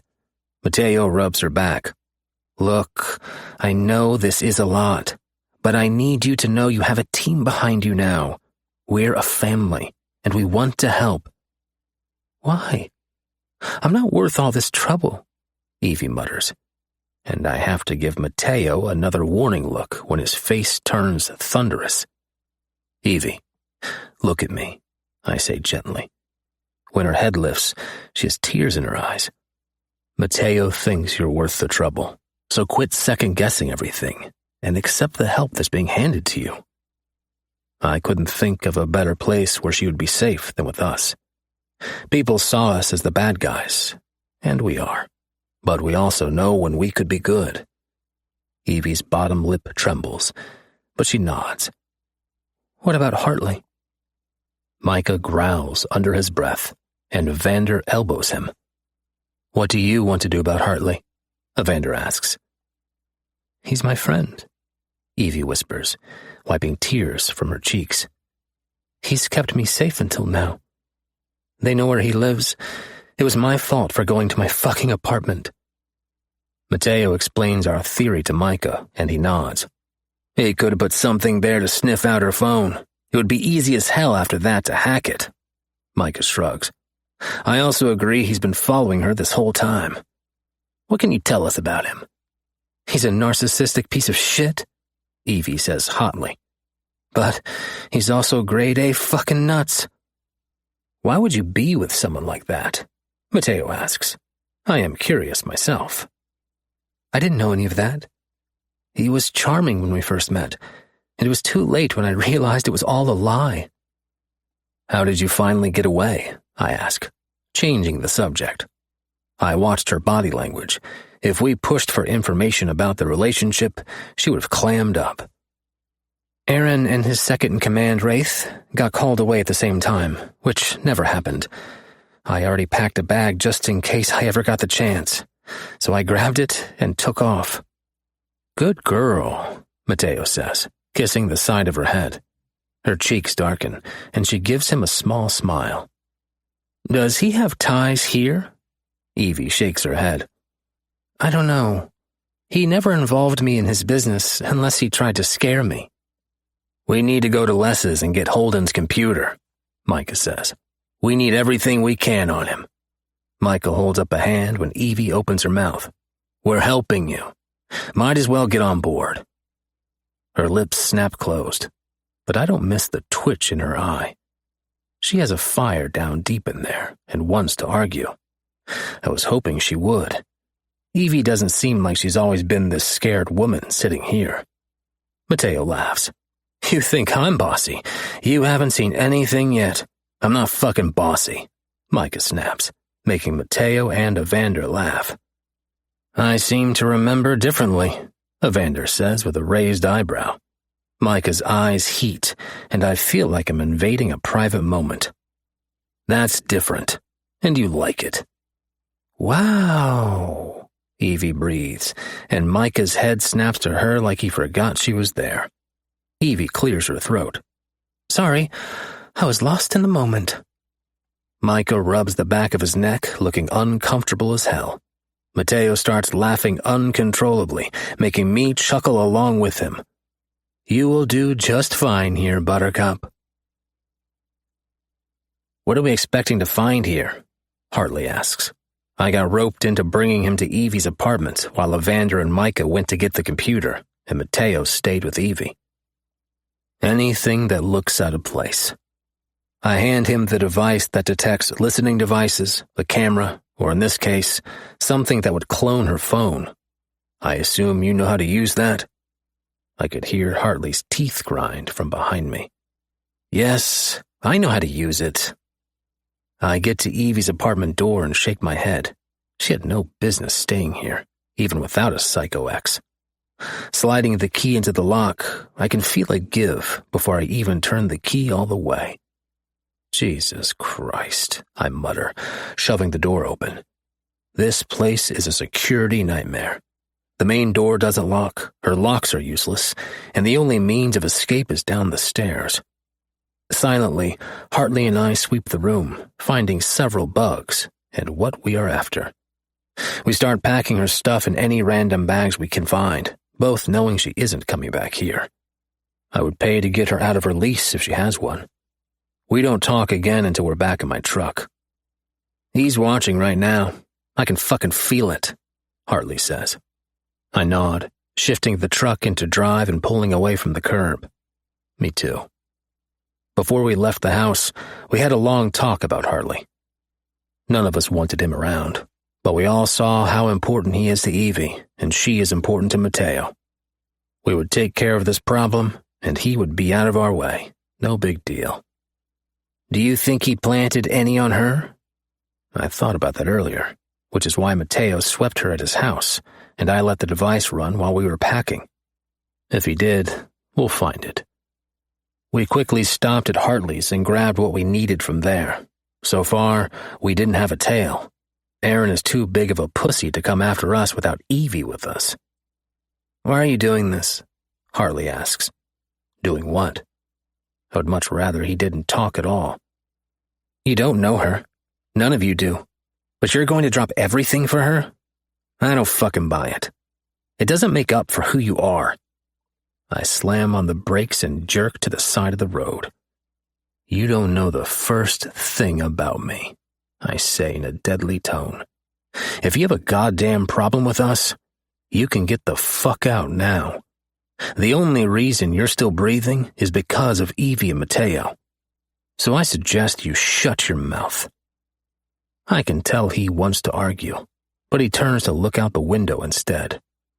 Good choice. I haven't shot anyone in a while, and my finger is getting twitchy. Chapter 13. Mateo. You're lying, Evie laughs. We've been talking on the back patio by the pool for hours. I truly enjoy her company. She is easy to talk to, and her sense of humor is the same as mine. As scary as that is.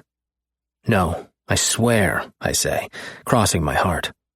I told her a story about when Van and I stole the principal's car in high school, parked it at a strip club, and then sent pictures to his wife. Frankie was so pissed that he beat us for days. I wasn't telling her that part. Even though Van and I knew the consequences, we had a blast that day. You, I could see. Evander? He seems so serious, Evie says. Funny how she's already picked that up. He didn't used to be, I tell her. Van just had to grow up way before his time. Primarily because of Frankie.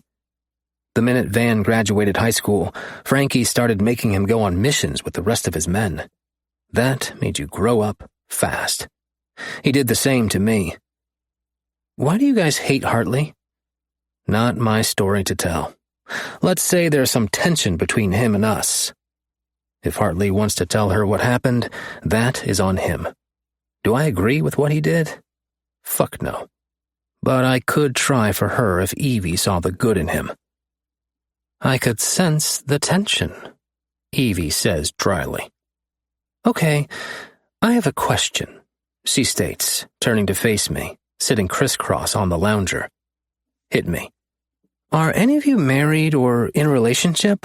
Because I don't want to get my ass kicked by some woman thinking I'm sleeping with her man, Evie states, making me laugh. Don't you think you should have asked me that by now?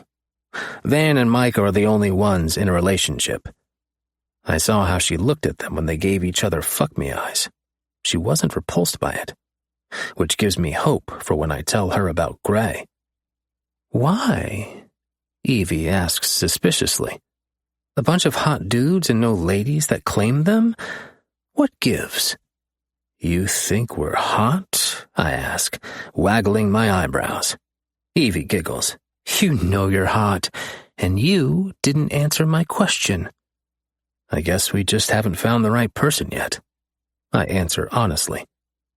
That makes sense, I guess, Evie says, sitting back on the lounger. I wanted to ask her about Aaron, but she gets this look in her eyes that I don't like.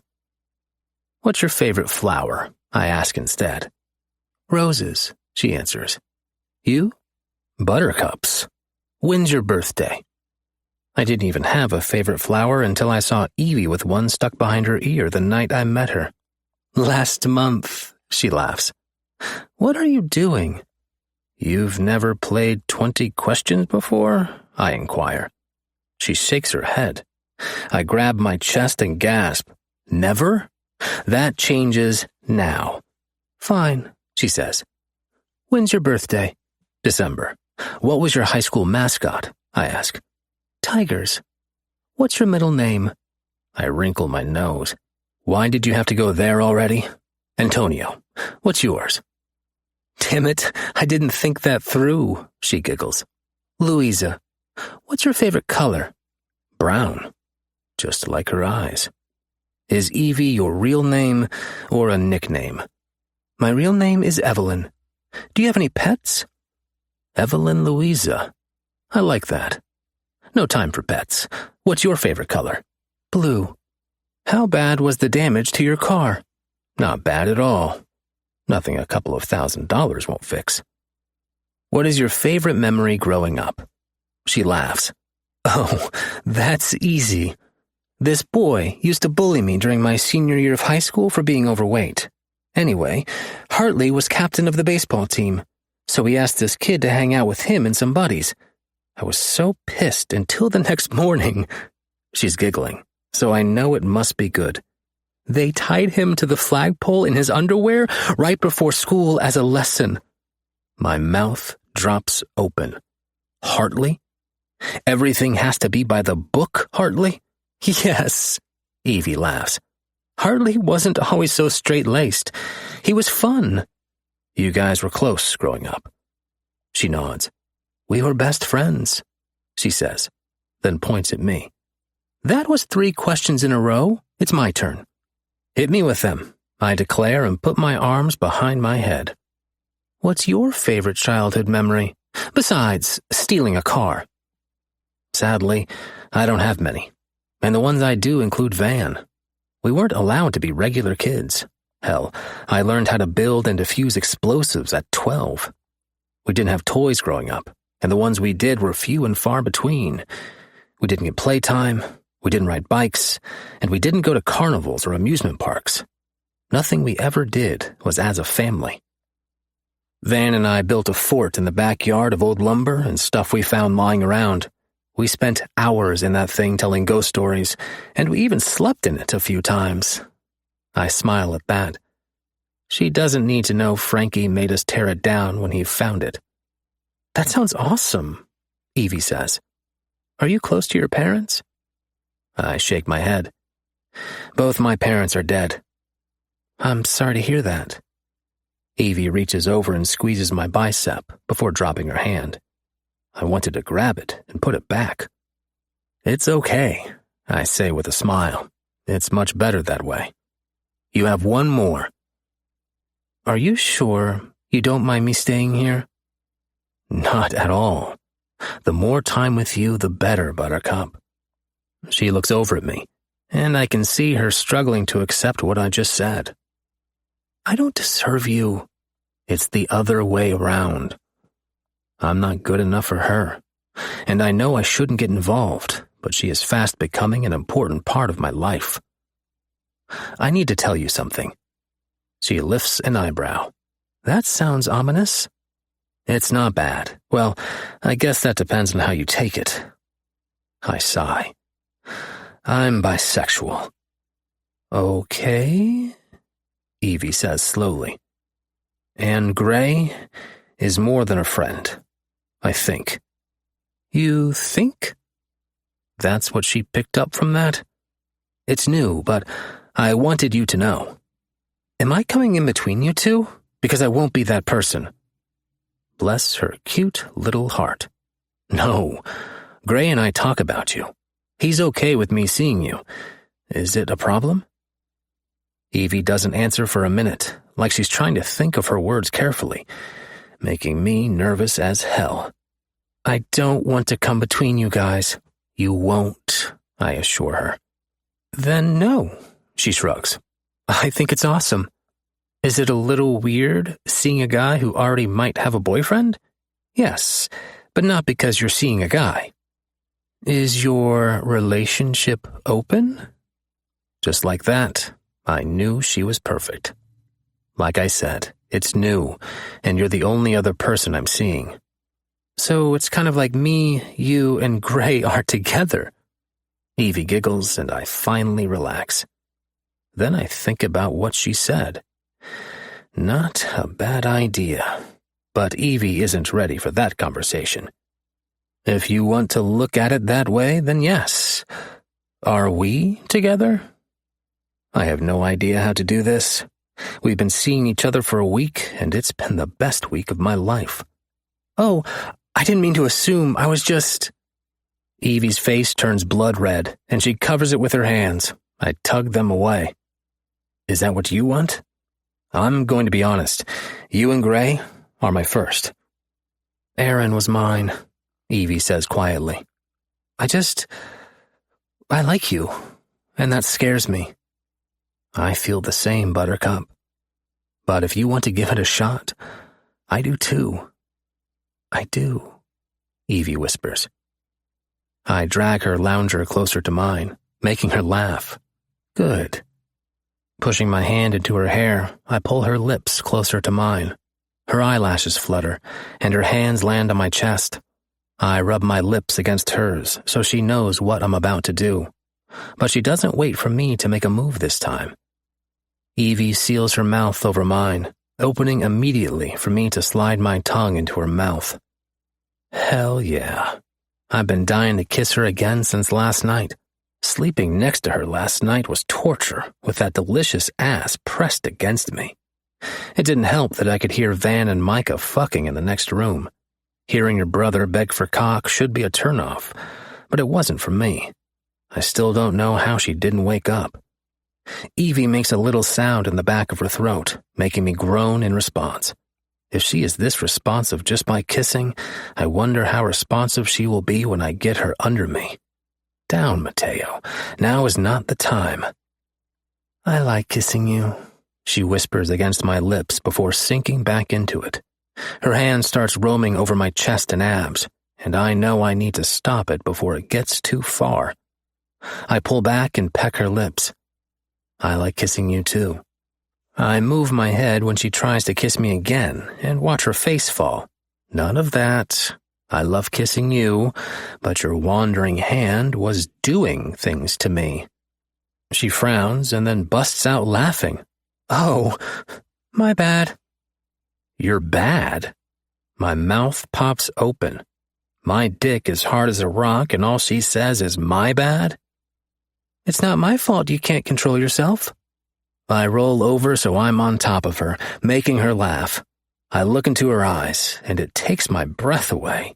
Holy shit, I'm fucked when it comes to this girl. Beautiful, I whisper, pushing her hair behind her ear. When you say it like that, I believe you. I'll tell you how beautiful you are every day, Buttercup. I promise. That's one promise I knew I could keep. Did you find anything? I asked Gray, flopping down in the chair next to him at the dining room table. Micah and Van got back with Holden's computer, and Hartley and Gray have been digging into Aaron since. They also found the device that cloned Evie's phone to hack into her location and several bugs. It pisses me off to know that this fucker has been stalking her the whole time she thought she was safe. Not yet, Gray answers, gesturing to Hartley. He's doing the digging.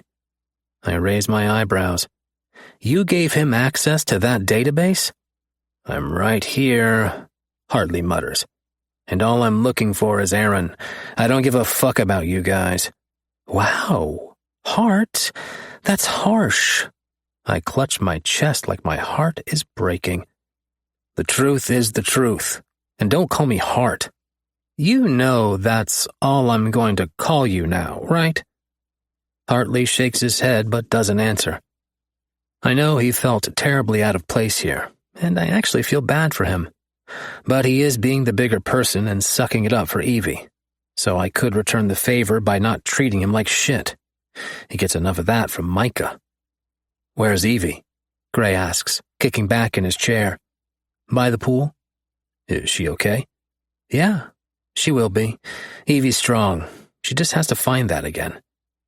I'm dying to know how Evie was growing up, but I don't think Hartley would answer me if I asked. If anyone has insider information, it's him. She seems to be. She wanted to argue with Micah really fucking bad this morning. Gray chuckles. How could you tell? Body language. Gray shrugs. She didn't like him telling her what to do. You studying my girl, Gray? He turns his head to look at me. If I was? I think about what Evie said about me, her, and Gray being in a relationship, and I search for that jealousy about Gray and Evie. It doesn't come. I know she was joking, but the thought has been on my mind since she said it. She didn't have a good example of how a woman should be treated. Would it do any harm to have someone else besides me show her? I shrug. I don't care. Study away. Hartley stands up from his chair so fast that it almost falls over. Evie's not that kind of girl, he growls. And what kind of girl is that? I ask. The kind of girl who would want to be passed around between you assholes. I knew you had a fucking motive. Evie and I are leaving. Now. He goes to leave the room, and I step into his face before he can even think about taking her from me. Let me tell you something, Hartley. I'm the only goddamn ally you have here, so I suggest you sit down and shut the fuck up. If you ever threaten to take her from me again, I'll pull your spine through your asshole. What's going on? Evie says from behind me. I give Hartley a look promising pain if he opens his mouth, but I won't back down. Hartley clenches his jaw so tight I'm surprised his teeth haven't fucking cracked. Yeah, Cruz. Why don't you tell her what's going on? That comes from Micah, and I know where this is about to go. I step back. Nothing's going on. Just a misunderstanding. Right, Hart? I say between clenched teeth. No, Micah says. I think she should know why we don't want him here. I know what Micah is trying to do. He's hoping that if we tell Evie what Hartley did with Les's investigation, Evie will want him to leave. I don't know if she would or not, but it would hurt her to have to tell him to go. I don't want that for her. I don't think this is the time. I turn to Micah and beg him with my eyes to shut up. It's the perfect time. She needs to know how he treats Vic. That's enough, Van barks, causing Evie to jump. You're out of line, Micah. Micah's eyes narrow on my brother, and he looks seconds away from blowing a gasket. Van holds up a hand to cut him off before he can talk. I know this is hard. I do. But there are more important things at play here. More important? Micah hisses. He'll just fuck this up too. That's what he's good at. Micah turns to Gray. Let's go. Micah storms from the room, and the front door slams seconds later. Gray gets to his feet. He squeezes my shoulder on the way by. I'll talk to you later. As much as I don't want him to leave, Micah is his boss, and he doesn't have a choice. I didn't mean to cause a fight, Evie says softly. Before I can comfort her, Van steps beside her. It's not your fault. Van smiles. Micah is just passionate about this cause. That's an understatement. I see it from Micah's point of view and understand his anger. But Micah is also good at holding grudges. Hell, his niece married his one-time enemy Zane, and he still doesn't like him. I just hope he could work it out, so it doesn't cause a rift between him and Van.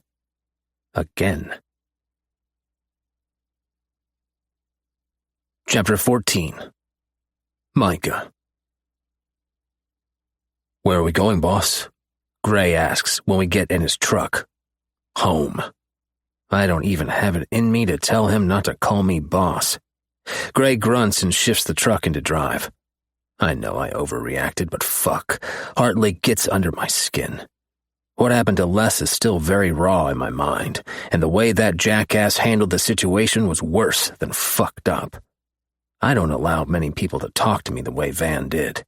The only reason he's still standing is because it is Van.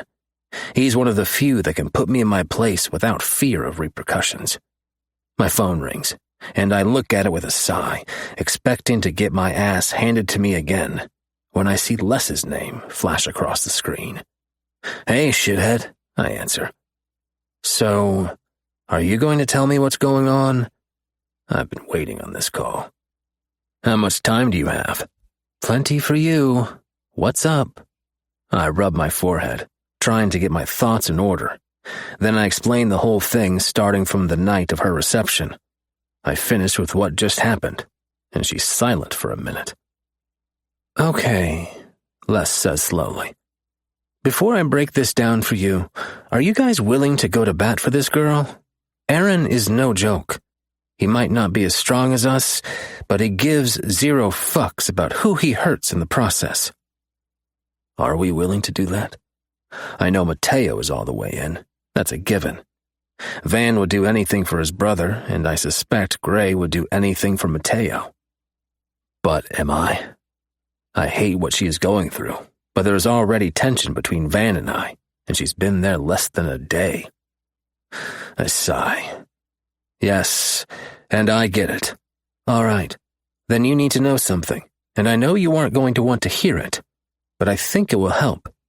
Okay. After we got rid of Jay, I reached out to Hartley. Zane was facing serious prison time for the case opened against him for murder because his service weapon was found at the scene. Hartley pulled in every favor he had left to get those charges dropped against Zane, and I suspect he made the murder weapon disappear. In my book, what he did more than made up for him botching my investigation. How can you say that, Les? He refused to fucking investigate because of who you were. Maybe if he had pulled his head out of his ass, we could have found you faster. No, you wouldn't have, Les says softly. The best guys were already on the case, my guys. Hartley couldn't have offered anything more than what they were already doing. We were raised to hate cops. He was raised to hate criminals.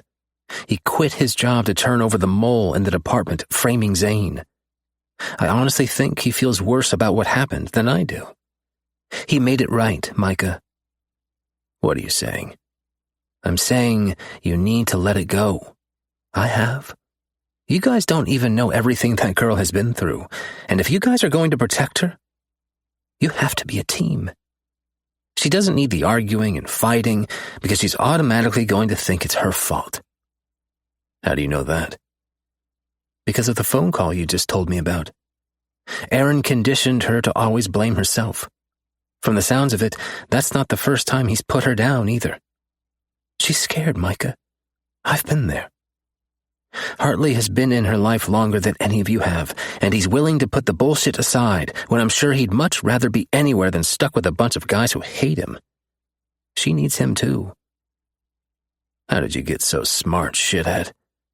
I had some amazing men in my life who taught me everything I know, including you. If you need to take the day to cool down, do that, but don't wallow in anger like I know you're going to do. And don't fuck things up with Van either. I love you, Les. Thank you. You're welcome. And I love you too. I disconnect the call and sit back in the seat with a sigh. I'm so damn proud of the woman Les has become. I've watched her grow into the leader her dad knew she could be. It took her some time, but she's turned into the best leader the Palettis have ever seen. She is also the only one who saw through my bullshit. I open up Van's text screen and take her advice. I'm sorry. I'm going to get some work done, and I'll come back later, if that's okay. Evander, it's always okay, and you have nothing to apologize for. But she needs to find out from him what he did. She doesn't need to hear it from you. I get it. I'll see you later. I love you. Evander. I love you too, Mide. I don't think he knows what that nickname does to me. And it has nothing to do with a godly complex. It turns me to mush every time. Jesus Christ. I am turning into a fucking sap. Last night with him was more than I expected. He's never taken charge like that. He liked it more when I did it. But something about him telling me what to do had me hard as a fucking rock. There's no denying there's sexual chemistry between Van and me, but there was so much more. I wanted to be a better man for him, but old habits die hard, like my fucking temper. Growing up, I would let it fly and fight anyone who got in my way. I got suspended from school more times than I can count, and the only reason I didn't get expelled was because of who my dad was. But I'm a grown man now, and don't have that outlet anymore. So I usually just let it fester like Les just accused me of doing. Van helps with that, though. Walking into the house, I run over what Les told me about Hartley. It doesn't give him a sudden out in my book, but I would keep my mouth shut in front of Evie. This would be over soon anyway, and things would return to how they were. "What do you think about Evie?" I asked Gray. I just finished touring one of my new rental properties, and we are headed back to Van so I could fix dinner. My way of an apology. Gray shrugs. "She seems like a nice girl. You trust her?" I can't get the nagging suspicion out of my head that it's too coincidental that she is on the run from the Bulls and best friends with Hartley Cruz. The longer I sat at the house, the more I worked myself up to believe she's helping Hartley take us down. He isn't a cop anymore, but what better way to get your job back than to take down the Italian and Mexican mafia? If it's true, using a beautiful girl like Evie as a cover-up is fucking brilliant. Her fear is either real, or she's a damn good actress. I've seen it play out both ways. "Yeah, she hasn't given me a reason not to. We know nothing about this girl," I argue. "What are the chances of me saving her and her captivating Mateo's attention all in the same night? She blows into our lives with an elaborate story about being on the run, but she's told us nothing else. Unless she's talked to Mateo, that could all be a lie." "What are you saying?" If I explained any of this to him, he would probably call me a suspicious bastard like Mateo would. I might be, but I'm not willing to risk my friends or family. "Just that we need to be careful," I lie. Gray glances at me and then back to the road. "Mateo trusts her, and I trust his judgment. You don't think his judgment might be blinded by her pussy?" "It's not like that." "How is it not like that?" "Because they haven't slept together yet." That makes me pause. Mateo usually fucks the girl by the second date, if they get one. But he's been seeing this girl for a week, and is willing to give anything to protect her. And they haven't slept together yet. What kind of fucking spell does she have over him? Pulling into Van's driveway, I already see Ghost's black Dodge Challenger sitting in the driveway. He and Caden step out of it when Gray pulls up. They are inseparable now that they've allied their gangs, the Vipers and the Disciples. "You could have gone in," I tell Ghost dryly. "I told them to meet me here so they could help." "We just got here, dickhead," Ghost laughs. I key in the code to the front door and push it open. I follow the sound of the voices in the living room. My eyes zero in on Evie on the couch between Van and Mateo and have to swallow the jealousy that flares up. Get your shit together. I trust Van. I don't trust her. "Hey," Van greets me with a smile, and I relax a little. "I called in reinforcements." I gesture to Ghost and Caden. "Good," Mateo nods. "We might need it. Evie, this is Ghost and Caden," he introduces. She gives a shy wave. Ghost and Caden get settled on the love seat while Gray and I take the chairs. "Buttercup, I know this is hard, but we need more information. What can you tell us?" "I really don't know much," Evie says softly. "I only met a few guys, and he never talked in front of me." "Okay, what are some of their names?" "Titan, Screwball, and Wraith." All street names, not real names. I don't miss how her voice quivers on the name Wraith. I'm catching myself scrutinizing everything she's doing. The way her voice shakes when she talks about it. How she folds herself more into Mateo. And how she looks you directly in the eyes when she talks. Could that be faked? "Wraith?" Ghost asks, sitting up. "Yeah, he's Aaron's second in command." "What does he look like?" A shudder runs through Evie. "Big, bald, and mean." "Scar through his left eyelid?" Ghost asks. Evie nods. "Fuck. That has to be the same one." I was wondering where that asshole went. You know him? I ask. Yeah, he used to be a Viper. He took off when Xander died. No big loss there. Xander was stabbing Les in the back while working for Victor Orlov. Could he still have ties here? Van asks. Yeah, his mom still lives in Concrete Row. Would she help them hide? In a heartbeat. I want you guys on it, I order. See what you can find out. They're here somewhere, and we need to find them. What do we do if we find them? Caden asks. Call me. Hartley slowly walks into the living room and silently hands me the laptop. I take it without a word, remembering everything Les said. If he called in favors to get Zane's charges dropped, he truly stuck his neck out to fix his mistake. I could even understand his suspicions that Zane just ran off with Les, but he saw how bad Zane looked when he got back. It took Zane and Les months to put the weight back on that they had lost in that place. How can you look at someone in that bad of shape and not do anything? What am I looking at? I ask, scrolling through pages of reports.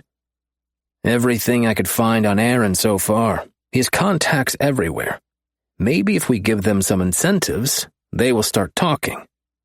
Mateo looks at me, and I subtly nod, giving him permission to tell him about Wraith. Hartley takes it all in. It's not a bad play, but we might get more out of his associates, Hartley replies. He looks tense as hell, and I don't blame him.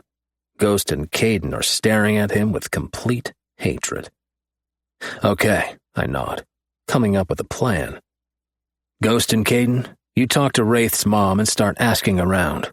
We need to make Aaron nervous. Take Alexei and Dmitri if you have to. We will talk to his contacts tomorrow. What about me? Evie asks, looking around. You sit back and let us take care of it, Van says softly, and I have to keep from grinding my teeth. You are being a jealous bastard, and this is temporary. Maybe if I keep lying to myself, I'll actually believe it. Chapter 15. Hartley. I want to be anywhere but here, locked up in a house with a bunch of guys who hate me. But no way am I leaving Evie with them or risking taking her anywhere else right now. I don't blame Micah for hating me. I fucked up royally when it came to Alessa's investigation. Hartley? I turned toward Evie's soft voice with a smile. Can I talk to you?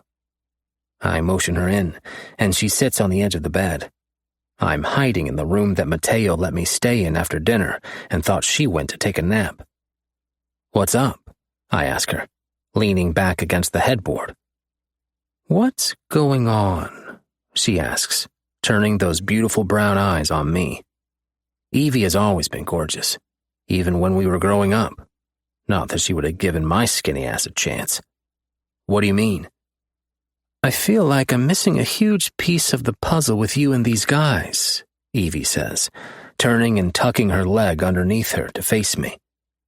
I don't know how much to tell her after what she had just got away from. I thought for sure Micah would tell her everything before Evander stepped in. Why aren't you on the police force anymore? I've been waiting for that question. I fucked up an investigation and turned my resignation in, I answer. Evie's brows furrow. You're human. People make mistakes all the time. Such an Evie thing to say, I joke. She always was a glass-half-full type of person. When she called and told me she was in Abbs Valley, I thought my heart would explode. After I found out why, I saw fucking red.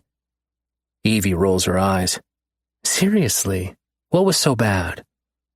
I close my eyes and admit my biggest shame in my entire career. I don't want to see her face when I tell her this. A guy on the force kidnapped Micah's niece and one of my detectives. I didn't believe it when they returned and refused to investigate. And I opened an investigation on Zane and had him arrested for murder with no proof. Why didn't you believe it? Evie asks softly. I sigh and open my eyes. Some things didn't add up. And I was a judgmental asshole. What does that mean? I could tell her, but I don't want to hurt her by telling her the truth about Mateo. He seems genuinely interested in her, and as much as that sucks, hurting her would suck even more. It doesn't matter. All that matters is that I fucked up. Hopefully this will be over soon, and we can continue with our lives. Evie's eyes fill with tears.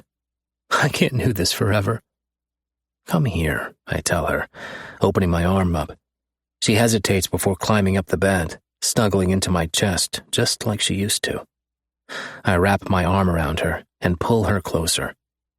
We will get you out of this. I'm so fucking stupid, Hartley, Evie says miserably. Hey, I tip her chin up with my fingers to see her eyes. You aren't stupid. You got in a bad situation. I should have got out sooner. The first time Evie trails off, and I try to keep my rage from boiling over. She told me very little about her time with him, but I could piece the rest together. We've barely spoken since she's been back, and I was trying to give her space. Evie, you know this isn't your fault, right? I ask. How is it not my fault? I moved in with a guy I barely knew. I should have known better at my age. You were 22 years old, I soothe. That's not exactly the age to have all the fucking wisdom. I'm 25 and still don't have a clue what the hell I'm doing.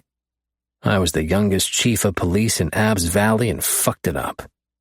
Evie giggles, and I soak in the sound.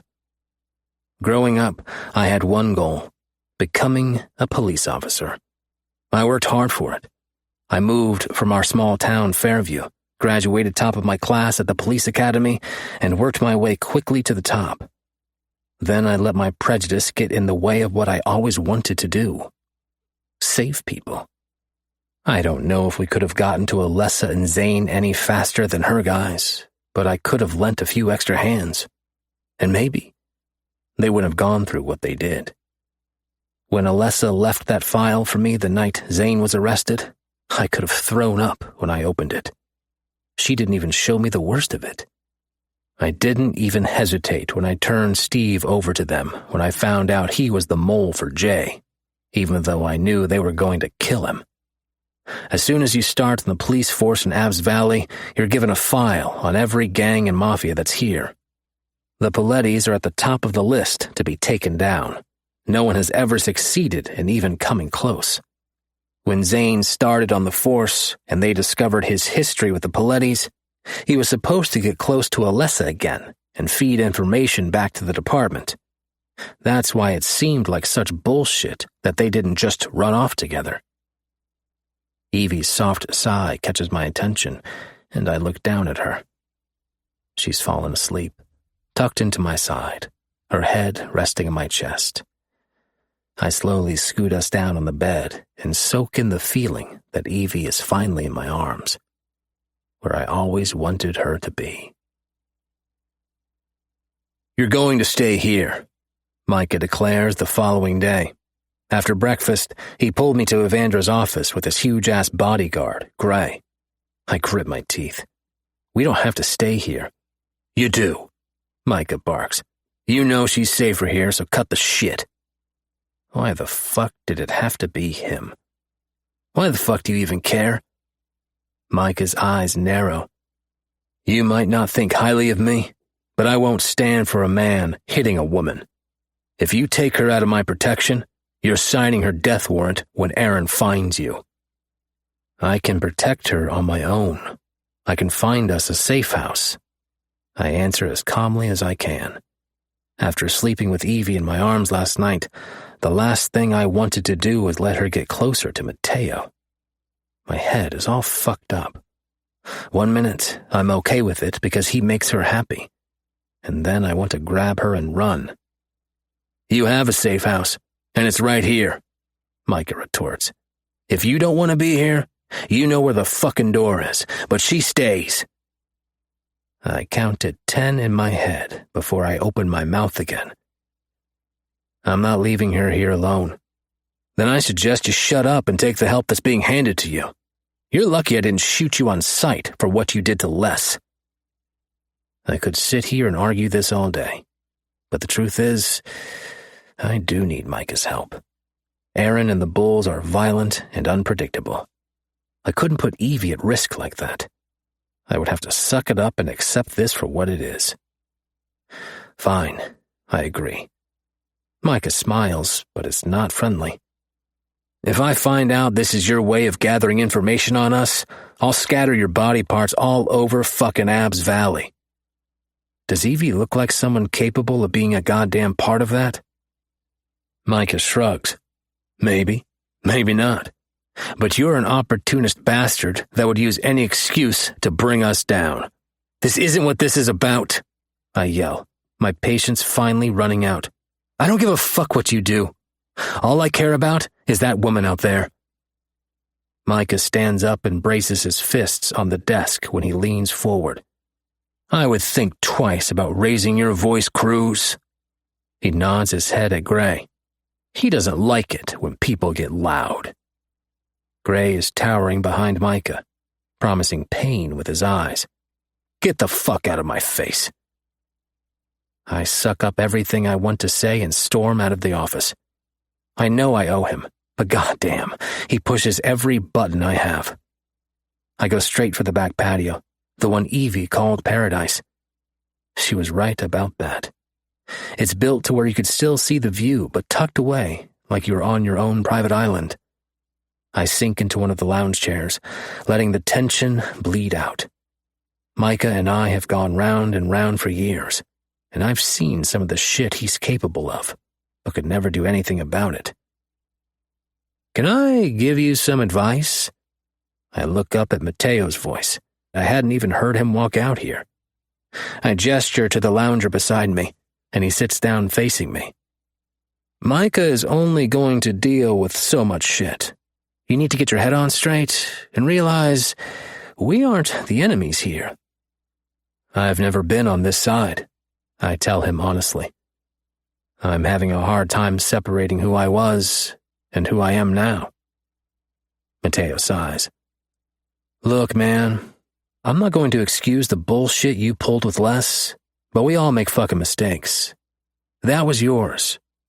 Yeah, we do bad shit, he shrugs. But we do good shit too. We had no control over the life we were raised in. Now's the time you need to realize that, or your time here will be harder than it needs to be. I run my fingers through my hair. I'll try. My main focus is Evie.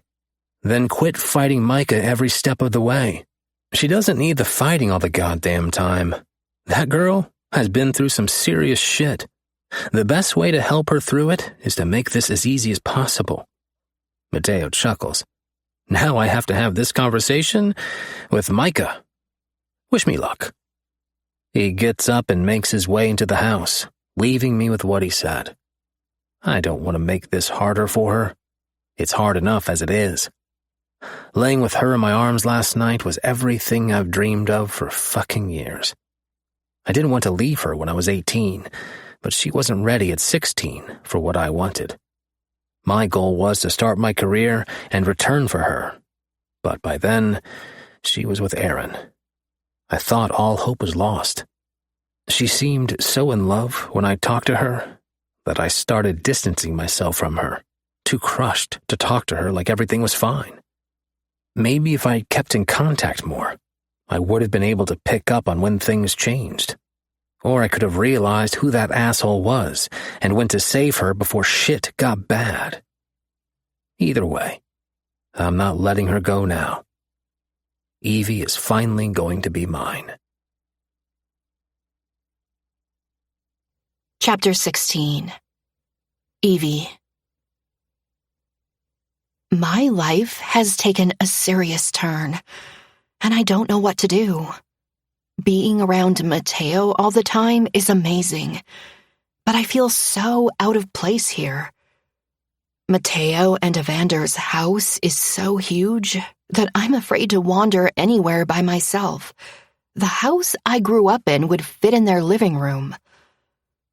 I knew Mateo had money just from the expensive clothes and cars, but I didn't feel intimidated by it because he never gave me a reason to be. All the dates he took me on were for me. He didn't do anything to show off or shove it into my face. He always made sure I was comfortable, no matter what we were doing. And it's no different now. What I couldn't wrap my head around is him saying he wants to be with me. We just met, and he doesn't know half of my past, but none of that seems to bother him. He makes me feel things I haven't felt in a long time. Happiness, confidence, desire, lust. I felt those things initially with Aaron, but that ended quickly. I had to do what Aaron wanted me to do. I have a choice with Mateo. I've never felt pushed or rushed by him. Feeling his body sliding against mine twice now stirred things in me that I didn't think I could feel anymore. But things are still moving at lightning speed, just like they did with him. I don't want to compare the two because Mateo is nothing like Aaron. But I can't help but worry if I am getting into another mess. Then there is his revelation about Gray. I was shocked at first, not because Mateo was bisexual, but because he was seeing Gray and me at the same time. I saw how Mateo's face lit up when he talked about him, which quickly turned my shock into curiosity. Gray doesn't seem upset with me being around, so I have to take Mateo's word that I'm not coming between them. Gray is gorgeous in his own right. He is taller than Mateo and broader. His black cropped hair, watchful hazel eyes, and square jaw give him an intimidating appearance. But I'm not intimidated by him. I find his presence almost peaceful. Like with him by my side, nothing could touch me. Everyone made me feel at home here, including Evander. He is careful around me, like he's afraid I'd shatter if he were too loud. And it's almost eerie how much he and Mateo look alike. The one I am intimidated by is Micah. I feel he doesn't want me here and would catch him watching me. It's like he is waiting for me to screw up. And I get the feeling he doesn't like me around Evander. Not that I would ever dream of doing anything. I saw how they looked at each other in the kitchen that day. All they saw was each other. Micah is completely different now than the night he saved me. That night he was sweet and caring. Now he's barely said 2 words to me since he ordered me to let them help me. I wanted to bite back, but so many black eyes made me seal my lips shut and nod. Buttercup? Mateo sticks his head through his bedroom door, and I'm slammed with guilt for falling asleep with Hartley last night. I only went in there to talk to him, and the next thing I knew, it was morning and Mateo wasn't home. What are you doing in here? He doesn't look mad, but I know how fast that could change. I just took a shower and got dressed. Where did you go? I had some things to take care of for work. He sits beside me on the bed and kisses my cheek. Was Micah nice while I was gone? I shrug. He doesn't talk to me much. You have to give him time. Micah is Micah. Mateo laughs. It takes him a while to warm up to new people. I don't think he trusts me, I say quietly. I don't know why that bothers me so badly. Micah doesn't trust many people. We lapse into silence, and I can't stop the flutters that Mateo is mad about Hartley, and he hasn't said anything yet. Are you mad at me? I blurt. He frowns. Why would I be mad at you? Because I slept in Hartley's room last night. Buttercup, he's your friend. Unless you guys were straight banging it out, I'm not mad. I stare at him to see if he's serious. When I see his lips twitch, I punch his arm. Mateo, no. He's my best friend.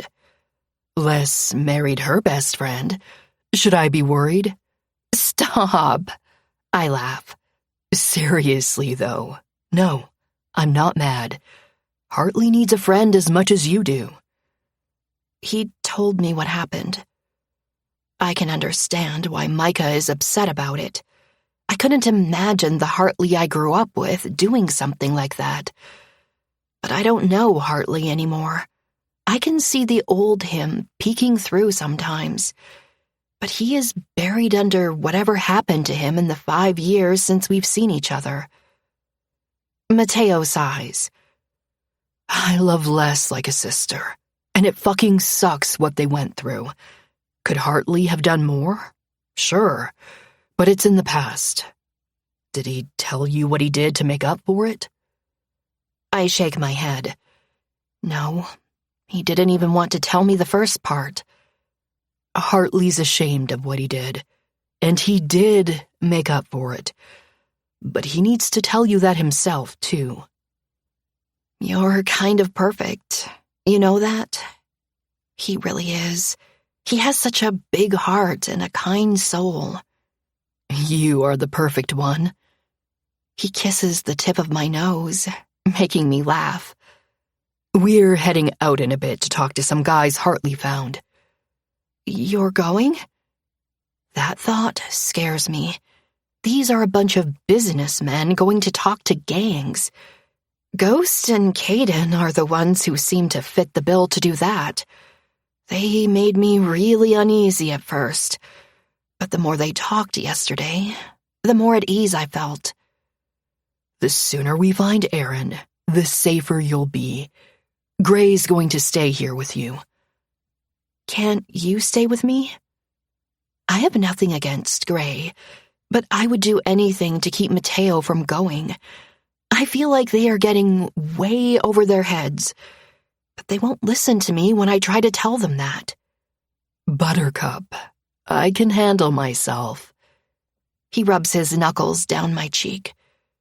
But if you want me to stay, I will. Just like that, my nerves settle until I think about the others going. Quit worrying. Mateo laughs, reading my mind. I'm not used to having help, and I don't know how to act because of it. I just hope they know what they are doing. Gray didn't end up going with the others. Micah assured him they would be fine, so he, Evander, and Hartley left about an hour ago, and I've been a ball of nerves since. Will you stop fidgeting? Mateo says. Me, him, and Gray are watching a movie in the living room, and I am tucked into Mateo's side. Gray is on the love seat, and I caught him watching us a few times. I couldn't tell if he was looking at Mateo or me, though. I can't help it, I huff. They're capable of taking care of themselves. Gray soothes. Will you call and check on them? I ask, and both guys chuckle. I'm serious. I have this feeling in the pit of my stomach that I can't get rid of. They walked into dangerous territory for me. I couldn't live with myself if something happens to them. They agreed to help me without hesitation. I still couldn't figure out why. Mateo, I understand, even though I still feel like he should run the other way. With a roll of his eyes, Mateo pulls out his phone and dials a number. Hello? Evander's smooth voice answers. He and Mateo even sound the same, except Mateo's voice is just a bit raspier. Everything good, bro? Silence. We're good? Why? Evie said you were a bunch of pussies who couldn't handle yourselves, so she made me call. Mateo, I didn't say that. Evander chuckles. Tell Evie we're fine. Will do. Anything? Not yet. Maybe some potentials. Tell Micah to use his don't fuck with me voice. He has been. You know how this goes. I know. Someone will step forward or we step harder. My frown deepens the longer this conversation goes on. It's like they've done this before, but that's ridiculous. You know it. Evander replies. I'm going to go. And Evie? My head snaps to the phone at the sound of my name. Yeah? Stop worrying. The line goes dead, and I'm still staring at the phone. Yeah, Buttercup, stop worrying. Mateo laughs. I huff and cross my arms, making him laugh harder. It's not funny. I think it's cute how worried you are about them, Mateo says, kissing the side of my head.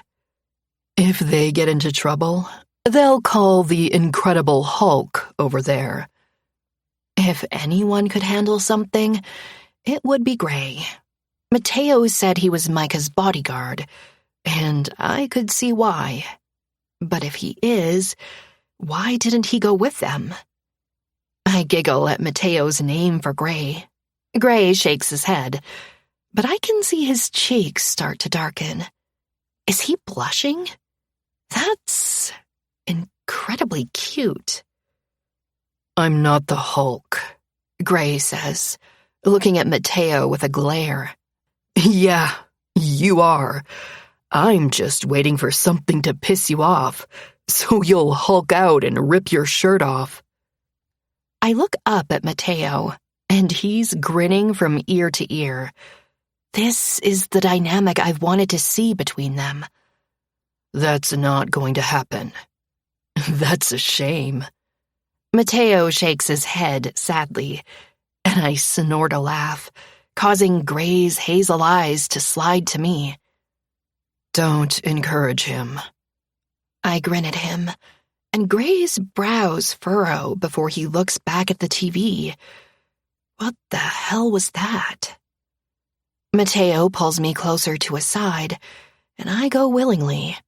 Doubts still plague me about him and me, but it feels too good to pass up. I'm going to go check on the guards, Gray says, standing up from the love seat. Without another word, he leaves the room. Is he okay? Is he mad about me cuddling with Mateo? Yeah, he doesn't sit still for long. Are you sure he's okay with us?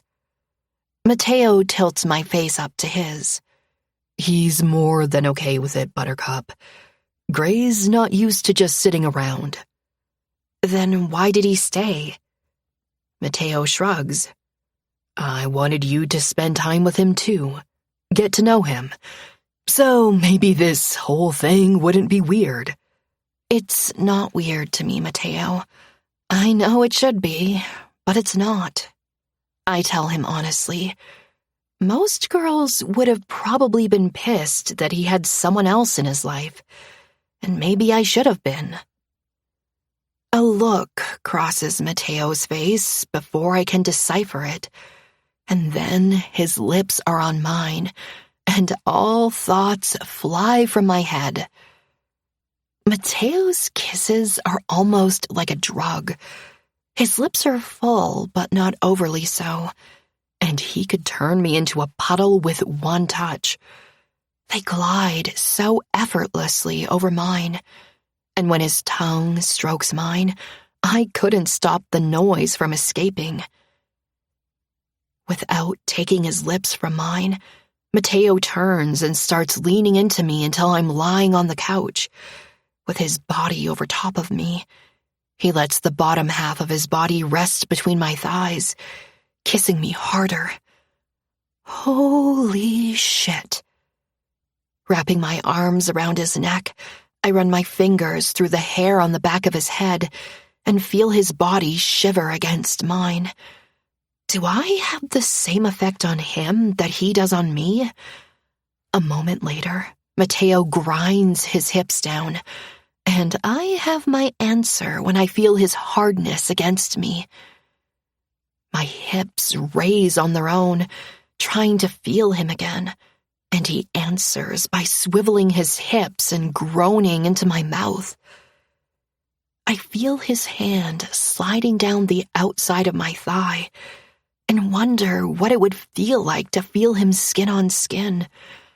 I could feel the hardness of his body against me and knew he was in great shape. But for the first time, I wanted to see it. His hand slides over my hip and under the hem of my shirt. When I feel the warmth of his palm against my stomach, a flash of insecurity hits me so hard that my eyes fly open, and I reach down and grab his wrist to stop him. He sits back on his knees immediately. I look up and expect anger in his eyes, but all I see is understanding. "I'm sorry, don't you dare apologize, Buttercup. I got carried away." He reaches down and hauls me into a sitting position. "Why don't we take a tour of the house?" He kisses me again, but it's soft and sweet this time. I know he is trying to distract me, and probably himself from what just happened, but I appreciate it nonetheless. I could feel the stirring of arousal with Mateo. How could you not? But I'm just not ready for that step yet. But how long will he be this patient? Chapter 17. Gray. I feel like such an asshole. When Evie smiled at me inside, it was like my world tilted on its axis, and all I saw was her. I know Mateo told me to study away, but I'm sure that didn't mean me checking out his girl. So I came to their guardhouse and told the guys to take a break and that I would watch the cameras. They didn't even question me. I needed to feel useful and didn't while I was here. It took everything in me not to tell Mateo no when he asked me to stay here with him and Evie, but I wanted to get to know her for him. Then I ended up getting lost in those big brown eyes. The door opens, and I expect one of the guards to step back through, but it's Mateo. And I'm hit with a sudden round of guilt. He slides onto the desk beside the wall of monitors, just like he does at Micah's. "What are you doing here?" "I just needed to do something." Mateo tilts his head to the side, studying me. "Bullshit. What's wrong?" I don't even know why I tried to lie. Mateo could read me like a fucking book. "Where's Evie?" I ask, ignoring his question. "In the library. Apparently she likes to read. She was like a kid in a candy store, so I left her alone." "Now tell me, what's wrong?" "What did you mean yesterday, when you told me I could study her?" "Is that what this is about?" I nod, and Mateo sighs. This whole thing is fucking with me. I expected her to be mad about us, but she wasn't. Then she said something that I haven't stopped thinking about. "What did she say?" "She said it was kind of like me, you, and her were all together, and I didn't hate the idea." I know the shock shows all over my face because Mateo chuckles. "It would be the best of both worlds." I shake my head. "I could never do that, Mateo. She's your girl." "What if she was our girl?" "Evie's not ready for that yet. Hell, she's not even ready for me yet. But I think it's something that could happen down the road." "What are you saying?" "I'm saying I've seen how she looks at you, and I don't even think she notices it when she does." He hops down off the desk. "And I've seen the way you look at her." Heat starts creeping into my cheeks before I can stop it. He steps between my thighs, leaning down on the arms of the chair, just like he did the first day I kissed him. "She's beautiful, isn't she, Gray?" I nod, because the words are locked in my throat. mostly with being this close to him again. His lips brush against mine, and my control snaps. My hand shoots out, wrapping around his throat so I can take control of this. Mateo's pupils flare, waiting to see what I'm going to do next. Are you teasing me? Nothing has happened since that first kiss, even though we've spent every night together. I wanted to give him time with Evie before I made a move, and I think he was giving himself time too. But now, we are both tired of waiting. He told me he and Evie had made it official, and now that I know she is okay with us, I am ready to take the next step, whatever that is. No, Mateo pushes out past my hold. I want you to want her as much as I do, as much as I want you. I seal my lips over his with a groan and stand up. I walk him back until he's pressed against the desk and I can feel my body against his. It felt so fucking good the first time, but I wanted more. We just need to get something out of the way first. I pull back from the kiss and tilt his face up with my thumb under his chin. This has to be about more than sex. I wanted to be honest with him. I don't do meaningless hookups. It isn't who I am. I don't fault anyone for them, but I can't do it. I refuse to be like my mother. Gray, I didn't spend the last 6 months flirting just to have sex with you. I feel him swallow against my hand. I feel different about you. What does that mean? I move my hand beside his hips, caging him against the desk. It means I've had sex once since I met you and felt empty afterward. That's never happened to me before. I could tell he's uncomfortable with this conversation. We both are. But we needed to be honest with each other if I wanted what I thought I wanted. Mateo is the only one I've ever opened up to. He still doesn't know everything because shame keeps me from telling him. So, this isn't just about sex, I clarify. When he shakes his head, I search his eyes, and the truth is staring right back at me. Our lips crash together again, and it's different this time. I could feel the tension between us building until it eventually snaps. I slide my tongue into his mouth, and he groans deep in his throat. His hands go to my hips, jerking me closer. Pulling away from the kiss, I reach over and flip the lock on the door. My lips go to his neck, and I can't get enough of his body rubbing against me, trying to get even closer.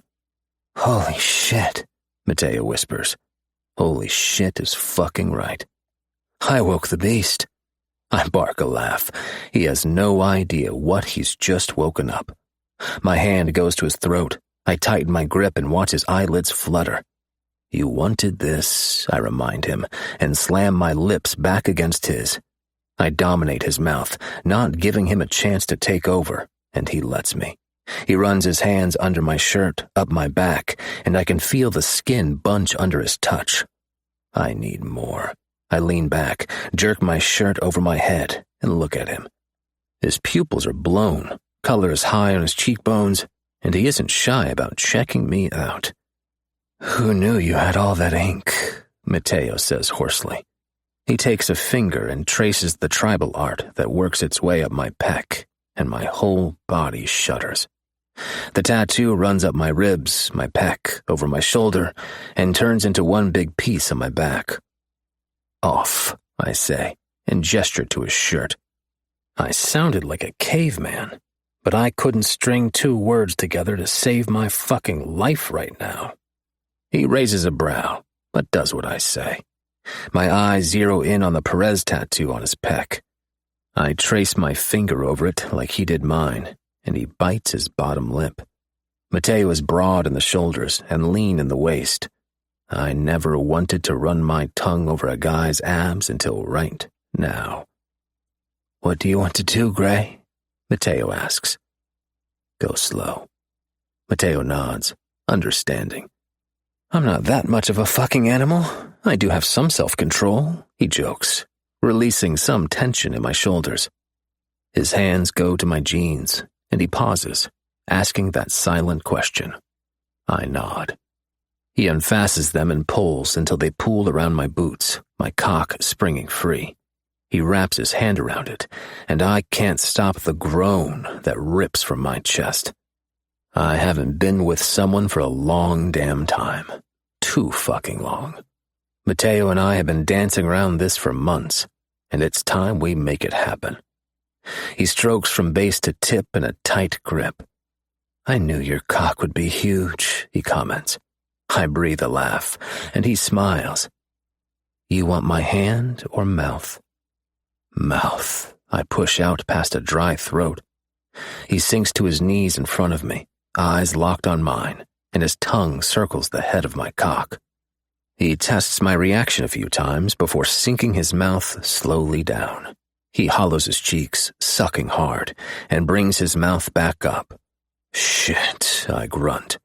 He takes my hand and places it on the back of his head, giving me permission to control it. I tighten my fist in his thick brown hair and fuck his mouth with shallow thrusts, watching his green eyes darken with lust. I push his limits, slide in, and feel him relax, taking me into his throat. God damn, he could suck a dick. I feel him shift and look down past his face. He's pulled his cock out and is roughly stroking it in time with my thrusts into his mouth. His dick is long and veiny, and I wonder what he would taste like. His other hand comes up to my ass, pulling me forward, encouraging me to fuck his mouth harder. I don't need any more encouragement than that. I place both hands on the side of his face and start fucking his mouth hard. He moans around the head. Fuck, your mouth feels good, I rasp, moving faster. I can feel the stubble on his jaw under my palms, which spurs me to go harder. I push in until his nose touches my pubic bone, and his throat bulges with my cock, stealing his breath. His eyes roll back in his head, and I can't take it anymore. I piston my hips forward, the wet slurping from his mouth stretched around my fat cock, and my harsh breathing echoes around the small room.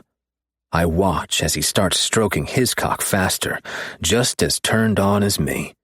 I could feel sweat gathering at my temples and rolling down my back. I wouldn't last much longer. I'm going to come, I warn, giving him the chance to back away. He keeps his hand firmly planted on my ass to bury me in his throat. My balls draw up and my release blazes down my spine. The first jet of cum hits his throat, and he moans around my cock, ripping one out of me in response. He swallows greedily around the head, and I watch in fascination as he comes all over his hand. He slides his mouth off my cock and gives me one of his signature grins. Damn, you taste good, Mateo says breathlessly.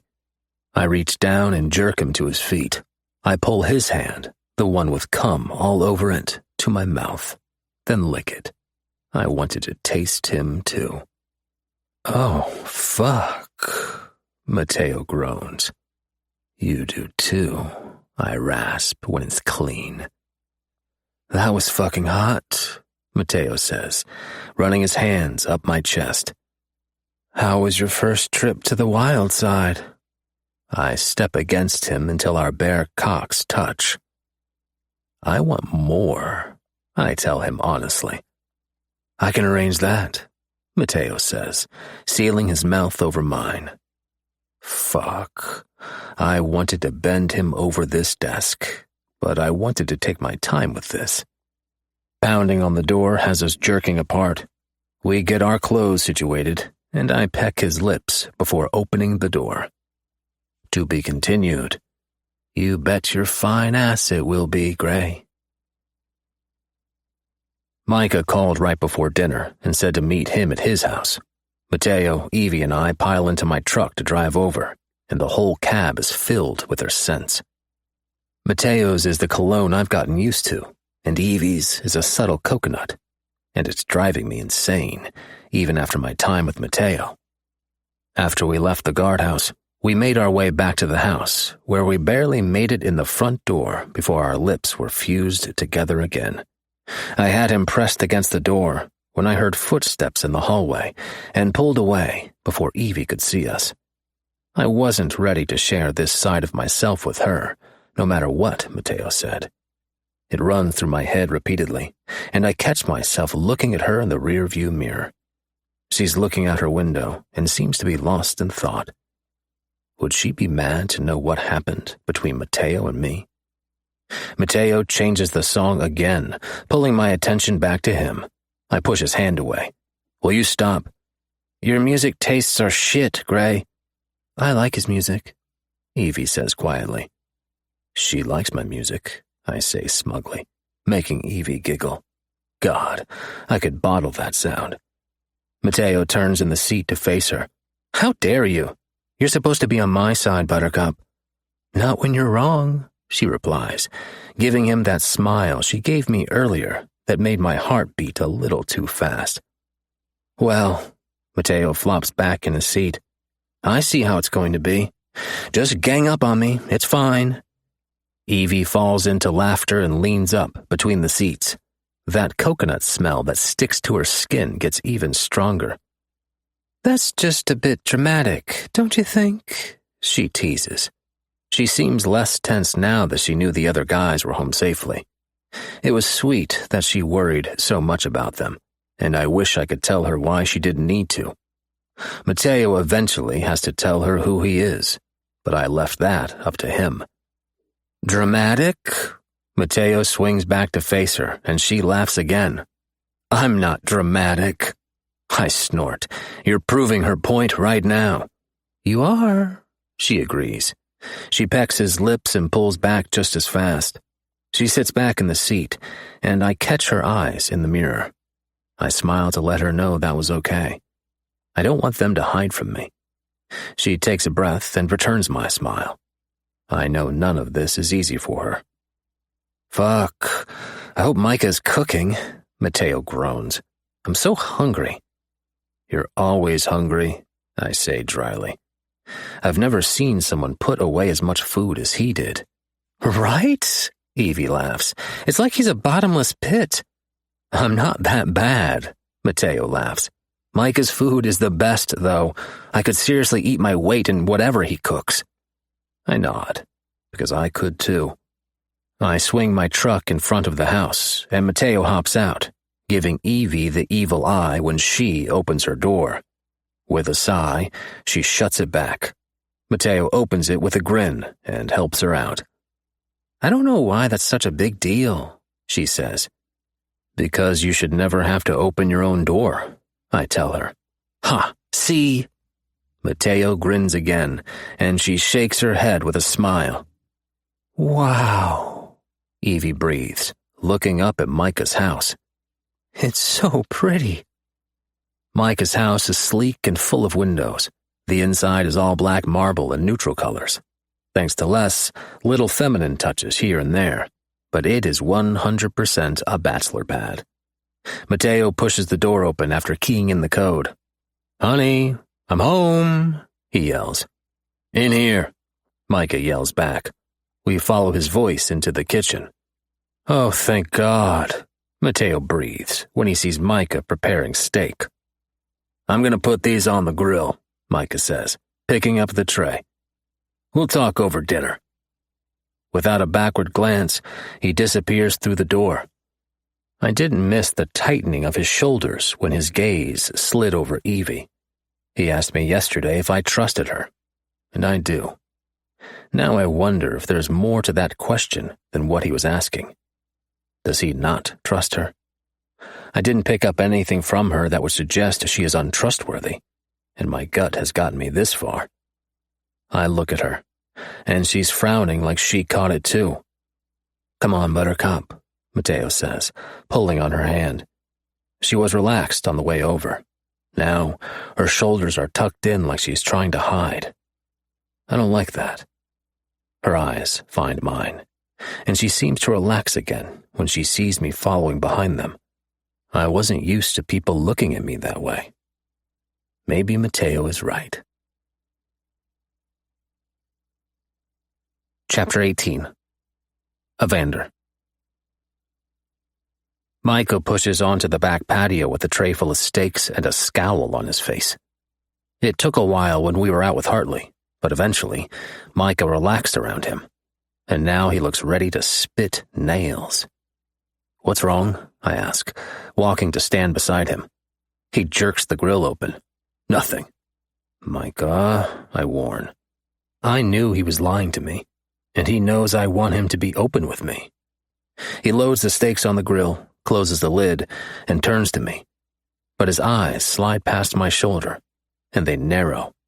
I turn around to see Evie step out onto the patio with Mateo and Gray and turn back to him. Is she his problem? He was all about helping her. Did he change his mind? That doesn't sound like him. He would do anything for a woman in trouble. "What's your deal?" I ask. His eyes slide back to mine, and his expression evens out. "Nothing. I need to grab some stuff from inside." He steps around me, making a fast clip into the house. "What the fuck?" "Hey, Evie," I smile. She turns to me from where she was watching Micah disappear into the house. "Hi," she greets with a little wave. Mateo leads her over to the table, pulling her chair out. I try to keep the shock off my face, but know I failed when he glares at me over her head. It looks like I needed to talk with my brother. "What's his problem?" Mateo asks, sitting beside Evie. I take my chair in front of them while Gray sits on her other side. I'm sure it's nothing. Evie's chewing on her bottom lip, looking more than a little stressed out. "What did you guys do today?" "We watched a movie and then I lost Evie to the library," Mateo answers. She smiles. "It's like my favorite place ever now." "You like to read?" I ask. "I do. It's a nice escape from reality." I nod, agreeing. I used to hide to read growing up, getting lost in the books to pretend I was anywhere but with Frankie. He hated to see me reading, so when Mateo and I built our house, I made the biggest fucking library possible. "Did anything catch your eye?" Evie giggles. "So much. I could live in there for days." "If I don't have what you want, let me know and I'll add some more." "Evie likes dirty books," Mateo says with a grin, making her face bloom with color. Before I can fuss at him for embarrassing her, she smacks his arm. "They're called romance. How do you know anyway?" "Same thing. And your stuff is in my room, remember? Hartley or Gray must have grabbed your smut stash." I hide my smile with my hand when she turns her glare on Gray. He shrugs. "We grabbed what we thought you wanted. We didn't snoop." "What were you doing going through my stuff?" she asks, turning back to Mateo. "I didn't. I went to move the bag, which was heavier than shit, and I got curious." She laughs. "That's going through my stuff, Mateo." He shrugs, unapologetic. "That's the only thing I looked at, and your choices are interesting." Now I am curious, but I won't embarrass her any more than he already has. Even with her cheeks blood red, she meets his stare head on. I like what I like. "Oh, really?" Mateo grins again, and I know whatever is about to come out of his mouth will be bad. "Ménage à trois is what you like, Buttercup?" Her mouth opens. "Did you read them?" "No," Mateo laughs. "I looked up the titles online, but those weren't even the best ones." "Mateo?" she warns. "Stop," I tell my brother when he opens his mouth again. I could tell she was uncomfortable with his teasing in front of us. I look back at her. "There's nothing wrong with what you read. Enjoy the library anytime." "Thank you," Evie says softly. "Where's Hartley?" "With Ghost and Caden," I answer. Mateo's eyebrows hit his hairline. "He should be back soon, though." "With Ghost and Caden?" Mateo asks slowly. "Why?" It was a shock to me when he went. He proved very useful today when we pressed those assholes for information on Aaron, which is why I think Micah relaxed around him. Ghost called and said they were headed to ask some more questions, and Hartley asked to go. Micah half told Ghost to take him because he could help, and the other half so he didn't have to be around Hartley. "Good." Mateo slides his arm around Evie's shoulders, leaning back in his chair. We need answers. People like that aren't loyal. Someone will spill. Why do I feel like you guys are talking in code? Evie asks, looking between us. I can't tell her we are because to her, we are just a bunch of rich assholes. Because it's none of your concern, Micah says, walking up behind her. It is my concern. This is about me, Evie replies. I watch Micah's jaw clench. It is about you. Micah tilts his head to the side. Maybe, if you gave us more information, we wouldn't have to do all the legwork. Evie frowns. I told you. He didn't tell me anything. How long were you with him again? Micah retorts. A year. So, in that year, you didn't accidentally hear him talking about business? Micah asks skeptically. I don't miss the emphasis on accidentally. Micah doesn't trust her. That much is clear now. Is he seeing something we don't? Micah, Mateo barks. That's enough. No. It's okay, Evie says, laying her hand on Mateo's arm. I tried not to, because any time I did, it didn't end well for me. I see the fear flash across her face, and that's not something you can fake. Micah watches her like a hawk, trying to catch her up in a lie. I trusted his instincts, so I needed to make a point to ask him what the hell he was thinking. Dinner was tense as hell. Ghost, Caden, and Hartley showed up right before, and I thought we could all enjoy a meal for Evie's sake. But I was wrong. Micah said very little, and he kept eyeing her suspiciously. After dinner was done, I found him in his office. I sit in the chair in front of his desk, and he doesn't look up from his laptop. Micah. Before he can look up, the door busts open, and Mateo slams it behind him. What the fuck is wrong with you? Mateo growls. Mateo is seething. I can see it in the set of his jaw. That doesn't happen often. And when it does, it never ends well. Excuse me, Micah says, looking up with a glare. She didn't deserve you treating her like that. Micah waves his hand. You don't even know her well enough to make that assessment. And this is my house. And that is my girl. Mateo grits, and my eyes widen in surprise. When did that happen? I don't know what the fuck your problem is, but you won't talk to her like that. Come on, Mateo. You don't find this thing fucking suspicious? What? Mateo and I ask at the same time. It can't be a coincidence that she showed up at Les's reception, meets you, then me, and then shows up with fucking Hartley Cruz to be saved. Do you hear yourself? Mateo asks with exasperation.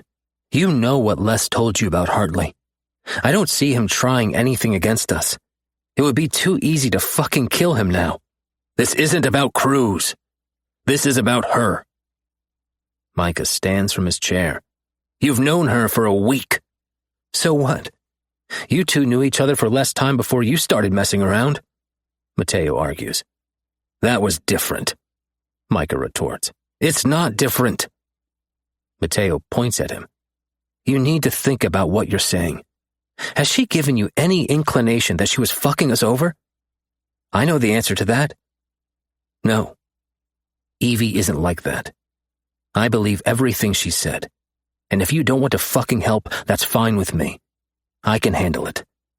I'm going to take her home before you can say any other crazy shit. Mateo jerks the door open and spears Micah with a look. If you ever talk to or about her like that again, I won't hesitate to slit your goddamn throat.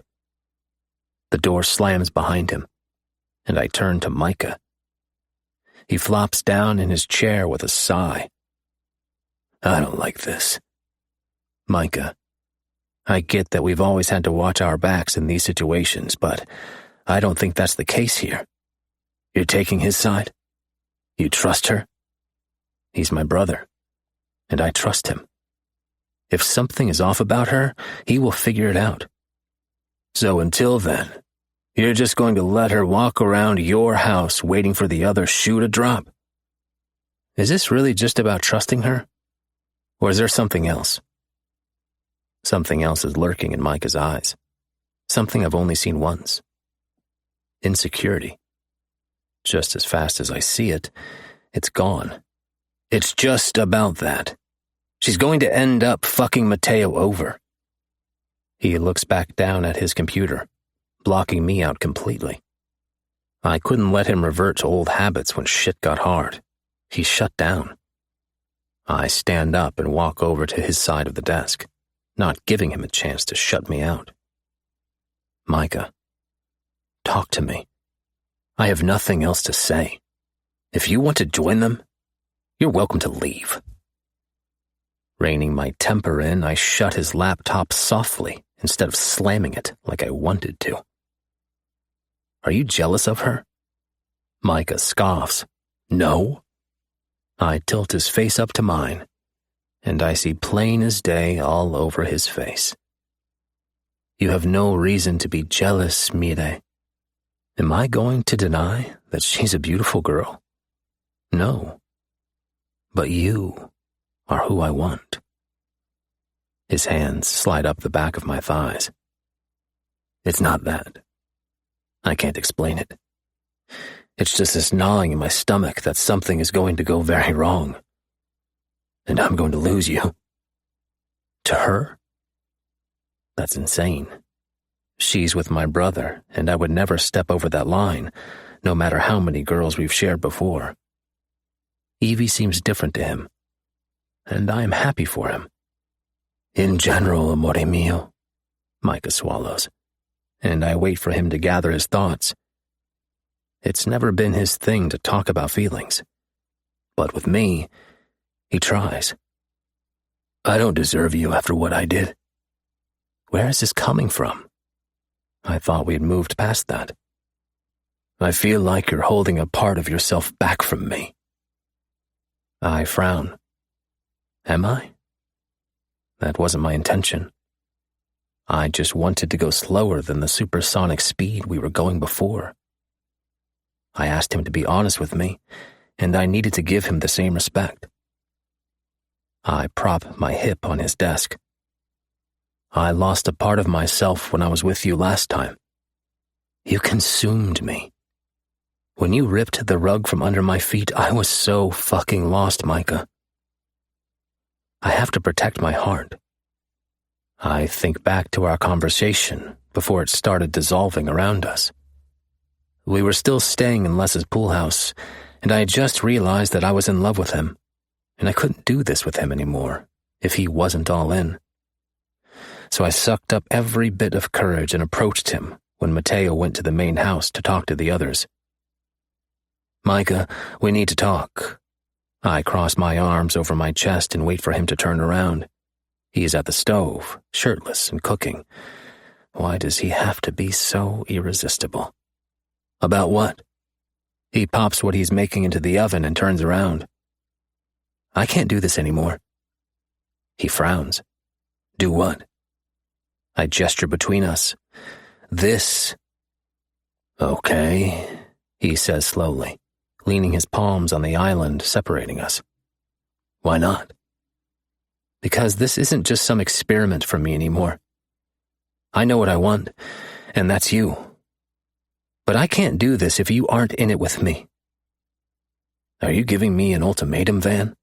No. I'm telling you that I'm done hiding what we're doing. I don't want to be some dirty little secret. If that's the path you choose, then I'm done. That's an ultimatum. Micah grits out. It's not a goddamn ultimatum.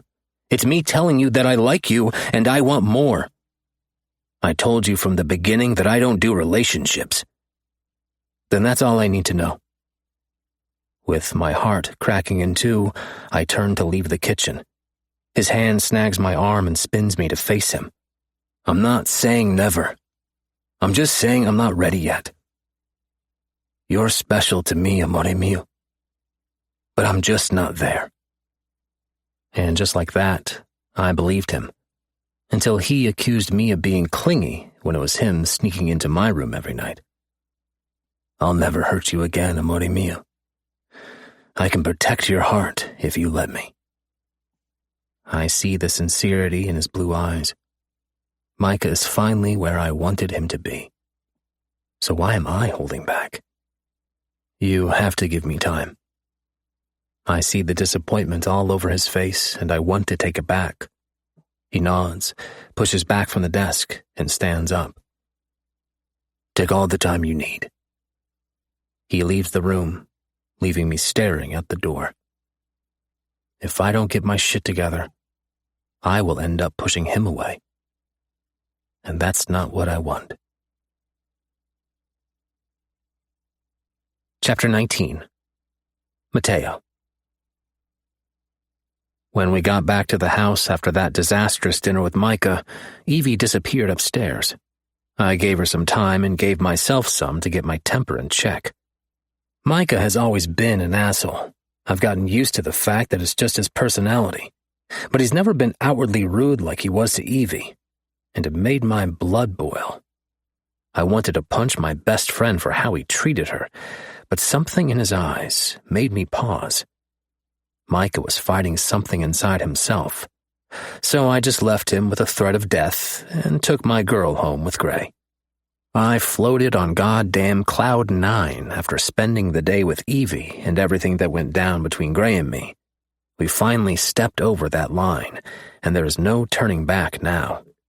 I finally got it out in the open to Gray that I wanted him to pursue Evie, so maybe we could have what she suggested. I know it was a joke, but like I told Gray, I saw how she watched him. Then Micah had to be a super douche and ruin it all. Taking the stairs 2 at a time, ready to talk to Evie, I push my bedroom door open. She spins around in nothing but bra and panties, and I'm struck fucking speechless. Then I remember my manners. Shit, Buttercup, I'm sorry.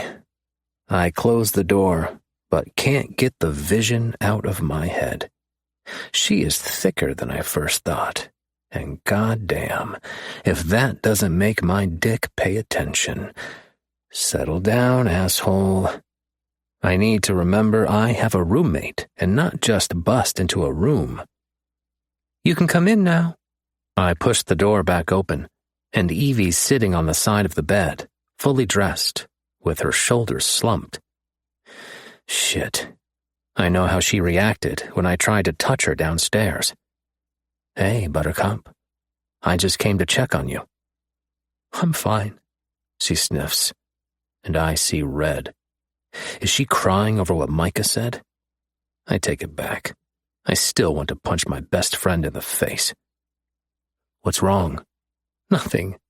Buttercup, I plead. Talk to me. I saw your face, Mateo. You don't have to pretend anymore. Wait, what? I don't follow. Just now. I know I'm not built like other girls. Her voice is so small, unlike the Evie I've gotten used to. It's okay if you don't like it. Buttercup. I fucking love it. I step into the room and shut the door. Is this coming from her ex or her? I could only imagine the poisonous shit he filled her head with. You don't have to lie. She jumps from the bed, whirling to face me, swiping tears from her cheeks. I get you're just trying to protect my feelings, but you don't have to. I get it. I do. I'm built like this, and you're built like that. I'm big, and not the usual girl you go after. Now you're stuck babysitting an emotional train wreck. She cuts off her rambling by tucking her lips in. I love when she gets nervous and word vomits everything. It's cute. Are you done? I ask, humor lacing my voice. Her face blooms with color, but she nods, letting her eyes drop to the floor. I tuck her hair behind her ear, tracing my fingers down her cheek until I reach her chin, tipping her eyes back to mine. My face just now? You saw every filthy thing I wanted to do to you. And I don't think you're an emotional train wreck. I think you're someone who went through some heavy shit, and you haven't realized how fucking strong you are. I let that sink in and moved my hand to cup the side of her face, my thumb rubbing the tear rolling down her cheek away. "You're built to perfection, Buttercup," I declare. "I never want to hear another negative thing come out of your mouth talking about that gorgeous body like that." She doesn't push me away, so I move in closer.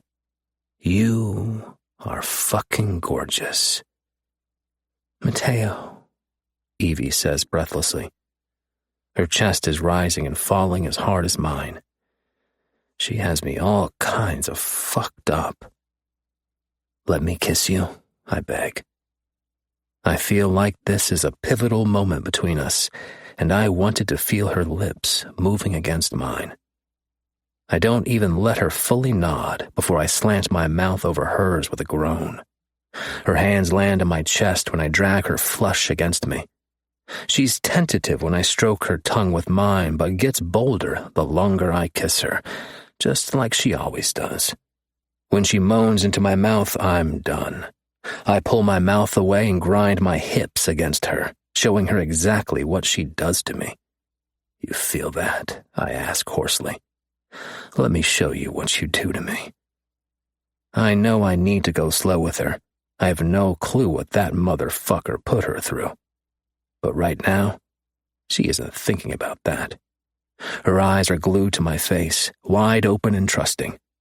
For whatever reason, Evie trusts me, and I'm going to prove to her that she can. She nods shyly, and I reach for the hem of her shirt, asking for permission with my eyes to take it off. She nods again. I pull it from her body and have to bite my lip to keep from groaning again. Her huge breasts are pushed up in a white, lacy bra, and I want to bury my face in them. "Take yours off," Evie whispers, and I oblige, quickly whipping it over my head. Her hands return to my chest, spreading her fingers wide, and I can't stop the groan this time. Her finger traces over my Perez tattoo, and I feel like I'm going to cum in my pants like a damn teenager just from her touch. I hook my thumbs into her yoga pants and pull them from her thick hips. I help her step out of them, leaving her in just a bra and panties again. I take a step away to get a better look, and her arms come up, trying to hide. "Don't do that. Don't you dare hide from me," I tell her sternly. I step back and turn her, so we both face the large mirror on the wall. "You know what I see when I look at you?" I tell her, running my hands down her sides. "I see a beautiful woman." I move my hands to cup her breasts, my tan skin contrasting with her creamy white skin. "I see big, beautiful breasts that I want to bury my face between and suffocate," I say, and she giggles, some of the tension leaving her body. It had its intended effect. I move my hands to her hips. I see hips I've been dying to sink my hands into. I move my hands down the front of her panties, making her gasp. I see thighs I want to bury my face between. But most of all, I see you, Evie. Nothing about you is wrong. Everything about you is beautiful, from the tips of your brown hair to the tips of your cute little toes. I kiss up her neck. "Do you trust me?" She nods, and I almost melt with relief. "Get on the bed." I hold my hand out for her and wait with bated breath as she hesitates. When she finally slides her hand into mine, I smile at her. Taking her hand, I lead her over, helping her get situated. Once she's lying down, I stretch my body over hers and devour her mouth, soaking in every moan she makes when I grind my hard cock against her. I reach under her to unhook the bra and slide it down her arms. Pulling my lips from hers, I do exactly what I said I wanted to do and bury my face between her tits to kiss her chest. She giggles again. Her breasts spilled out everywhere. It was the best thing I'd ever seen. I pushed them together and suck her nipple into my mouth, her back bows, pushing it further. I switch back and forth until her nipples are stiff peaks and she's writhing underneath me. I let it go with a wet pop and look into her eyes.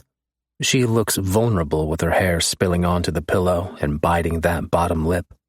I peck her lips once and move down her body, kissing each rib on both sides, kiss down her stomach, lick around her belly button, and feel her shiver. When I get to her panties, I pause and look up at her to make sure she's still okay. She swallows and nods.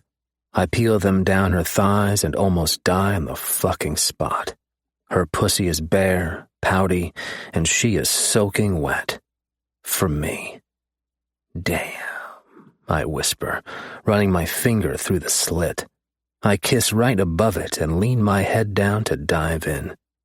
"Mateo, wait," Evie says breathlessly, sitting up and taking that delicious meal with her. My eyes snap to hers, and she looks close to panicking. I sit back on my heels, pissed at myself for taking it that far. "I'm sorry, Buttercup. I didn't mean to scare you." "No, it's not that." She bites that lip again, looking nervous. "I've never done that before." I know my eyes show my shock because she blushes. No one has ever eaten that pussy before? What kind of asshole doesn't please a woman the right way? She shakes her head. "He was my first," Evie whispers. "And he wasn't always nice." I close my eyes and count to 10. I'm going to gut this motherfucker. When I open them, I move back up the bed until she has to lie back. "We can stop." "I don't want to stop," Evie says quietly. "If we continue, I'm going to make sure you enjoy yourself. None of that half-ass bullshit. This is about you," I say, kissing her lips once. Her eyes fill with tears. "I want that," she says. I search her eyes again and make sure she isn't just doing this for me. I see lust staring back at me, and maybe a little nervousness, but she wants this. I start my slow trek down her body, making sure her nipples are stiff peaks again, and when I settle between her thighs this time, she doesn't stop me. I watch her face intently as I swipe my tongue through the slit and circle her clit. "Oh," she breathes, her eyes latching onto mine. I take 2 fingers and tease her opening, moving them back and forth until her hips push down. I sink 2 fingers inside her and suck her clit into my mouth. Crooking them a little, I find that magic spot, and her thighs threaten to close on my head. "Smother me, Buttercup." "Oh, God," Evie moans, and it comes from deep in her chest. My cock throbs from the noise. She is so wet, and her body responds just like I thought it would. I watch her cute blush spread from her cheeks and down her chest. I move my fingers slowly while licking, flicking, and sucking her clit into my mouth. Her breasts are rising and falling rapidly. I continue until I feel her walls starting to clamp down on me and know she's close. She pushes my head away. What the fuck? "Why did you stop me, Buttercup?" I ask in confusion.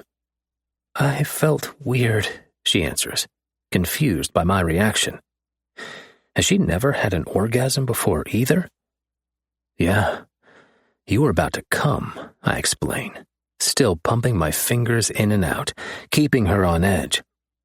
"I've never," she trails off, but she answered my question. "You're about to," I declare, before diving back between her thighs. "Mateo," Evie exclaims, then moans again. "Holy shit." I work my fingers faster, her greedy pussy trying to pull them back in each time I try to pull them out. I start rhythmically sucking her clit into my mouth, watching her face the whole time. She keeps twisting her hips, trying to escape my mouth, so I clamp a hand on one of those thighs and yank her back. "Let it go, Buttercup," I say gruffly. "You're right there. Let it go." "I can't," Evie groans, trying to pull away again.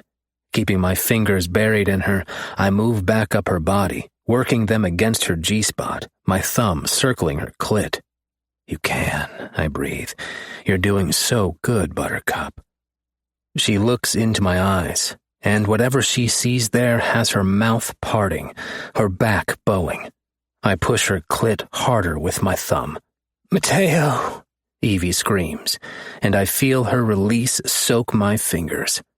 I slowly pull my fingers free, sucking them into my mouth to savor more of her flavor.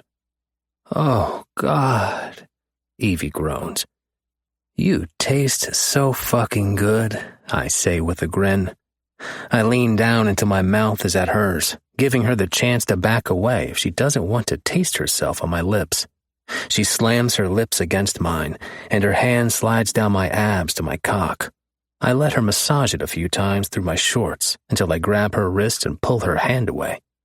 I kiss each fingertip. This was about you, I remind her. No matter how bad I want to sink into her pussy, now isn't the time. But you're hard as a rock? Yep, I laugh. But won't it hurt? Evie asks. And it's such an innocent damn question. That asshole filled her head with all kinds of bullshit I would wipe away. For a little bit, I tell her honestly. I gather her in my arms and get her head situated on my chest. She lays her hand on my stomach, and I feel the muscles bunching under my skin. I'll be fine. I kiss the top of her head.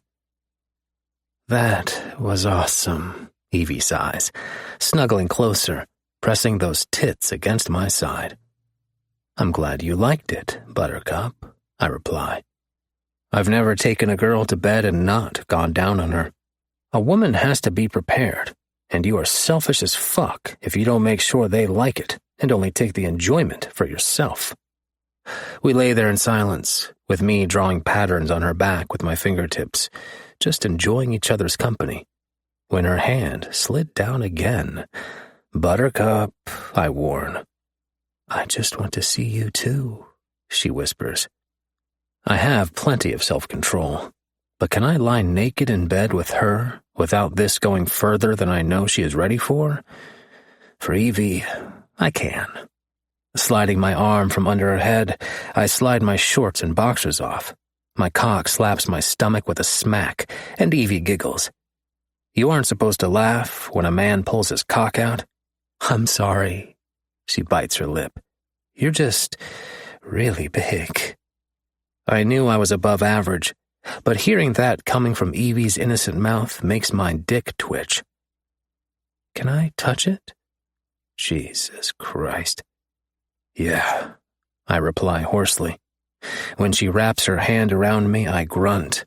Fuck. Is this okay? She asks, stroking tentatively. I knew she wasn't a virgin, but she is so fucking innocent still. I wrap my hand around hers, squeezing her hand, showing her how hard I liked it. I move her hand up my cock and swirl her hand around the head. Yeah, Buttercup, just like that. I let my hand drop and slide it between her thighs. She is soaking wet, and the first contact with my fingers to her clit, she moans deep in her throat. I haven't messed around like this with a girl in a long damn time, and it feels good just letting her explore. I turn my head and lock eyes with her, keeping my eyes wide open. I let her see everything I'm feeling, not hiding a damn thing from her. My fingers start moving faster on her clit, causing her strokes to speed up. That feels so good, Mateo. You going to come for me again? Yes, she moans, pumping her hand faster. Fuck, Buttercup, I groan, moving my hips to fuck her fist. Squeeze harder. She tightens her hand. I'm not going to fucking last. The first jet of cum splashes onto my abs and just keeps coming. After my cock is spent, I dive between her legs. No way we are ending this without her coming again. This time, it's going to be on my tongue. She spears her fingers into my hair, pulling me closer. Fuck yeah, she is feeling it now. I penetrate her with 2 fingers, rubbing her G-spot, my tongue working relentlessly on her clit. When I suck it into my mouth, she doesn't hold back this time. Her thighs tighten around my head, and her whole body tenses. "Mateo!" she screams. I lick up everything her body has to offer, savoring the sweet flavor of her pussy. I kiss her right on the clit when her body relaxes. "Good girl," I murmur against her thigh. "You're fucking amazing, Buttercup." Moving back up her body, I kiss her lips without hesitation. If I thought I was addicted to her before, it has nothing on it now. Chapter 20. Hardly. Ghost dropped me off at Mateo's after he stormed out with Evie and Gray. I had no idea what was up Micah's ass now, but he was a dick through dinner, and it wasn't aimed at me. We talked to everyone I found on that list, and everyone swore they didn't know where Aaron was, and a few said they didn't even know who they were. So, Micah and I started playing hardball, throwing out threats left and right. I hated to admit how good that felt, to be able to say what I wanted without repercussions. All tension aside, we made a damn good team. I wanted to say something about how he was talking to Evie, but when I got back there, I heard what Mateo said, and it made me realize Mateo cared deeply for Evie. I wasn't sure where that left me. That question was answered when I heard her screaming his name from my room. I was fucking livid at first. I wanted to rush up there and rip her from his arms when I didn't have any right to. So, I settled against the headboard and let the anger wash over me. When I heard them the second time, I wasn't angry anymore. I was fucking curious. I was fucked in the head. I still don't know what Mateo meant when he told Gray what he did, but I could figure it out. Evie has a way of pulling you in without even realizing it. And Gray isn't immune. Evie is a grown woman, and I needed to remember that. She could make her own choices, whether I wanted her involved in this life or not. I wanted to tell her, and in the back of my head, I was hoping it would make her want to leave. But no matter how badly I wanted that, she is safer here. Would Evie even want what Mateo was suggesting? It seemed far from the girl I grew up with, but I don't know her anymore. Someone knocks on the door, and I roll off the bed with a sigh. When I pull it open, Gray stands there with a laptop. He shoves it into my chest. We have work to do. Instead of leaving the room like I thought he would, he walks me backward and shuts the door behind him.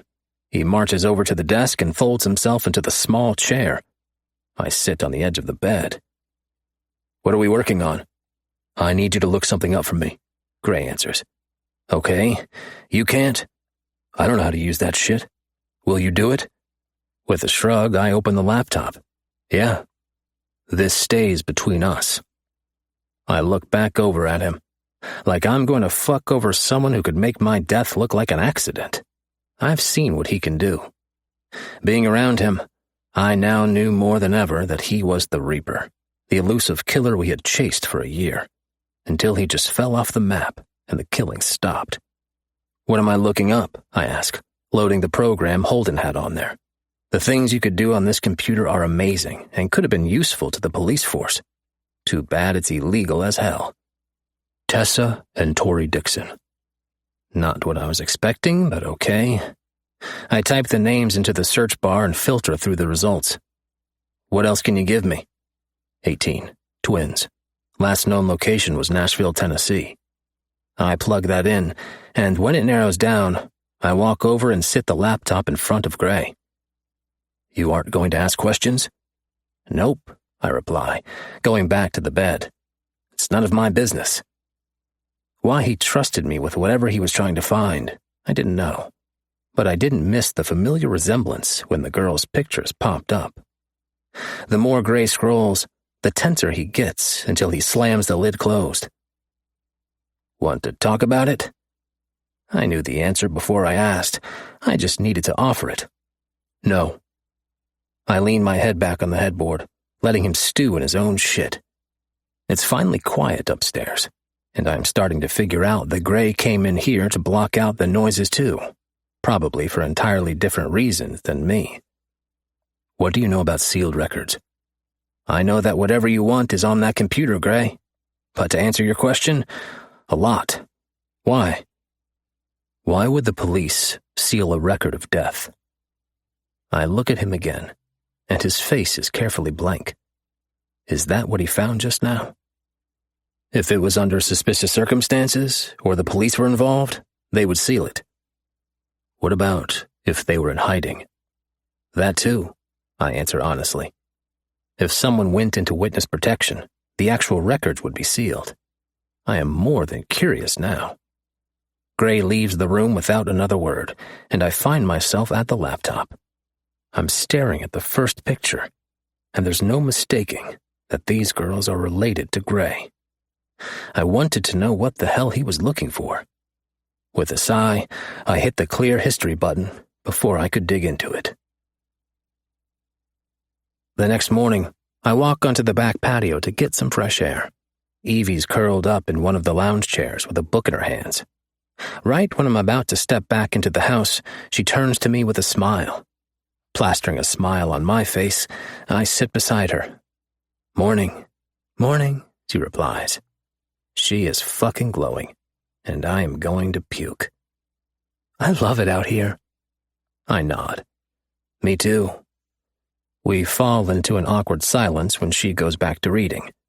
Every time I saw Evie when we were growing up, she always had her nose stuck in a book. I picked on her about it, but I envied her for being able to lose herself between the pages sometimes. "Are you okay?" Evie asks, sitting her book to the side. "Yeah, why?" She shrugs. "I just worry about you." "You were really worried about me last night, and you sound like a dick." "I'm fine, Evie. Are you okay?" "I'm good." That smile stretches across her face again, and even though I know why it's there, it makes me smile in return. "Where is everyone?" I ask. "Mateo had some work to do. Gray's in the house somewhere." I woke up this morning actually worried about the big fucker. Whatever he found last night fucked with his head. I've seen that look before. "Have you talked to Gray?" "Not this morning. Why?" Before I can answer, my phone starts ringing. I swipe to answer when I see Mateo's name. How the hell did he get my number? "Hello? Where's Gray? He's not answering his goddamn phone." Mateo growls through the line. What the fuck am I? His secretary? "In the house. Get him and come pick me up." "Why?" "Somebody blew up my fucking car outside of Skyline." Skyline is a nightclub and one of the many places they owned in Abbs Valley. I jump to my feet, making Evie stand up too. "What?" "I'll explain when you get here." The line goes dead, and I look at Evie. "What's wrong?" My phone pings with Mateo's location, and I'm already walking into the house, Evie right on my heels. "Gray, we have to go," I yell when I get inside. "Now." "Hartley, what's wrong?" "Gray, let's go." "What the fuck are you yelling about?" Gray asks, rounding the corner. "We have to go pick up Mateo. You weren't answering your phone." Gray pulls his phone from his pocket and winces. "It's been on silent. Let's go." "Hartley!" Evie grabs my arm to stop me from walking. "What's going on?" I don't know what to tell her, but she would blame herself, no matter what I said. "Someone blew up his car." "What?" Gray barks. Then he's moving. I have to pull Evie with me to keep up with him. I stuff her into the back seat of his truck and climb in. I barely get the door shut before Gray roars down the driveway. I rattle off the address, and he nods. "Is he okay?" Evie asks, and I can hear the quiver in her voice. "He's fine," I tell her, turning in the seat. She has tears leaking down her face. "He's just pissed." I didn't want to take her out, but I didn't know what else to do with her and didn't want to leave her alone. I grab her hand. "I promise, he's fine." "This was Aaron, wasn't it?" Evie asks. "Probably." It wasn't a secret that Frankie Perez left his boys with a fuck ton of enemies. But the chances of someone else attacking right now are slim. especially since the Perezes are aligned with the Italians and the Russians. This is my fault. None of that shit, Angel, Gray says. This is Aaron's fault. Evie and I both look at him in surprise. Angel? Fucking hell. We ride past Skyline to get to Mateo's location. The fire is out, but Mateo's Porsche is in pieces and a melted heap. Cops and firefighters are everywhere, which is why Mateo isn't with his car. Too many questions. Gray turns down a narrow alley, and Mateo steps out from a doorway with his phone to his ear. He gets in the truck, slamming the door behind him. I'm fucking fine, Van. This motherfucker just made his move. He listens to whatever Evander is saying. No shit. I got out before they showed up. I'm going to go. He disconnects the call and jams his fingers through his hair. What the hell happened? Gray asks, backing out of the alley. I was going to a meeting, and when I popped the door, I could hear it trigger. He almost blew me all to shit. Evie whimpers, and Mateo's face softens. Come here, Buttercup. He opens his arms, and she dives into them. I'm fine, he soothes. You could have died, Evie cries. But I didn't. I'm smarter than that asshole. He looks at me. This changes the game. Gray and I both nod. How did he find you? Evie asks. I'm sure the night I was with you. He did his own research. I'm not hard to find. You should just let me leave, Mateo. He tilts her chin up. You aren't leaving me, Buttercup. But you aren't safe. I'm never truly safe. I can see him trying to find a way to get around the truth. At this point, it might be easier if she knew. With my status, I'm always at risk. That was as good as it was going to get. Mateo's phone starts ringing, and he looks at it with a roll of his eyes. Hello, Les. So, we're blowing up cars now? She says dryly over the line. For sure. Sounded fun. How did you know? Van called Leo. Fucking course he did. I'm fine, for the 1000th time. That's good to know, because we're on our way home. My heart drops right through my asshole. I haven't come face to face with Les in months, and I preferred it that way. But if she is coming back, she would help, and there is no avoiding her. Fuck. Les, what the fuck? You're on your honeymoon. We can handle this. If you think I'm staying in Italy while people are gunning for my family, you have lost your goddamn mind. Evie giggles at that. Evie, I presume? Les asks when she hears her. Yeah. I hate to put this on you, but can you make sure they stay alive for like 15 hours? I know it's hard, and they all suck at taking care of themselves, but I would appreciate it. I can't make any promises, Evie laughs. Les laughs in return. Yeah, I figured as much. Mateo, stay the fuck home until we get there. Whatever, Mateo grouches. See you in a few. Love you. Love you too, Tay. How the hell can she make me feel like an errant toddler in one conversation? Mateo asks when the line goes dead. Because you are, Gray says dryly. I told you not to go alone. What difference would that have made? It doesn't matter. Gray grits out. We don't go anywhere alone now. I sit in the back seat and drown out their arguing. I needed every bit of strength to see Les. And Zane. Chapter 21. Evie. I had the most amazing night with Mateo. We messed around a few times, but he never took it any further. As bad as I wanted to, I appreciated him giving me time. I was so embarrassed when he walked into the room when I was changing clothes. I wanted to find the closest hole and hide, but his sweet words seeped into my bones. And when he looked at me like that, I believed every word. Mateo made me feel beautiful, cherished, and safe, even when he was burying his head between my thighs.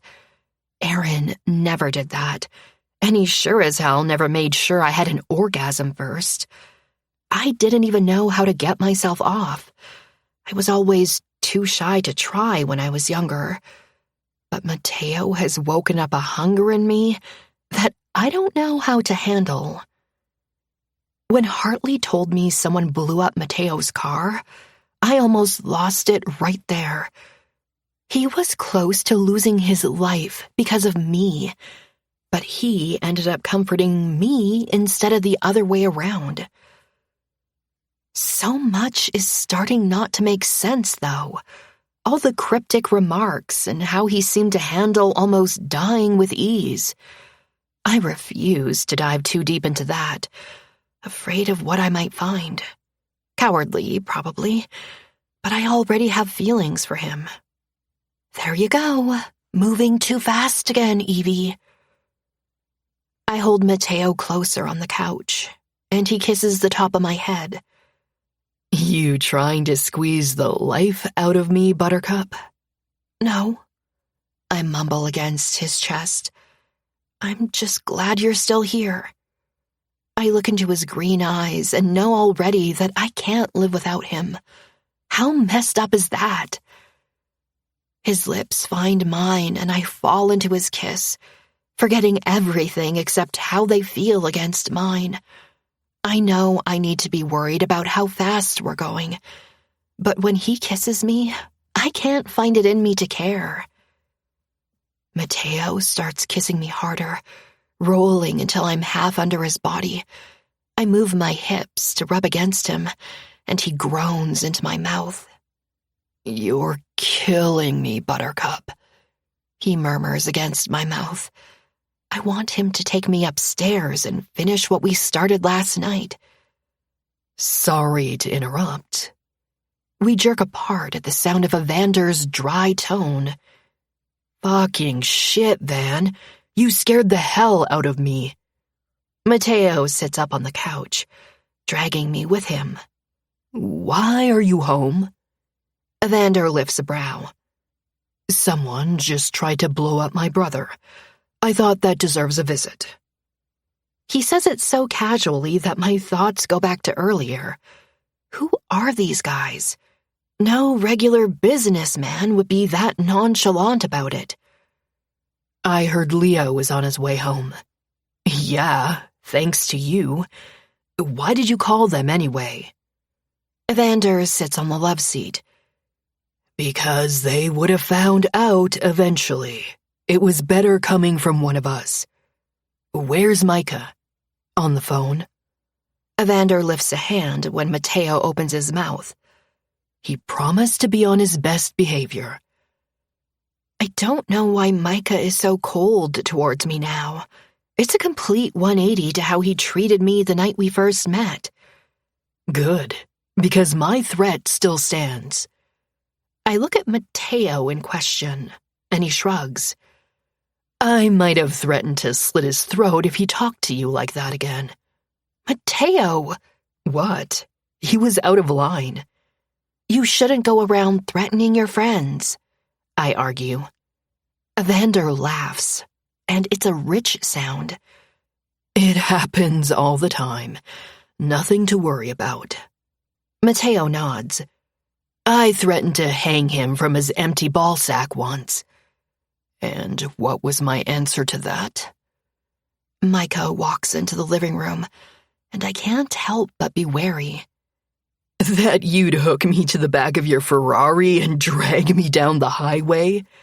Mateo laughs. Micah sits beside Evander and doesn't even look my way. You guys are ridiculous, Evander says with a shake of his head. You heard anything? Micah asks. Mateo shakes his head. They can't pin it on me. Good. That's the last thing we need. Micah gets up, leaving the room. Evander sighs and follows him. Is it just me, or are things really tense between them? Mateo asks when they're gone. I shrug. I'm not around them enough to tell. I saw the heat between them in the kitchen the first day, but that was it. I'll have to talk to Van about it later. Mateo moves before I can blink and has me pinned to my back on the couch. Where were we? They're still in the house. I laugh. He kisses down my neck. Do you want to go upstairs? As much as I wanted to, I couldn't get Micah's cold shoulder out of my head. We can't. Mateo welts onto my chest with a sigh. You're right. I shake my head at his antics. You remember when I said you were dramatic? I'm not dramatic, damn it. I'm passionate. I bust out laughing. That's not the same thing. Uh-huh. He rubs his cheek against my breast through my shirt. He chuckles when I suck in a breath.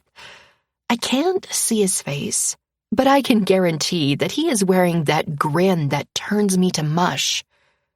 It's definitely the same thing. It's not, I say breathlessly. His cheek is now against my nipple, and I could feel it harden behind my bra. You have to stop. Why, Buttercup? They're awesome fucking pillows. He snuggles his face into them, making me giggle. They aren't pillows for your big head. He pops up. I don't have a big head. Tell that to my titties you're squishing.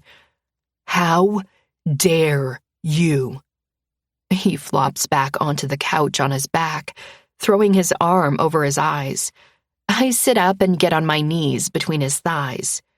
No, stay away from my big head. But I like your big head. Mateo moves his arms from his eyes. Do you now? Yes. When he grins, I smack his leg. That's not what I meant. Sure, Buttercup. He winks. That's not what you meant. Ew, I don't like you anymore. Whatever you need to tell yourself to sleep at night. He pounces again, and I let out a high-pitched shriek when he lands on top of me. How the hell does he move that fast? Shit, Buttercup. I'm sorry. I look at him, confused. Why are you apologizing? I thought I scared you. I smooth out the frown line between his brows. I've never been scared of you. Maybe I should be, but nothing about Mateo scares me. Except maybe how fast he is taking my heart. I stumble into the kitchen in the middle of the night, thirsty.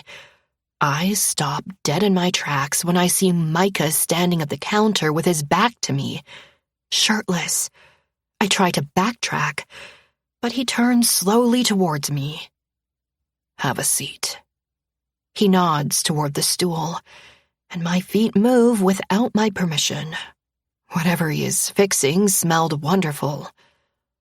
Sorry, I couldn't sleep. I find myself apologizing.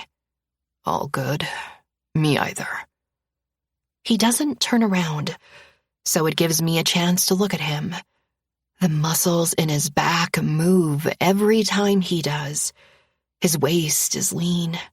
He turns around, and my mouth goes dry. Hard pecs, six-pack abs, and a V-line that disappeared into low-slung gray sweatpants. Get your eyeballs back in your head. I knew Micah was hot. I wasn't blind. But his boyfriend and mine are upstairs sleeping, while I'm down here ogling him. I keep my eyes locked on the island, so he doesn't know I am seconds away from drooling. What the hell is wrong with you? I bake when I can't sleep. My eyes snap to his face, and he's not looking at me. He's staring at the wall over my shoulder. There's banana bread here if you want it. That's what that delicious smell is. When my brain catches up, He's halfway across the kitchen. "Micah," I call out and hold my breath when he stops. I had no idea what I would say, but it spills out when he turns those blue eyes on me. "Why do you hate me?" "I don't hate you," he replies, and my shoulders relax. "I just don't trust you." Ouch. I already figured that out, but hearing the words out loud hurt more than I want to admit. "I'm sorry," I whisper. He doesn't hear me because he's already gone. Micah's niece is more gorgeous than I remembered, with the same black hair and startling blue eyes. She looked radiant on her wedding day, but I never got close to them because they were lost in their own little world. And her husbands? Jesus. Is everyone in Abbs Valley this good-looking? Mateo introduced them all, but I couldn't remember a name to save my life. She got here over an hour ago after their long flight from Italy, and when Micah tried to pull them to a meeting without me, she put her foot down. She needs to be there. She might remember something. Micah's jaw clenches. She said she doesn't know anything. This is her life, Micah. She goes. Les smiles warmly at me. Come on. I follow behind her, giving a fuming Micah a wide berth. I know he wouldn't hurt me, but after what he said last night, my feelings are still hurt, and I don't dare tell Mateo. We get settled around the dining room table. Holden did some more digging, and we thought it might jog your memory. I know you said he didn't talk in front of you, but he might have said something you didn't even think to listen to. Les explains, and it makes sense. "This is your new phone. It can't be traced." I take it with a smile.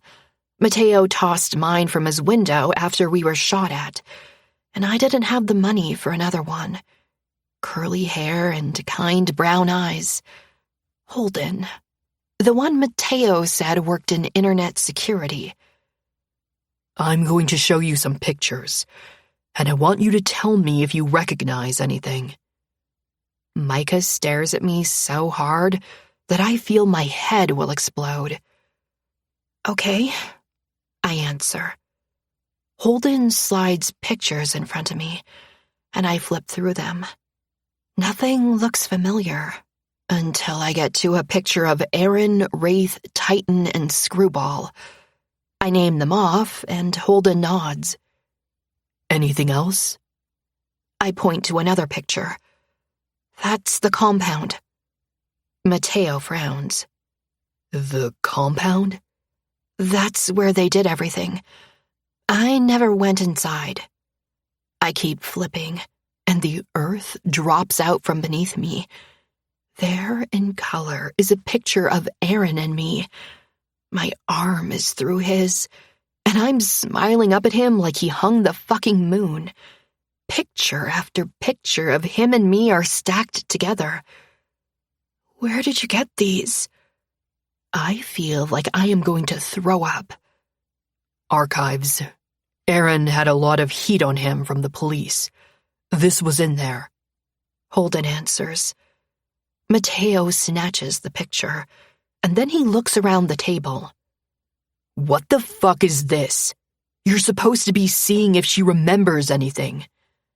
"That's what we're doing," Les says evenly. "Looks like you're following Micah and accusing her of something." Mateo stands up from the table. "Let's go, Evie." "Sit down, Mateo." That terse warning comes from Micah, and my eyes snap to his. "We aren't accusing you of anything. We're showing you what we found." "He wasn't always bad," I say miserably. Fuck, I don't want to talk about this. This was in the beginning. "Buttercup, you don't need to do this." "Yes, I do. I flip through all the pictures and point out everything I know. Did I pass your test? I push my chair back and hold my hand up when Mateo goes to follow me. I run to the bathroom, and everything I've eaten comes out in a rush. Does Mateo think I am up to something? I don't even know what they think I am supposed to be doing here. I hear the door open and the sink cut on. I don't turn around because I don't want Mateo to see me like this. A feminine hand comes into view. I take the washcloth with a mumbled thanks. I flush the toilet, slam the lid, and sink onto it. Les slides onto the sink. I'm sorry we had to do that. I needed to see a genuine reaction. But I know that look in your eyes, Evie. I've seen it in my own. I understand. I reply softly. Micah said he didn't trust me, and I guess he's not the only one. Micah doesn't trust anyone. The people you see in this house? That's it. But that's a story for another day. What I'm saying is, I trust you. You do? Why? Call it female intuition or whatever. Your face doesn't lie, Evie. Whatever you think broadcasts there like a neon sign. And more important than me trusting you is Mateo does. I finally look at her, and she's wearing a soft expression. I don't know what you went through, but it doesn't define you. You can beat it or let it beat you. I prefer the first option. Is that what you did? It took some time, but yes, with the help of my guys, there's nothing wrong with leaning on someone. Aaron sounds like a world-class jackass. Don't let him win. A shocked laugh escapes. I don't want him to win. Good. Les nods and hops off the sink. Clean your pretty face, brush your teeth, and meet me in the hallway. For what? Self-defense classes. Les answers with a grin before slipping from the room. When I'm done, she's leaning beside the door. She leads me to the gym, where everyone is sitting around already. She walks over to the mats and turns toward me. First lesson. Just because they're bigger doesn't mean anything. Come here, Dex. A guy bigger than Gray steps up in front of her. He towers over her petite frame. Tall, tattoos. Dex. He grabs her around the waist and hauls her against his chest. She swings her legs up and jerks them back down, breaking his hold easily. Is Micah's niece a damn ninja? Dex could crush her with his bare hands. Pick me, pretty girl, pick me. The one with wavy dark hair and equally blue eyes bounces on his feet. She rolls her eyes. Come on, Gage. Funny, crazy hair. Gage. He rushes her, dropping his shoulder into her midsection. I gasp when they hit the mat with a bounce. They grapple for a minute, and she comes out on top. She slams his arms against the mat. I won. Who really won there, il mio sole? I'm pretty sure Mateo called him Ryder. Black eyes, nose rings. Ryder. She pecks Gage's lips. Good point. She hops to her feet and turns to me. You get the point. Come here. I walk shyly toward her. What would she do to me if she could take down a man twice her size? But she steps to the side and pulls Micah to stand with me. What the hell? You're too comfortable with Mateo, and Gray might not be the best choice for this lesson. Les explains when she sees my face. You got this, Buttercup. Mateo encourages from his place. leaning on the wall. I don't know about that. I can't read anything in Micah's expression, but I'm sure he's as thrilled about this as I am. If you get scared, let me know, and we can go again another day. I just want you to know you can get out of a bad situation with the right tools. Les says. I take a breath and nod. Grab her. Micah tilts his head to the side, studying me. When he does move, I can't help but flinch when his arm wraps around my waist, spinning me so my back is to his front. He has my arms locked like a steel band. Breathe, Micah whispers in my ear when he can feel me close to panicking. Get out. I try to jerk my arms free, and he tightens his hold. Lean forward, Les instructs. Throw him off balance. I do what she says, and I can feel the hold loosen. I drop to my knees, and his arms fall away. I jump back to my feet. I did it. We go through several holds, and the more we do, the more aware I am of Micah's body rubbing against mine. I couldn't ignore it. It's like every nerve ending is lit up, and I feel every brush of his fingers. My eyes snap to Mateo's when I break the last hold, and he smiles at me like he knows how Micah is making me feel. Right now, I feel like shit about it. Chapter 22. Micah.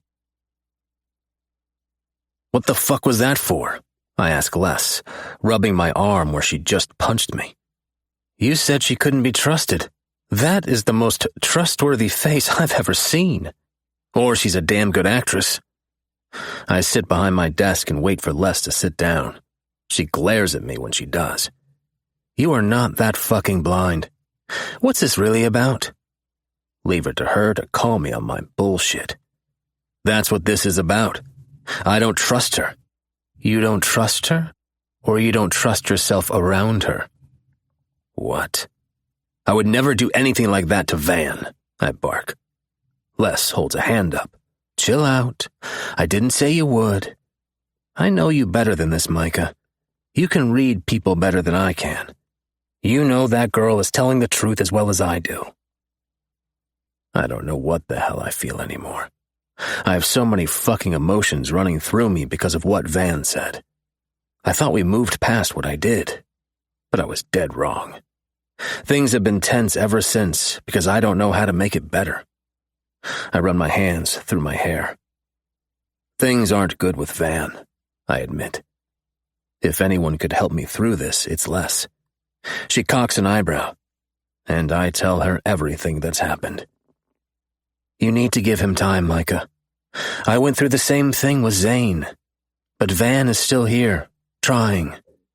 It took me and Zane years to get our shit together. I'm trying less, but fuck, it's hard. Welcome to love. No one said it was easy. Is that your deal with Evie? Your issues with Van? I nod, and Les sighs. Why? Everyone is so captivated by her, including me. After watching her face with those pictures of her and Aaron, I knew that Evie wasn't lying. She is a victim, and I am so damn insecure with myself that I let their attention to her bother me. Okay, Les says slowly. I'm fucking jealous, okay? Has he given you reason to be? No. God damn it. I don't want to talk about this anymore. Too bad. Spill, Les says unforgiving. I pushed Van away constantly because he's too fucking good for me. I knew he eventually would realize he could do better, breaking my heart. So I broke his first. Why would you say that? You're the best man I've ever known. Because my father hated me and told me every chance he got that I wouldn't do shit with my life. He cheated on his wife, and I got blamed for being born. Something I could never tell Les and break her perfect image of her grandpa. I appreciate you saying that. You think I'm saying that to pump up your ego? Les asks incredulously. You know that's not my style. Van loves you, Micah, but you hurt him. He sees you as the man I do. The man that stood by my side when Dad died, when you could have looked the other way. The man who did everything in his power to protect me. The man who gave me the brother I never had. Only being 7 years apart, it was always like we were more like siblings than anything else. Forget what Grandpa said. My mouth pops open. What? You didn't think I knew the shit he said to you? Why do you think Dad froze him out before he died? How did you know? I overheard him talking to you in the gardens one day and told Dad. Dad was livid, but I made him promise not to say anything to you. So, he made Grandpa move out. I swallow back the emotion. Your dad did that for me? Your brother did that for you. Dad saw the same thing I did. He loved you so much. I get up and flop down in the chair beside Les. I miss him. I do too. Every damn day. But he would be proud of you. I nod because I don't know what to say. I would have talked about it sooner if I had known she knew this whole time. My biggest hang-ups about relationships revolved around my father, and that needed to stop. You need to slack off on Evie. She doesn't need your shit. I know, shithead, I sigh, and run my fingers through my hair. I just need to get my head on straight. You do that. She stands up. I'm going home to sleep, and we can come up with a plan tomorrow. I pull her into a hug. You didn't need to come home. Yes, I did. I'd do anything for you. After Les left, I started watching Evie differently. She is on the back patio with Mateo and Gray, laughing at something Mateo is saying. Her laugh is carefree around them. She won't even look me in the eye. Not that I blame her. Les opened a whole lot of shit that I needed to work on, but I needed to worry about Van, not my interest in Evie. What are you doing? I turned to Van's voice. Thinking. Standing in the door like a creeper? I wasn't being a creeper. I was just lost in thought. Did you take care of everything you needed to? Van nods. Yeah. You can't see anything on the cameras because of the angle. Mateo knows not to park there. We don't need proof to know who this was. And you know Mateo does what he wants. Evie laughs again, and it drags Van's attention to her. He's just seeing what she's laughing at. No big deal. But it is a big deal, and I hate that she can grab his attention for even a second. Yeah, and you sound like a psycho. Sighing, I walk away from the door. Where are you going? Micah, talk to me. I keep walking toward the stairs, and when I get to Van's bedroom, I can hear his footsteps pounding up the stairs. What is your deal? Van asks, throwing his hands in the air. I don't know anymore. I just feel numb. Even mentioning my father took all the energy from me. I don't have a deal, Van. I hate when you call me Van. Is this because I said I needed time? I shake my head. Then what is it? I cross to the bathroom, and he grabs my arm before I can shut the door. Quit walking away and tell me what your problem is. My control snaps. I don't feel numb anymore. I am pissed. It's all bubbling to the surface, and there's no damn way I could stop it. I'm fucking jealous. I know that at any point you will realize how much better she is for you, or anyone. I'm fucked up, Van. You should have never forgiven me. This is about Evie? No! It's about everything. Micah, you're not making any sense. You know what my father used to say to me? He used to tell me I would never be the man my brother was. I wasn't smart enough, fast enough, good enough. I was nothing but a bastard that ruined his marriage. He ruined his marriage, Micah. His guilt kept him from seeing the man you are. You've done things that Alfonso Paletti never thought about doing. You would protect your loved ones with your last dying breath. Something he would never do. You are the man Luca was, and 1,000 times more the man than Alfonso was. I sink onto the bed and bury my head in my hands. Why do you even want to deal with this? Because I love you, Mide. Just because I said I needed time doesn't mean I'm giving up on us. I want this. With you. The bed dips, and I look into Van's brown eyes. You probably would have run the other way if this came out in the beginning. No, I wouldn't have. I saw something in you, and I still see it. I pushed you away on purpose, I mutter, because I knew I loved you. I knew I'd either fuck it up or you would get tired of me and leave. I didn't even realize this until I was talking to Les. I always thought it was because he was a man, and I didn't know how to deal with that. That was only part of it. Fuck, Micah. Van pulls me into his arms in a fierce hug, and I wrap my arms around him. I'm not going anywhere. Time would tell. Chapter 23. Evie. I feel the bed dip beside me, and I want to be annoyed. I told Mateo I needed space after that showdown with Micah in the gym, so I slept in the guest room. I felt so guilty about liking Micah pressed against me. I roll over with a smile instead of annoyance, but I'm not met with Mateo's green eyes on the pillow beside me. I'm met with Micah's vivid blues. What the hell? I could smell the alcohol pouring off him in waves. Where is Evander? His hand reaches toward me, and I don't move or even breathe. He lays it on my neck, his thumb sitting on my pulse. He rubs his thumb back and forth, causing goosebumps to pop up on my skin. What is it about you? Micah asks, and it's like he's talking to himself. His words are slurred and his eyes are heavy. I've never seen him so disheveled. He didn't even have a hair out of place when he was beating the crap out of Aaron. Now his thick black hair is sticking up at odd angles, like he's repeatedly run his hand through it. I don't answer his question because he doesn't want an answer.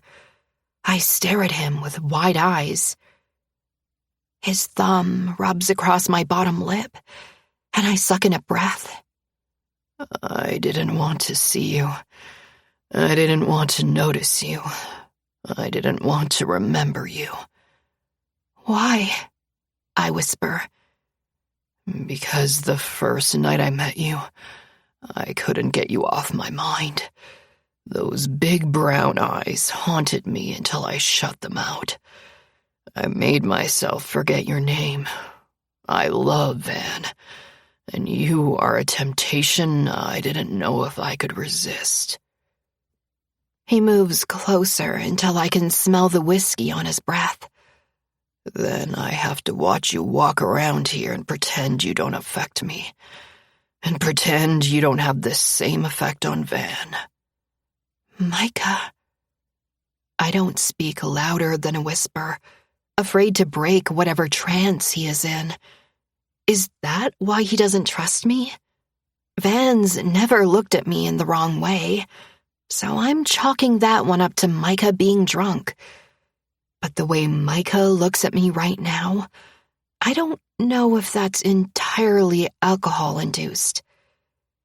His lips skate across mine, not in a kiss, but a caress. I like the way you say my name. He breathes against my lips. My heart starts beating double time. I still can't move. I should be pushing him away, but something is holding me back. Pain is lurking in Micah's eyes, maybe a little sadness. And as stupid as it is, I want to be there for him. You're gorgeous, la mia Stella. His hand goes back to my neck, and his eyelids flutter. But I won't hurt Van. I know, I whisper. I've seen how they look at each other, which is a beautiful sight. But why is he here and not with Evander? His eyes close and his face goes slack. I wait until he's fully asleep, pull his hand from my throat, and fold it into mine. Even in sleep, he looks worried. I reach over and softly smooth the line between his eyebrows. He sighs and snuggles more into the pillow. Asleep, he looks younger, less severe. His dark lashes fan across the olive skin of his cheek, and his full lips are parted slightly. I rub my thumb across his bottom lip like he did mine, amazed at how they should look too feminine for his masculine face, but it just makes him even more beautiful. What's your story, Micah? Everyone has one, and something tells me Micah's isn't a good one. I wake up the following morning feeling like I had dreamt the whole thing with Micah, until I catch a whiff of his cologne lingering on the pillow.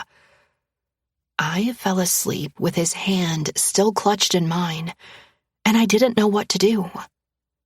Morning, Buttercup, Mateo whispers, and my eyes fly open. My head snaps to the side, and my heart sinks. Micah is still there, passed out. It wasn't his cologne I was smelling. It was him. So, I'm sure there's an interesting story here. I couldn't get words out, and I can't tell if Mateo is mad. I don't know what to say. Why don't you tell me why my brother's boyfriend is sleeping in the same bed as my girlfriend? Yep, definitely pissed.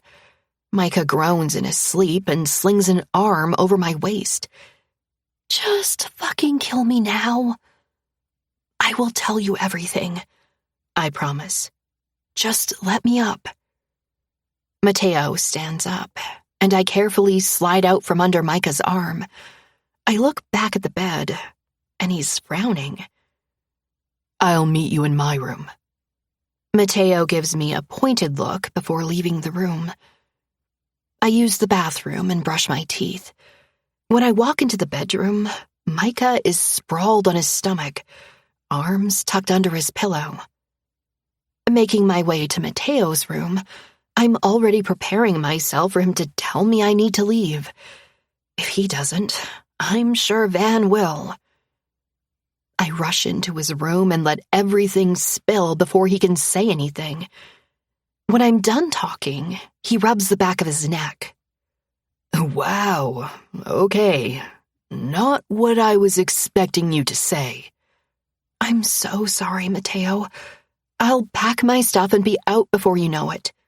Wait, what? You aren't leaving, Buttercup. But what about Evander? I can't come between them. I need to go. No, Mateo says slowly, pulling me to sit on the bed. You don't. I know this is confusing, but it kind of makes sense now. What does? None of this made sense. It explains why Micah's been an even bigger dick than normal. I knew he was acting funny after talking to Les last night, but I couldn't put my finger on it. I wait for him to elaborate. He feels guilty for wanting you, but in true Micah form, he blamed it on you instead of taking the blame himself. I could have kicked him out of bed last night. Mateo shrugs. You could have, but you wouldn't be you if you did. Evie, you aren't the type to intentionally hurt someone. What about Evander? I whisper. Evander knows, Buttercup. He isn't pissed. He's worried. About me? I would never. He knows. Mateo pulls me to his side. He's worried about Micah. Something is going on because this isn't like him.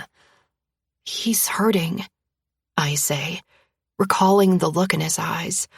I wanted nothing more than to take that hurt away, not hurt anyone else in the process. I don't know why he came to me, though. He feels drawn to you. Doesn't that bother you? It should, Mateo admits. But Micah is my best friend. He wouldn't do anything to fuck me over. If he feels drawn to you, then who am I to stand in the way if he can find peace? But Mateo presses his finger against my lips. Van feels the same way, Buttercup. We think maybe you can help him. Me? I squeak. How am I supposed to help him when I can't even help myself? Mateo chuckles. Two totally different situations. You have this light around you even after what you've been through. We've been in the dark a long time. We can't help seeking out your light. They've been in the dark? I don't even know what that means. My head is reeling from what he's saying, but he isn't done. I know this sounds crazy, and I'm not trying to freak you out. He takes both my hands in his. I think you were meant for me, Buttercup, and after seeing you with the others, I think you were meant for us. Us? My voice is above an acceptable octave, even to my own ears, but I can't help it. Us? Is Mateo actually insane? Is this the red flag I've been missing this whole time, when I thought he was perfect? I saw how your body responded to Micah yesterday. I lift my eyes to his, expecting him to be disgusted with me, but he just looks happy. What the fuck? Just be honest with me. Did you like him against you? Can I be honest about something like this? It's an enthusiastic yes to that question. But what kind of person does that make me? Micah has been cold to me up until yesterday. He still wasn't particularly nice, but he wasn't cold anymore. Yes, I say quietly. Mateo deserves my honesty, even if he calls it quits and kicks my confused ass to the curb. Okay, Mateo says, hauling me into the bed to cuddle into his side. I'm going to be honest here, Buttercup. I know you're scared, and this is a lot to take in. But I've always wanted what Leo has with Les and her guys, especially since I've seen it happen. I wanted to be shocked, but I wasn't. He already has Gray in me. Although he keeps the relationships mostly separate, we are still in some sort of odd relationship with each other. Why do you not show Gray affection in front of me? I know it's off topic, but I've wondered that since I found out. He flirts and jokes with Gray, but it's not like he does with me. He's very open with his affection for me, no matter who's around. Is it different because Gray is a guy? I'm not going to get jealous or upset. I know. This is all new to Gray. And I'm not sure how he would feel about public displays of affection. Mateo laughs. Is your relationship a secret from the others? Not at all. I'm not even sure what Gray and I have is a relationship. What do you mean? I cross my arms over his chest, laying my chin on them to see his face. We've established that it's not just sex, but we haven't defined anything past that. Maybe you should.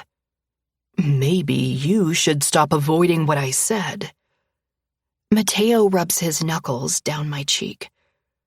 I'm not saying you need to decide now, but I wanted to be honest about what I wanted. I'm not sure what you're asking me to do. I want you to get to know the other guys without worrying if I will be mad. Mateo kisses my forehead. I want you to have whatever you want. I want you, I say honestly. Mateo is more than I've ever wanted, and I needed to stop worrying about us moving too fast. My heart is all in, and it's time for my brain to catch up. I know that, and I want you too. You're very important to me, Buttercup, and I'm glad you came into my life. Me too. Tears spring into my eyes, and Mateo thumbs them away as they roll down my face. He pulls me closer so he can lay his lips on mine. At first, it's like any other kiss, but something changes. We've fooled around, but I am ready for everything with Mateo. He's been more patient with me than I thought a man could be. The air charges around us, and Mateo flips us so his body slides against me, his cock pressing against me through my shorts. I pull my mouth away. Mateo, I pant. I know what you need, Buttercup. He kisses my neck, sliding his hands under my shirt. When it's out of his way, his mouth is on the swell of my breasts. He pops the front clasp on my bra. My tits spill out everywhere, and I always get an attack of self-consciousness. But it evaporates when his eyes heat up. Mateo, I try again. I got you. Mateo, I pull his mouth from my nipples so I can see his face. I need you. He frowns. That's what I'm doing. No. I take a breath. I'm ready. His frown deepens. I see the minute it dawns on him. His pupils expand, and he's looking at me like I'm his last meal. Are you sure? Yes, please, Mateo. He fists the back of his shirt and pulls it over his head. Why is that so sexy? His lips seal over mine, and this kiss is harder, showing me Mateo's been holding back. I didn't want him to. I wasn't scared of him, and I knew if I did get that way, he would stop. I slide my hands down his muscled back, and his whole body shudders. He starts kissing a trail down my neck, stopping to pay attention to my nipples. He sucks and pulls on them until they are stiff peaks. He doesn't waste any time pulling my shorts and panties off. God, you have the prettiest pussy. Dirty talk was never my thing, but hearing it come out of Mateo's mouth with his raspy voice makes my clit throb. Running his fingers through my slit, he leans down and places kisses on the swell of my belly. I hate that part of myself, but he makes me see its beauty. He never seems to mind the cellulite in my thighs, the stretch marks on my hips or breasts, or anything else I found unattractive about myself.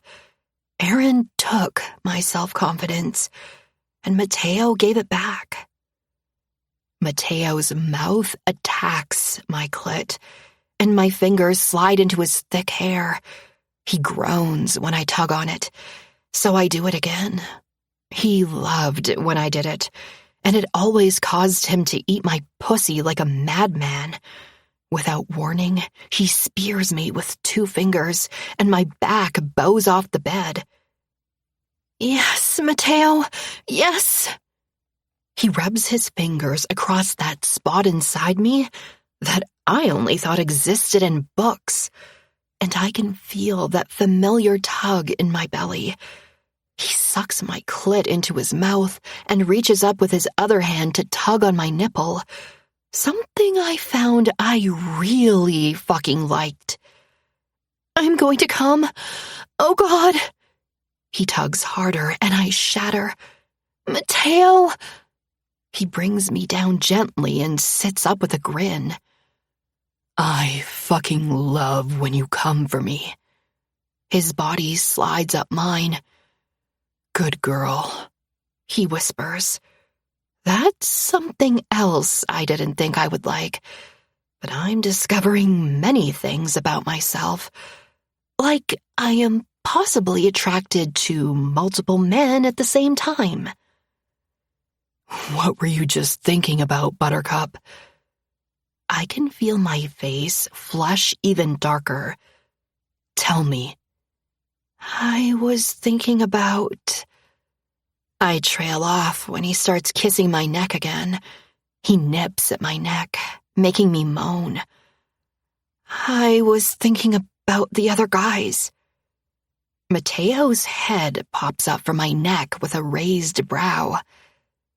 If you were thinking about them, I need to try harder. No, I laugh. I was thinking about what you said. Mateo nods and jumps from the bed.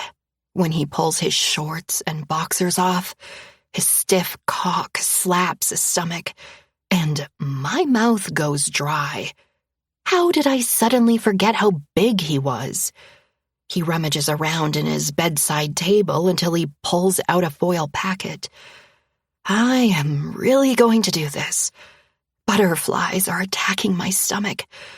I'm nervous, but I am so fucking ready to feel him inside me. Climbing back on the bed, between my spread thighs, he rips the condom open and rolls it down his length. I watch with rapt attention, transfixed by the sight. If you want to stop any time, you tell me. You understand? I nod, and he shuffles his knees forward until his cock is notched at my entrance. Lying one hand beside my head, he guides himself with the other until I feel him push inside.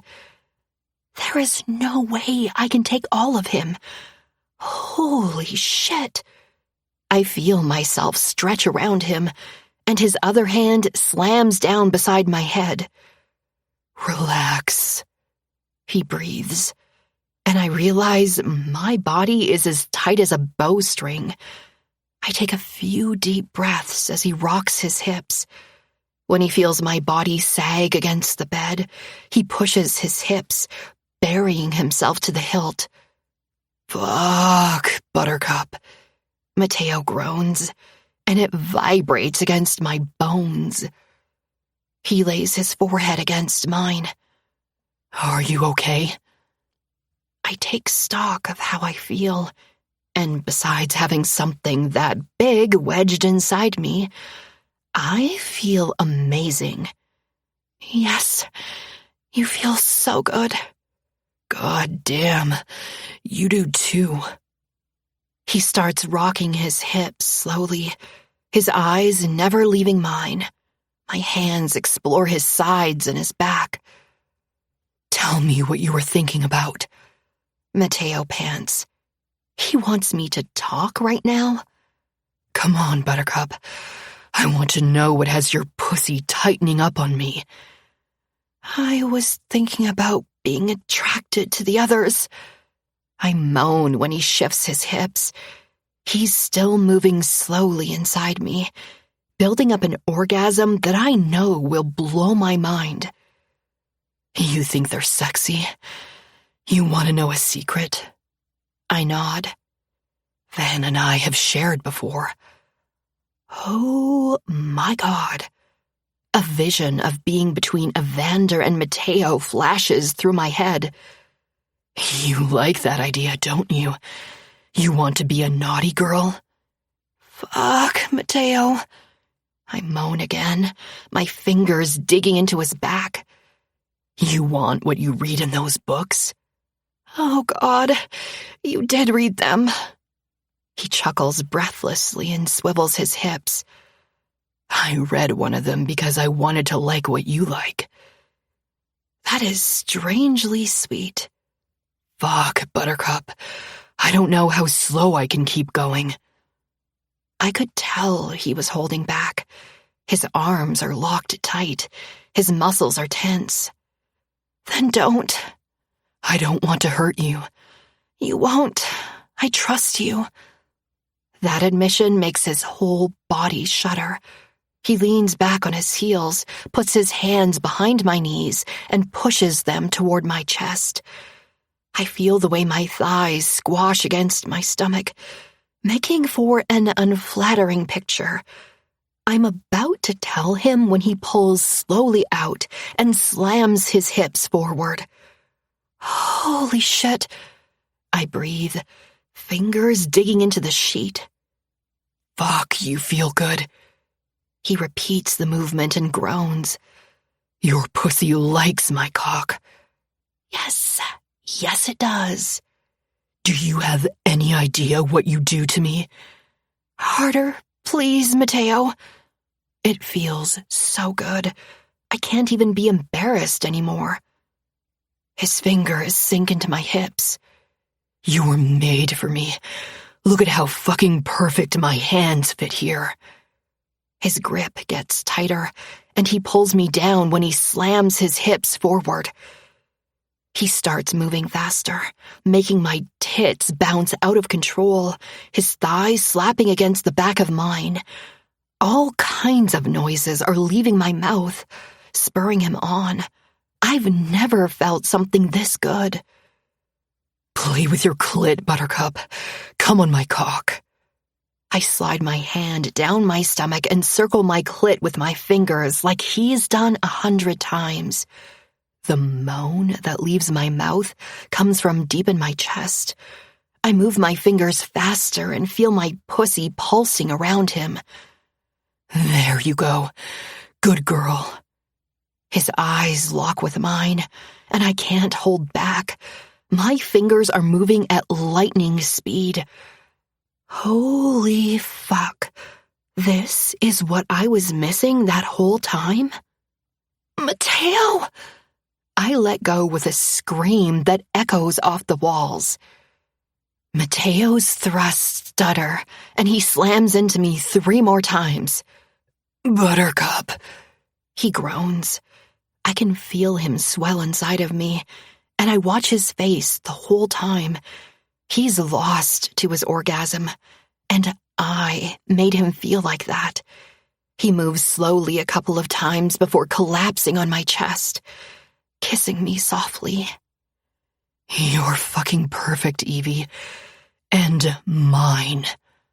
Yours, I whisper, running my hands down his sweaty back. We lay there until our breathing returns to normal, and our hearts aren't beating out of our chest. What do you say we have a lazy day? I'll order some breakfast. We can watch some movies and stay in here all day. I'd love that. I smile. Maybe you can invite Gray? His answering smile is blinding. I think he'd like it too, Buttercup. He pulls from me with a groan. Let's go get dirty in the shower. He waggles his eyebrows, making me laugh.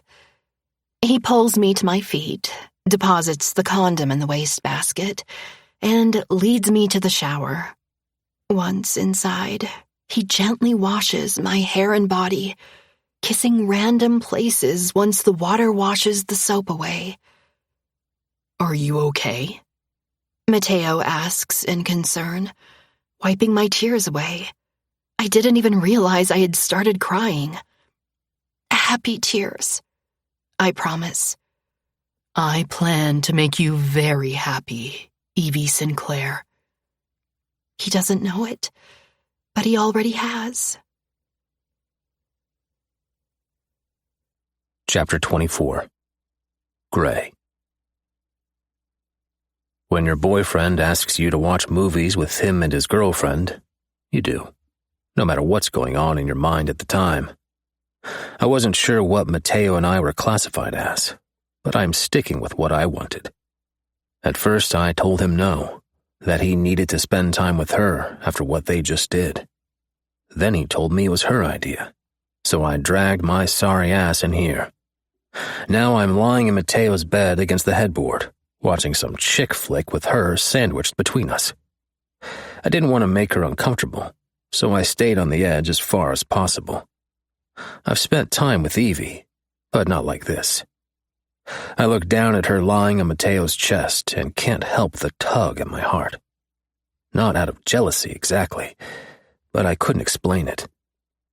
"What even is this?" Mateo asks. Evie's head pops up to look at him. "You've never seen Twilight? Do I look like a Twilight person to you?" She looks at me over her shoulder, and I shake my head. "What is wrong with you? This is like the best movie ever," she giggles. "Okay, maybe not the best, but it's good." "Why does he look constipated?" I ask, making her laugh. "He doesn't." She sits in the middle of the bed with her legs under her. "He's a vampire and can smell her blood.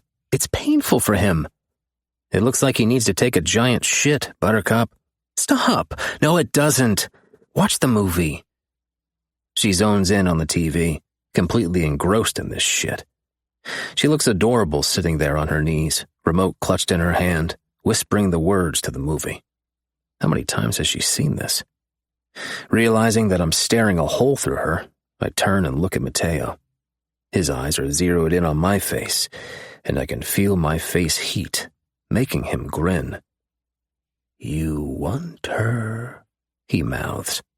I raise an eyebrow, and his grin widens. Mateo had called her our girl, and I couldn't get the thought out of my head. I shouldn't even be entertaining the idea. It's already bad enough that I'm pulling Mateo into my life, but he could handle it. I'm not sure Evie could. One of these days, my past would come back and haunt me. It's just a matter of time. I've been waiting for Hartley to ask me about the names I had him look up last night, but he never has. Hartley has turned out to be a nice guy, and I don't have that constant itch to shoot him anymore. Micah has even seemed to let up on him too. Something is going on there too. Micah has always been put together and calm, but I walked into the library last night and he was hammered. I've seen him drink, but it's usually a 2-drink limit, and he's done. He might be a damn good boss, but we weren't close enough to ask if he was okay, so I slipped from the room before he saw me.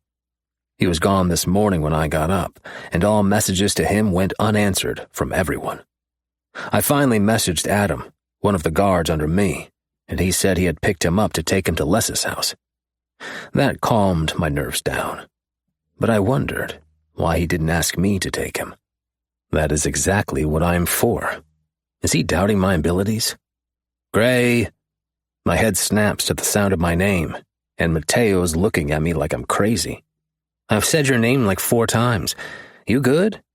"Yeah," I croak, giving myself away. I give him a look that I hope conveys that we can talk later, and he nods. "I said we should take Evie shopping, and Evie said no," Evie says, not looking away from the TV. "And I said I don't care what Evie wants. I want to spoil my girl." I laugh. "I don't think your girl wants to be spoiled."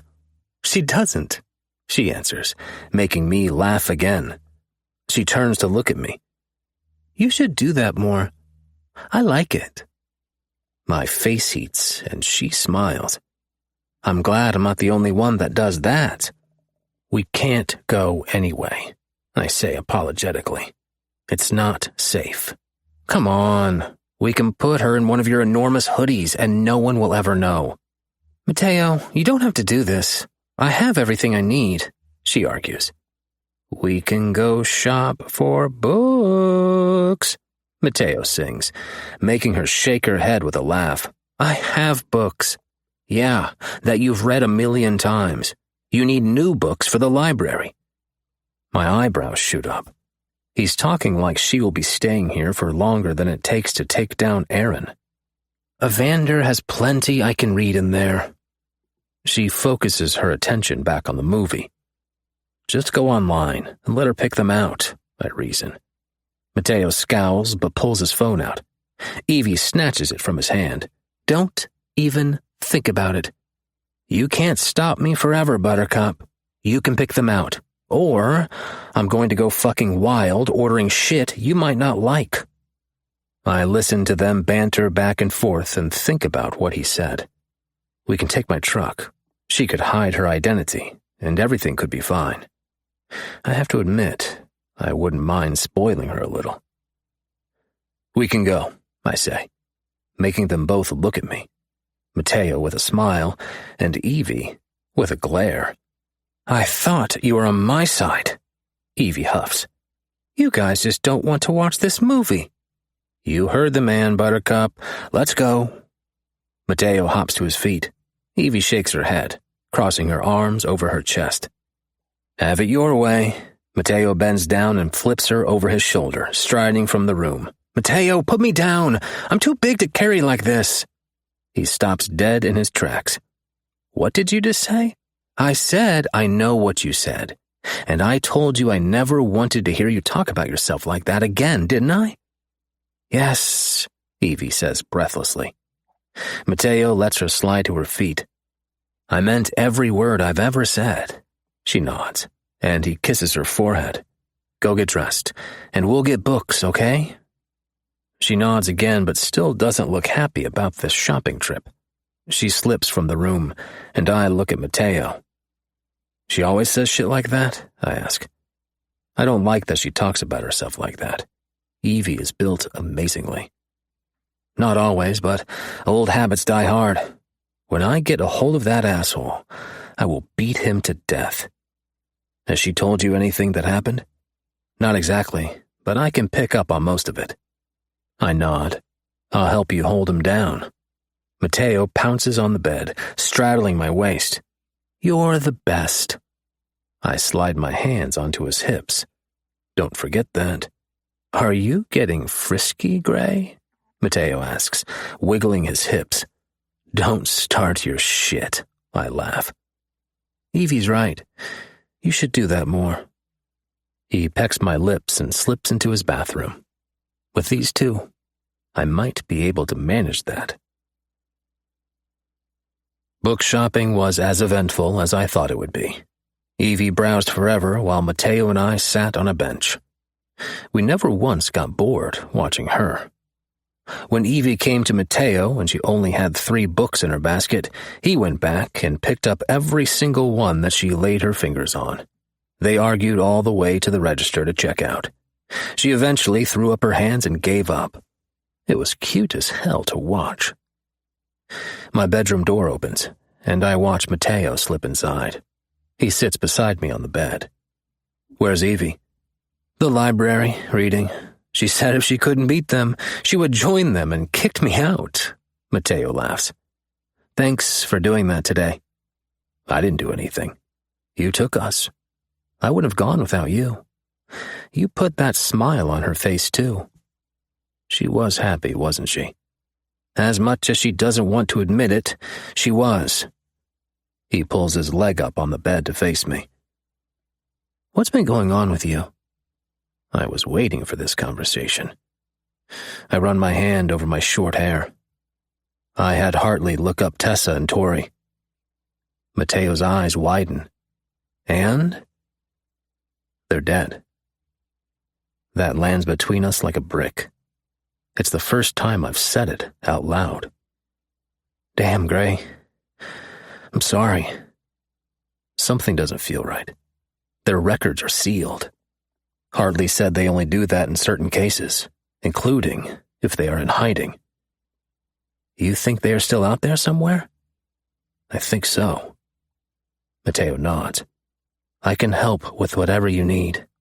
I know how important this is. I don't think I deserve to find them. They're probably better off without me. Gray, what happened wasn't your fault. He said that every time, but it was. I left them alone when I knew they shouldn't be, and they might have died because of it. Do you trust Hartley? I ask. Honestly, yeah. That would have been a different answer a year ago, but he's different now.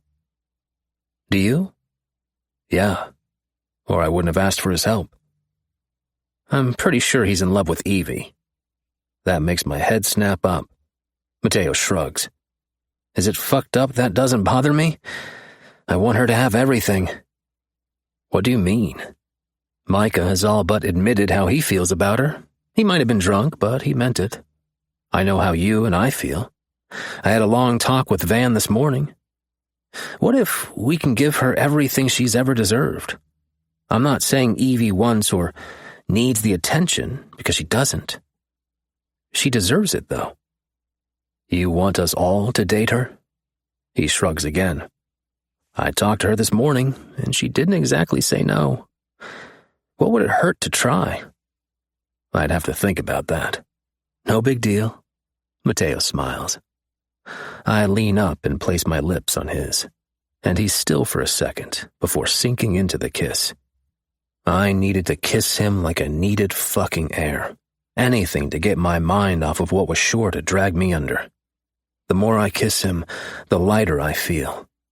I hated talking about my past, but Mateo wouldn't let me hide in my head. I roll us, so I'm hovering over him, never breaking from the kiss. Fuck, I loved kissing him. It was different from kissing a woman. Their lips were soft and plump.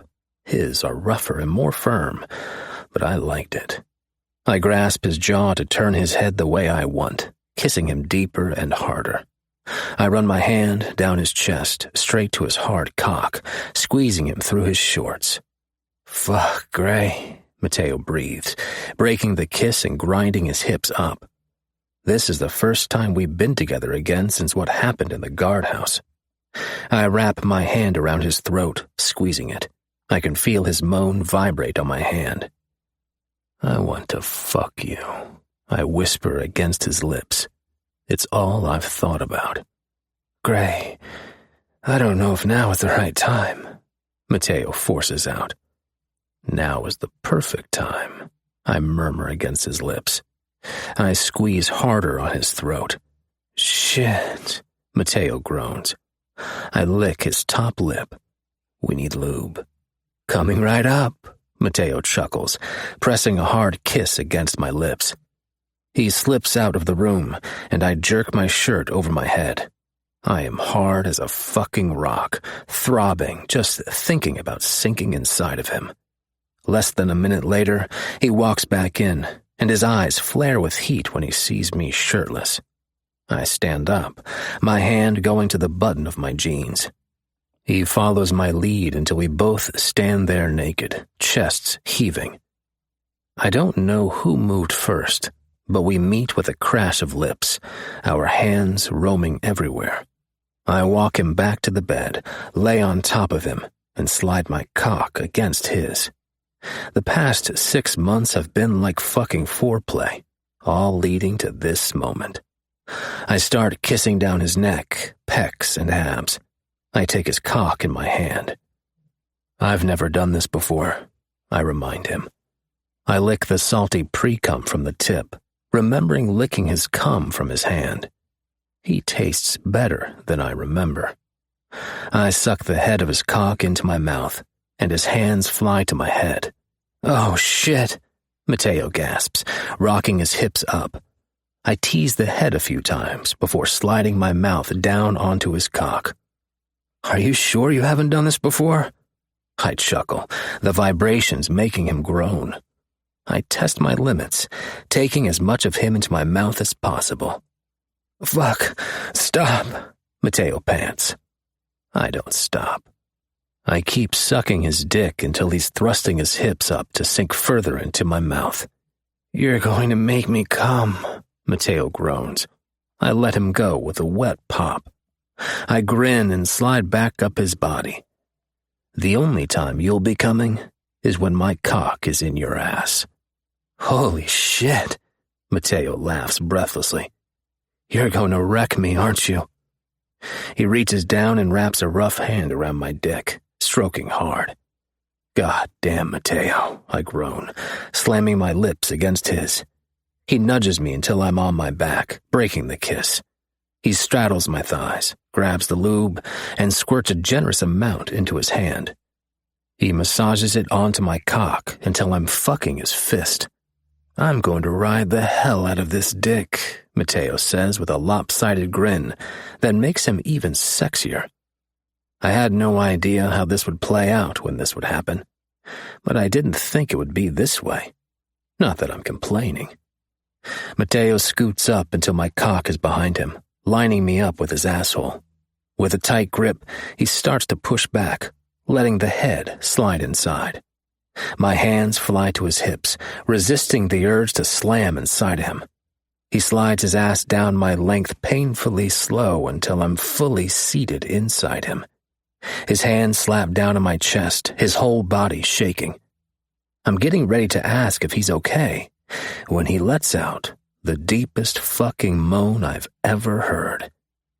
Damn, I grit out, massaging his hips with my hands. You feel good. So do you, Mateo breathes, sliding back up my cock. Holy shit, he is so fucking tight and hot. He locks those green eyes on me, and his pupils have almost taken over the entire irises. Ride me, I encourage. He swivels his hips, making me groan. He grins and does it again. I snap my hips up in warning for fucking with me, and his whole body shudders.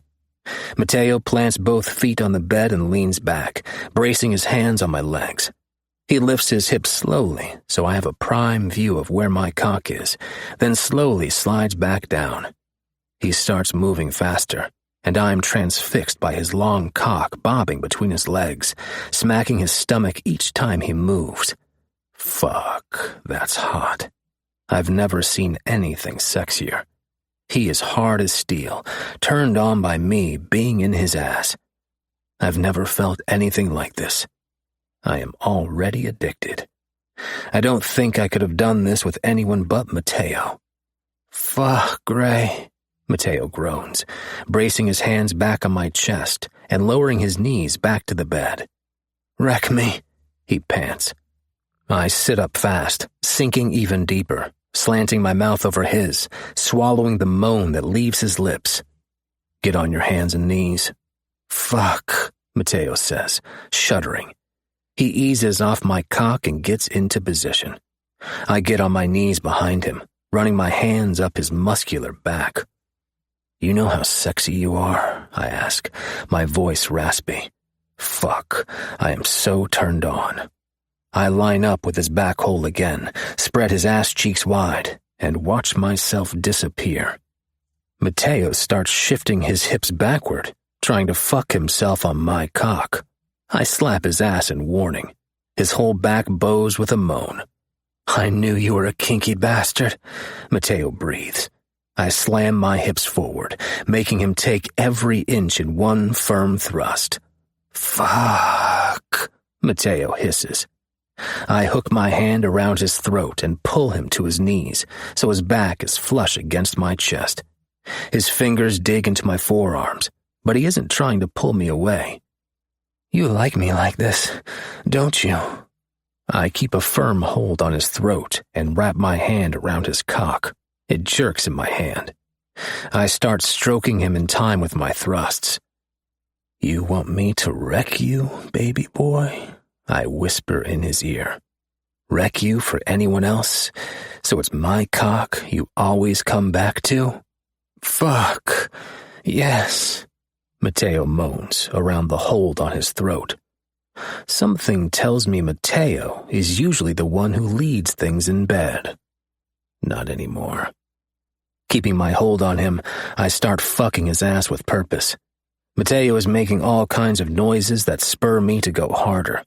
I am doing that to him. I'm the one making him moan my name. Fuck yourself on my cock, I demand, and pull out halfway.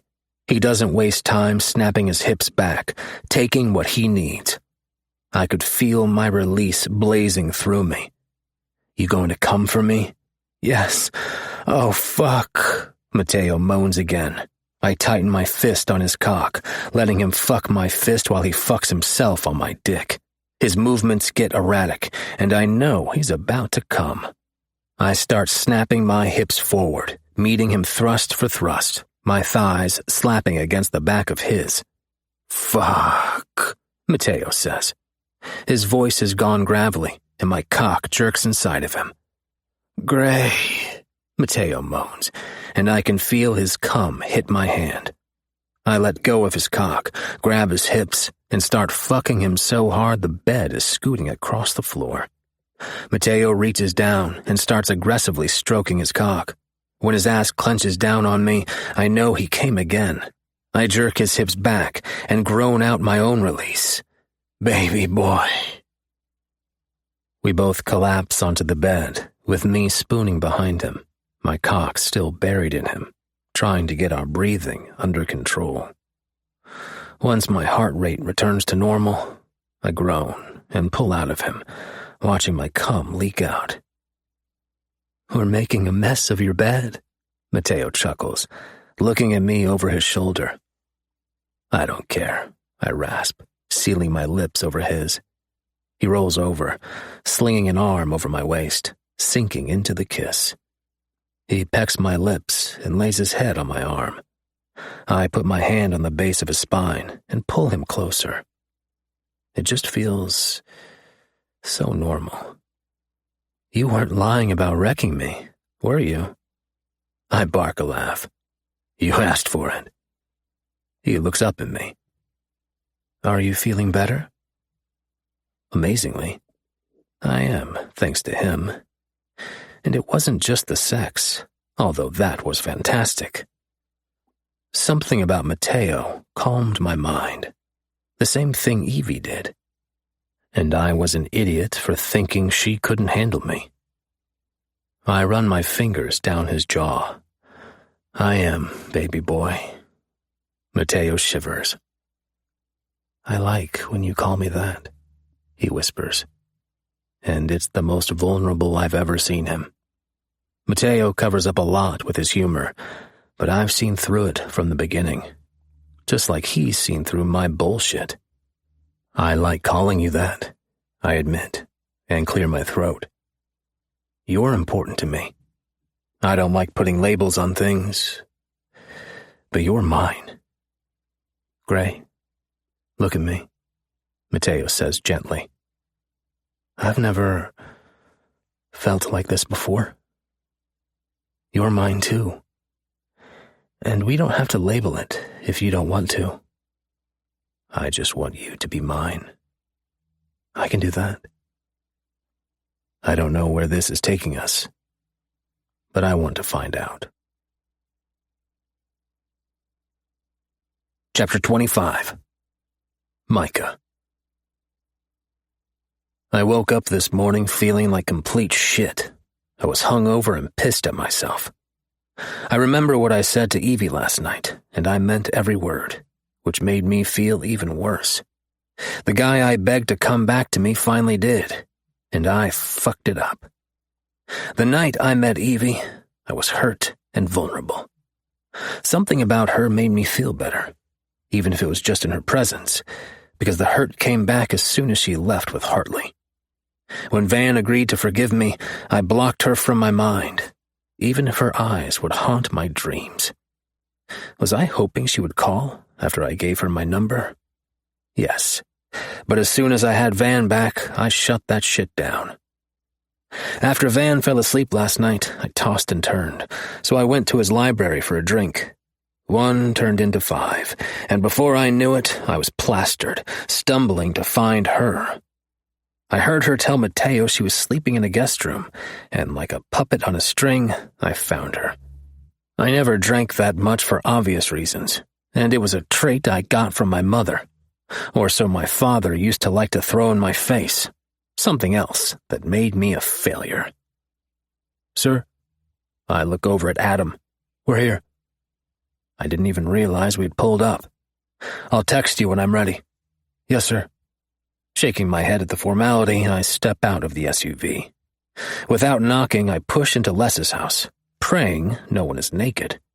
I've already learned my lesson with that. "Hello?" I call out, walking through the foyer. "In here?" Ryder yells back. I follow his voice to the living room and find him with Zane on the couch, thankfully clothed. I can feel my lips tighten at seeing Zane, but I swallow it down. No use fighting it, since he is now married to my niece. I would eventually have to get over him going into the police academy without telling her years ago. She did. "What's up, man?" Ryder asks, flipping the TV off. "I need to talk to you." "I'll leave you guys alone," Zane says, pecking Ryder on the lips and striding from the room. Ryder raises a brow at me once he's gone. "Okay?" I sit for a minute and gather my thoughts. What do you get out of your relationship with Zane? Zane used to be Ryder's #1 enemy, and somehow they fell into a relationship of their own after Zane joined their group. I know the setup you guys have, I just need to understand.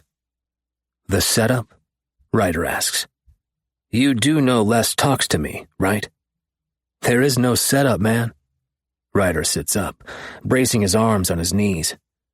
"What's this about? How the hell do you let Zane control you?"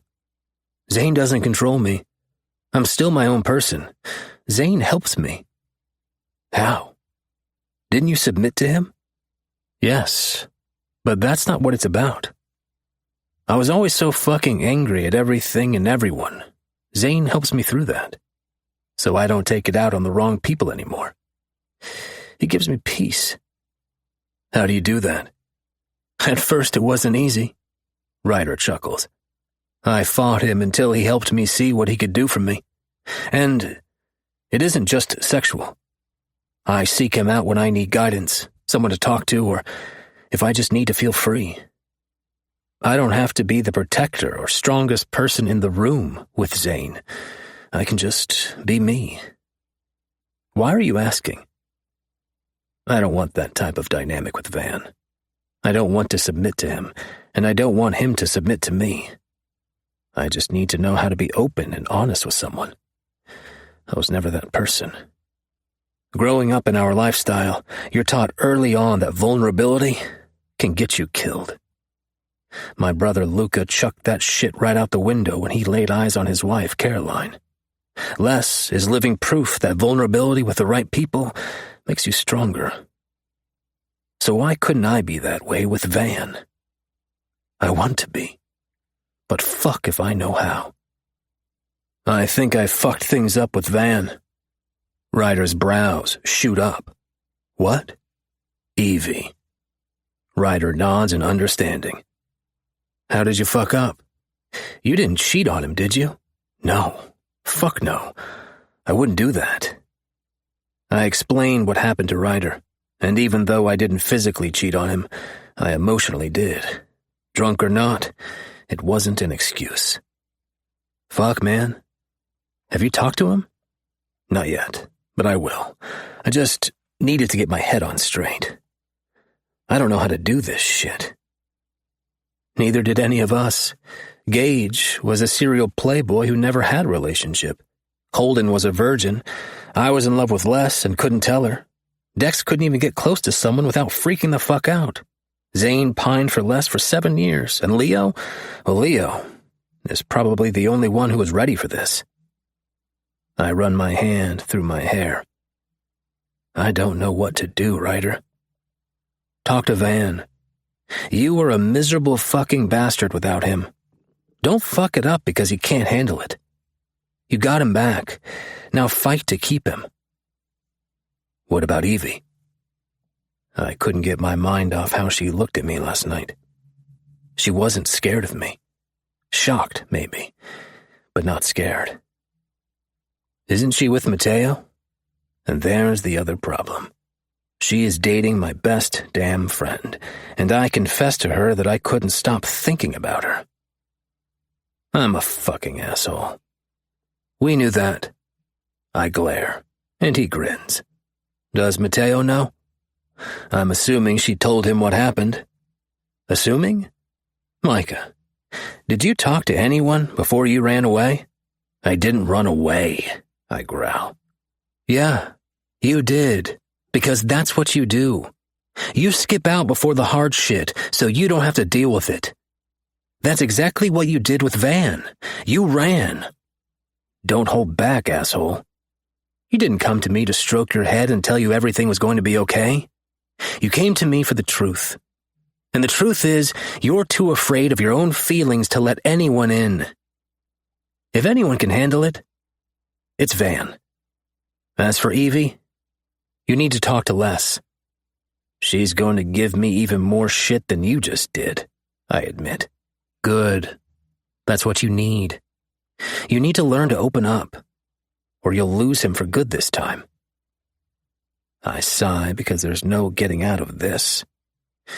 Where is she? In Holden's office with him. But I wouldn't just walk in there. They tend to get distracted in there.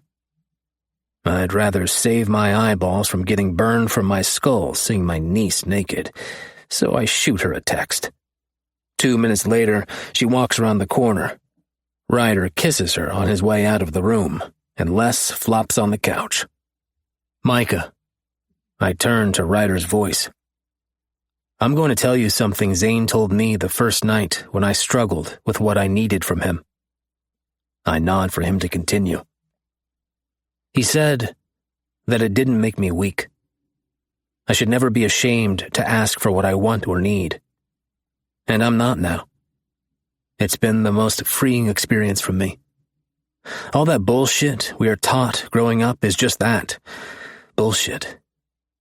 Don't let what they told us get to you, because if you do, you'll lose him. He strides from the room, and what he just said hits me hard.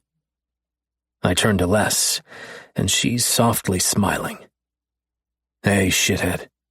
Hey, what are you doing here? I take a breath and spill everything for the second time today. It probably would have been easier to talk to them at the same time, but I apparently liked doing everything the hard way. Les's mouth forms an O when I'm done talking. Holy shit, Micah? I know. I'm a fucking asshole.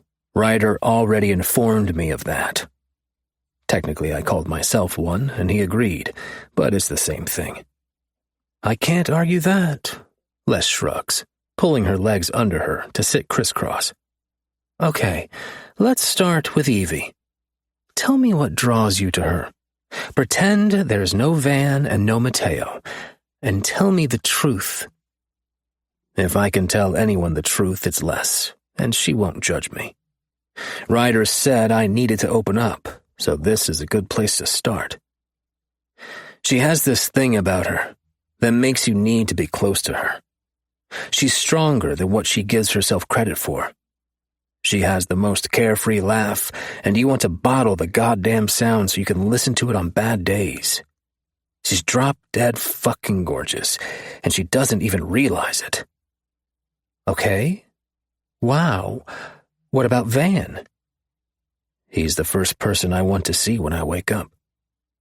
I crave him more than I need air. He just fucking gets me, no matter how shitty I'm being. He's the perfect balance to the storm always raging inside me. And he's the sexiest man I've ever laid eyes on. You know, when I asked you that, I didn't think you'd be honest. Les laughs.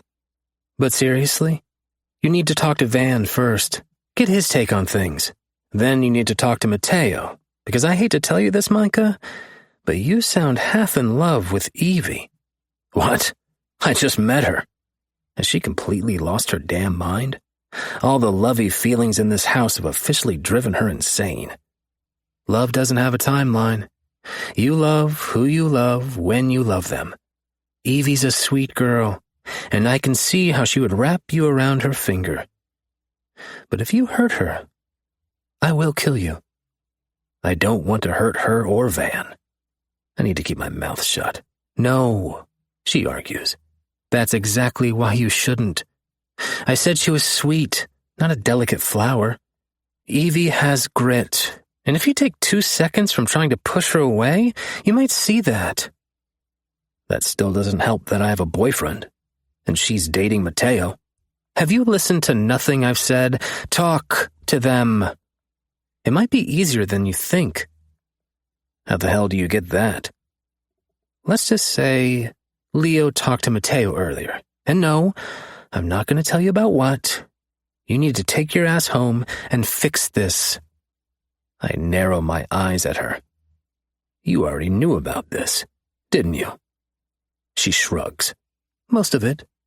But I wanted to see how honest you would be with me. Now, they need this honesty. I hate you. You know that? You love me, or you wouldn't have come here. Can I hang out here for a little bit? I need to get my shit together. You're always welcome here, and I want you to give Evie my number. Tell her I'll be here if she ever needs a friend. You don't have girlfriends, I point out. I need to find some because I'm surrounded by literal dicks all day, every day. I laugh. You have a point there. Bring her over one day, and we'll have a girls' day with Bridget. As scary as it is about Evie hanging out with Les, I think it would do Evie some good. I needed to think about everything Les just said, and think about my revelations about Evie I didn't realize until they flooded out of my mouth. How are things with Hartley? Les asks. Not as bad as I thought. We've taken him with us several times to question people about Aaron. He's useful. Hartley is more than useful. He can make one move toward one of those assholes, and they fold it at the drop of a hat. How does he fit in with Evie? What do you mean? I mean, she lived with him before she ended up at Mateo's. They grew up together, is all I know. Les nods. And he stuck it out with people who hated him just for her? Yeah. What the hell is she getting at? Even though he knew you guys could protect her. Just spit it out, shithead. Micah, do you have brain damage? Seriously, why can you not connect any dots? Why are you being so fucking sarcastic today? Because I can't figure out when you stopped paying attention to those around you. You used to be able to call people on their shit like it was nothing. And now, you can't see that Hartley is in love with Evie, and probably has been for a long damn time. This got a lot more complicated, didn't it? I sigh. Les laughs. Welcome to my world, Micah. Fuck my life, I mutter, slumping down in the chair. Evie would never go for this shit. How do you know? You haven't taken 4 seconds to get to know the girl. If I've learned one thing, it's that communication is key. When things got complicated with Zane again, the guys and I sat down and discussed it. Was it easy? Fuck no. I thought I would have to lock Ryder in his room at night so he wouldn't kill him, but we made it work. What if this isn't something I want? Then I think you need to figure that out before it's too late. Do I want a relationship like Les has? The only thing I know right now is that I need to talk to Van and fix the mess I've just made. Chapter 26. Evander. I finally got a message back from Micah telling me he was fine and he was at Les's. He also told me that we would talk when he got back. When we went to bed last night, I thought everything was fine. He acted like it was anyway. Sometime through the night, I woke up, and he wasn't there. Worried, I went in search of him and found him with Evie. I wanted to be upset and probably should have been, but I wasn't. I was more concerned that maybe I wasn't enough for Micah, and that's why he was with her.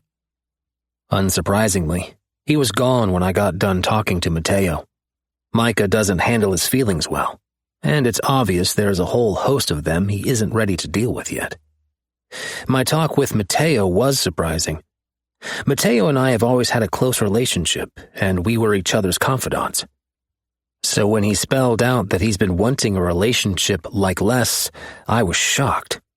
I had no idea he's even thought about that. The talk is why I'm standing in the library doorway, watching Evie read what I'm assuming is one of the new books Mateo and Gray took her to buy. I could admit Evie is beautiful, but I'm not necessarily attracted to her. I am intrigued by her. Anyone who could rope my brother is certainly intriguing, and I wanted to know why. I walk in, finally letting my presence be known.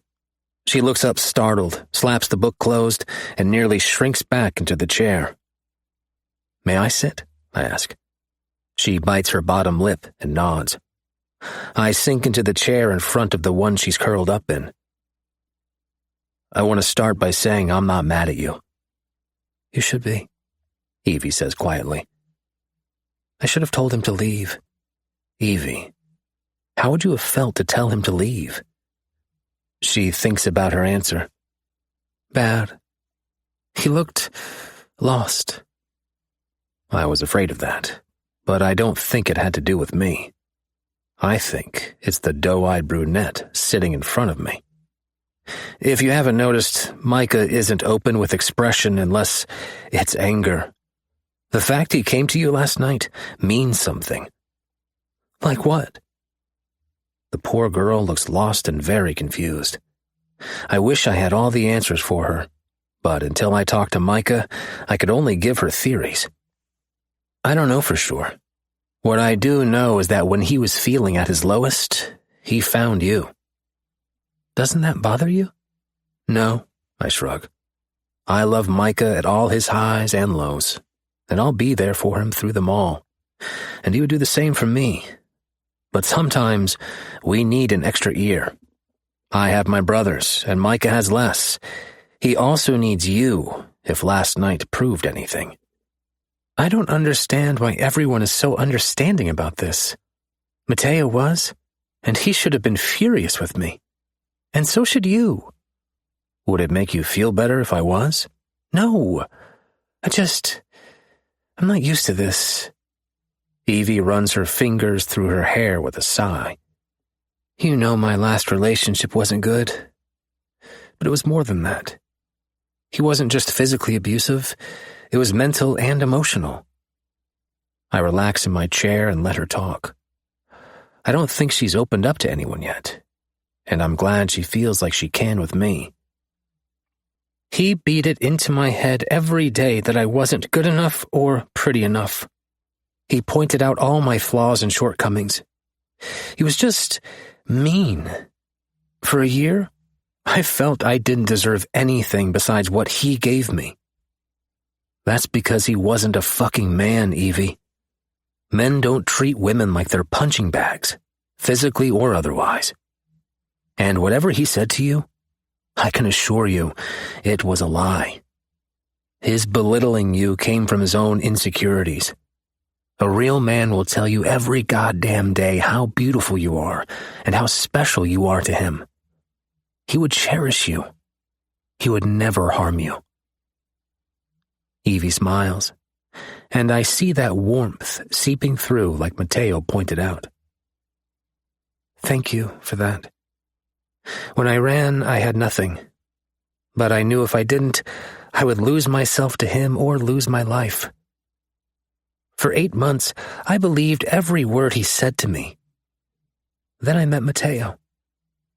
Mateo is everything you described. Not a day has gone by that he hasn't made me feel like I'm worthy. That's why I feel like shit about Micah. I don't want to mess things up for you either. I choose my words carefully. I'm not sure if Mateo has talked to her or if he even plans to yet. I think you're getting ahead of yourself. Micah and I have stuff to work through that has nothing to do with last night. Micah and I have history together. I want you to be there for him, Evie, no matter what way he needs it. I won't stand in the way of that. I want to be your friend also. I'd like that. I gesture to her book. I'll let you get back to reading. Her face blooms with color, realizing I saw the cover. Never be embarrassed about what you read. Come here. I stand up, and she follows me to the corner of my library. I push a button on one of the bookshelves, which slides to reveal my secret stash. "You read romance?" Evie giggles, running her fingers over the spines. "Yes, and I'm not hiding them. I just have a shithead for a brother who likes bringing up stuff at inappropriate times."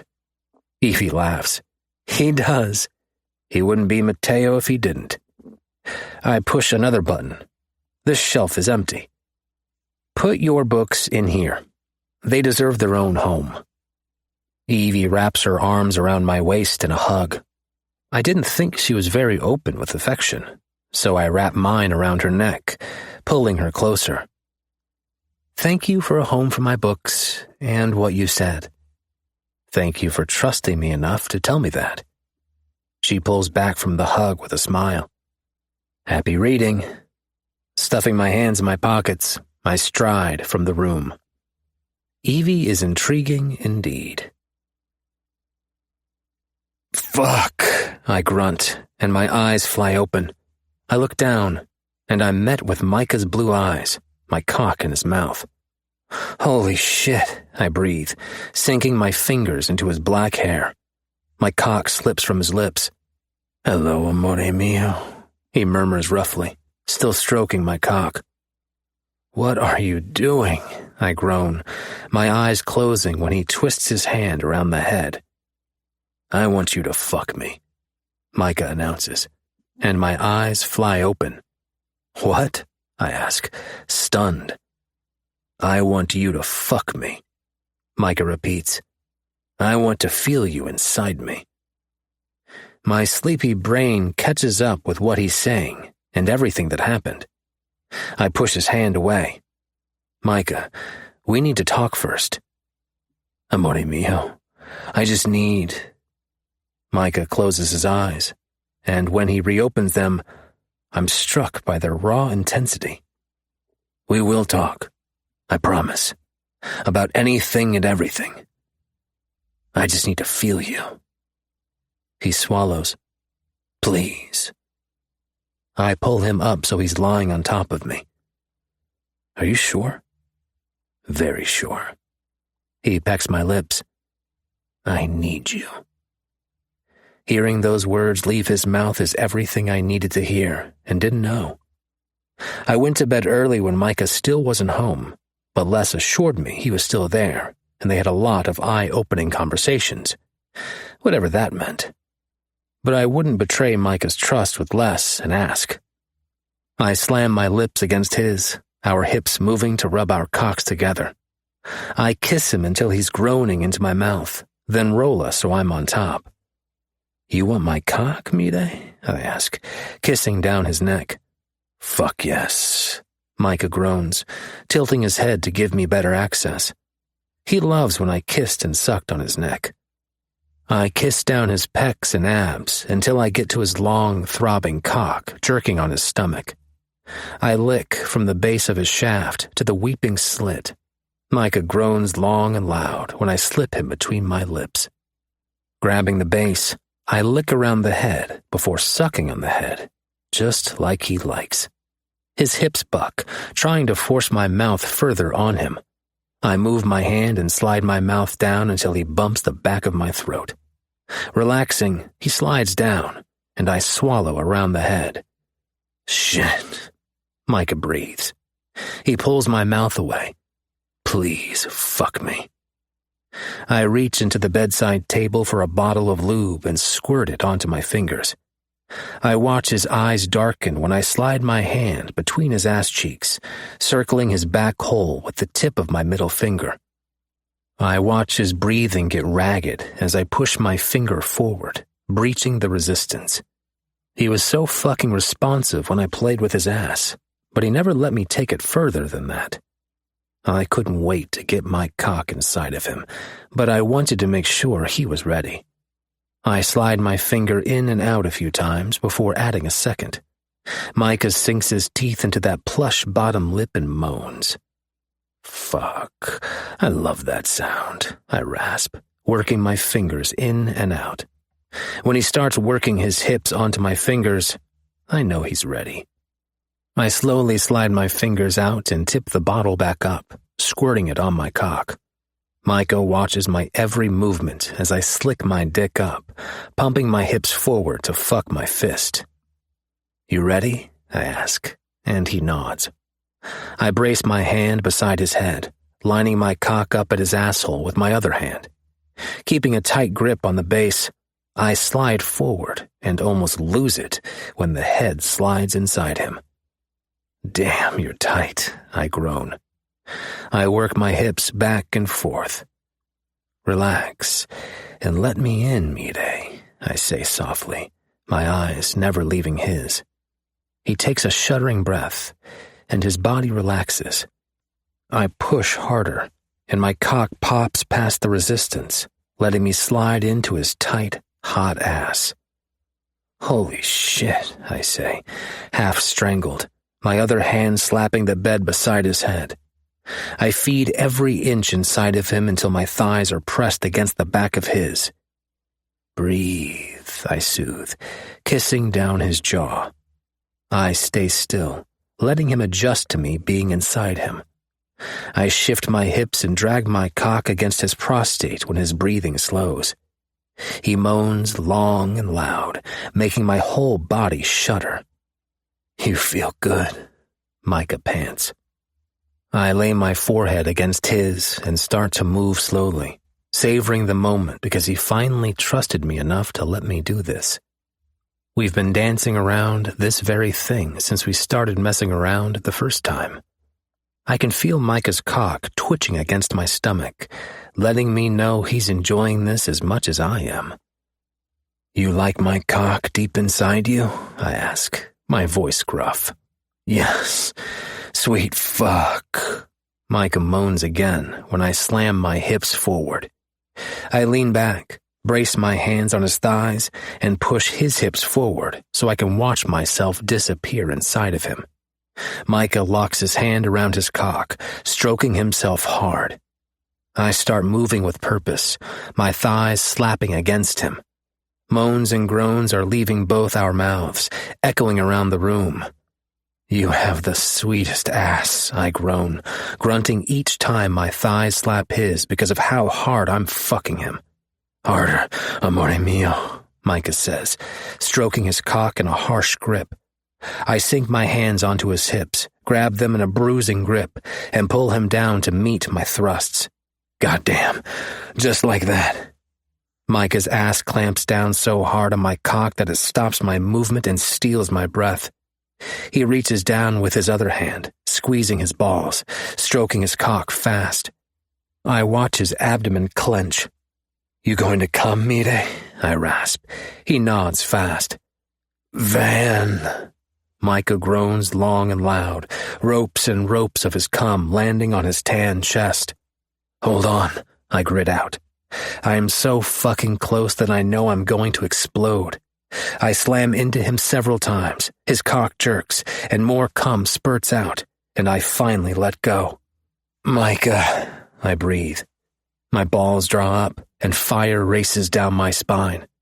I jerk his hips down, hold myself as far as I can, and come deep inside him, marking him.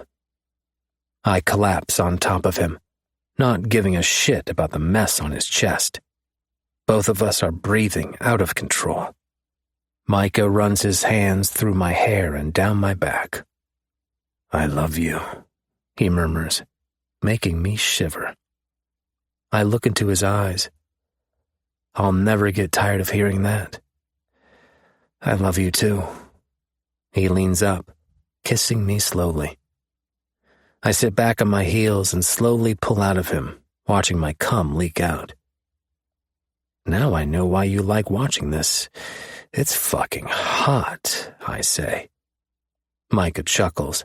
"Hell yeah, it is."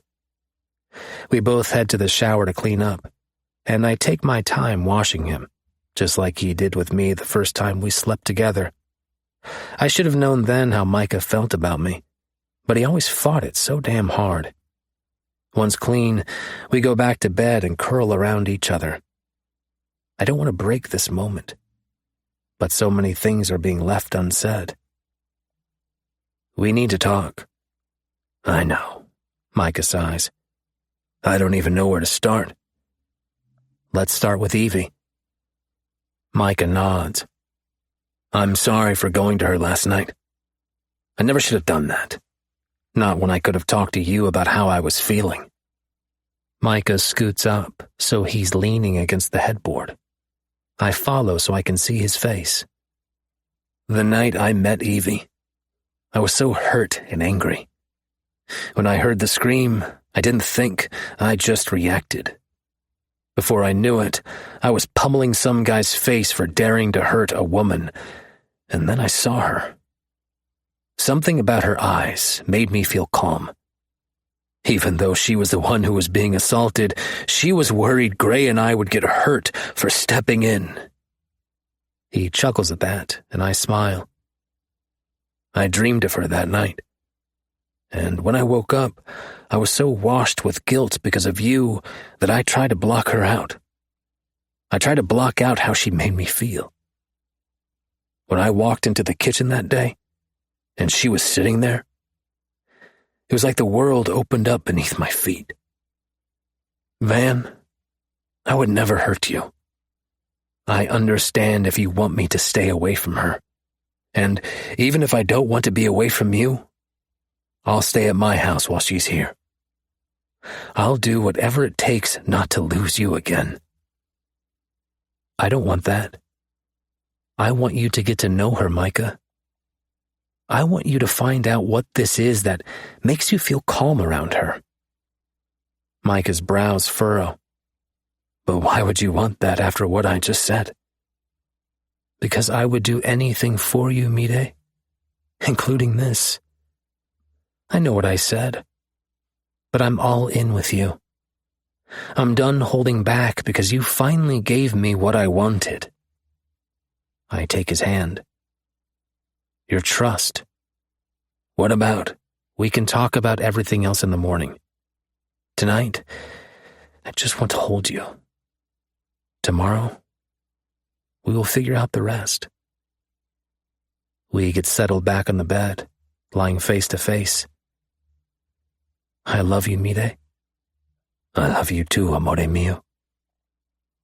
I know Micah and I have been through a lot in our short time together, but I feel like we can defeat and overcome anything at each other's side. Chapter 27. Hartley. I thought I was okay with Mateo and Evie. That was, until I had to listen to them fucking all night long. This morning I heard them. No big deal. I just slipped outside by the pool.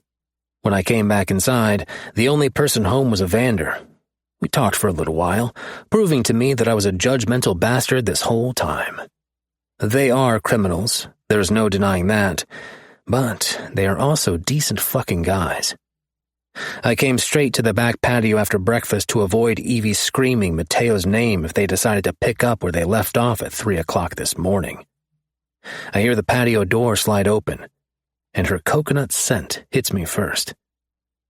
It's so pretty out here in the morning, Evie says, sitting on the lounger beside mine. Yep. Are you okay? You didn't say much over breakfast. I'm fine. Hartley, I know when something is wrong. Talk to me. Nothing is wrong, Evie. Then why won't you look at me? I look over at her and raise an eyebrow. Your mouth might be saying something isn't wrong, but your face tells a different story. You've been avoiding me. Count to 10. Do not let your feelings show. I haven't been avoiding you. You just haven't been around. 1. Oh. She chews on her bottom lip. I'm sorry. 2. Stop apologizing. It's fine. 3. Are you sure nothing is wrong? Because you sound like a grouch right now. 4. I miss hanging out with you. 5. You can come to me whenever you need to. 6. Fuck this. You want to know what my fucking problem is? I'm jealous, okay? Is that what you wanted to hear?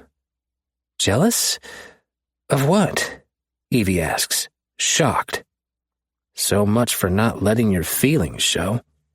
You really don't see it, do you? I laugh, but it's completely humorless. I've wanted you since we were teenagers. Evie's mouth opens and closes a few times, confused. I decide to take pity on her. Don't worry about it. You have Mateo, and I won't stand in the way of that. You've never seen me. You've only seen what I can do for you.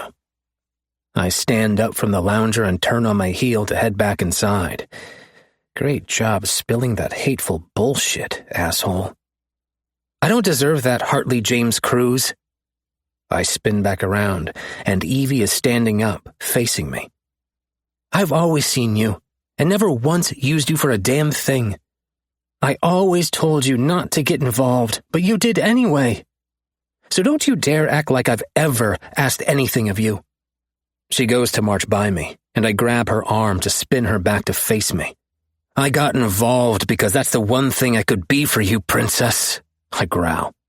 Her neck is craned back to look up at me, since I'm standing so close. Her eyes are huge, her chest heaving. But she isn't scared. Oh no. Evie is pissed. If you felt that way, why didn't you ever say anything? She puts her hands on her hips, her brown eyes narrowing. You were too ashamed to be seen with a chubby, nerdy girl. Captains of the baseball team didn't go for girls like me. I advance on her until her back is pressed to the door. I press my body against hers. You weren't the chubby, nerdy girl to me, princess. You weren't any of those things, period. You were the most gorgeous girl to me, and you never gave me a second look.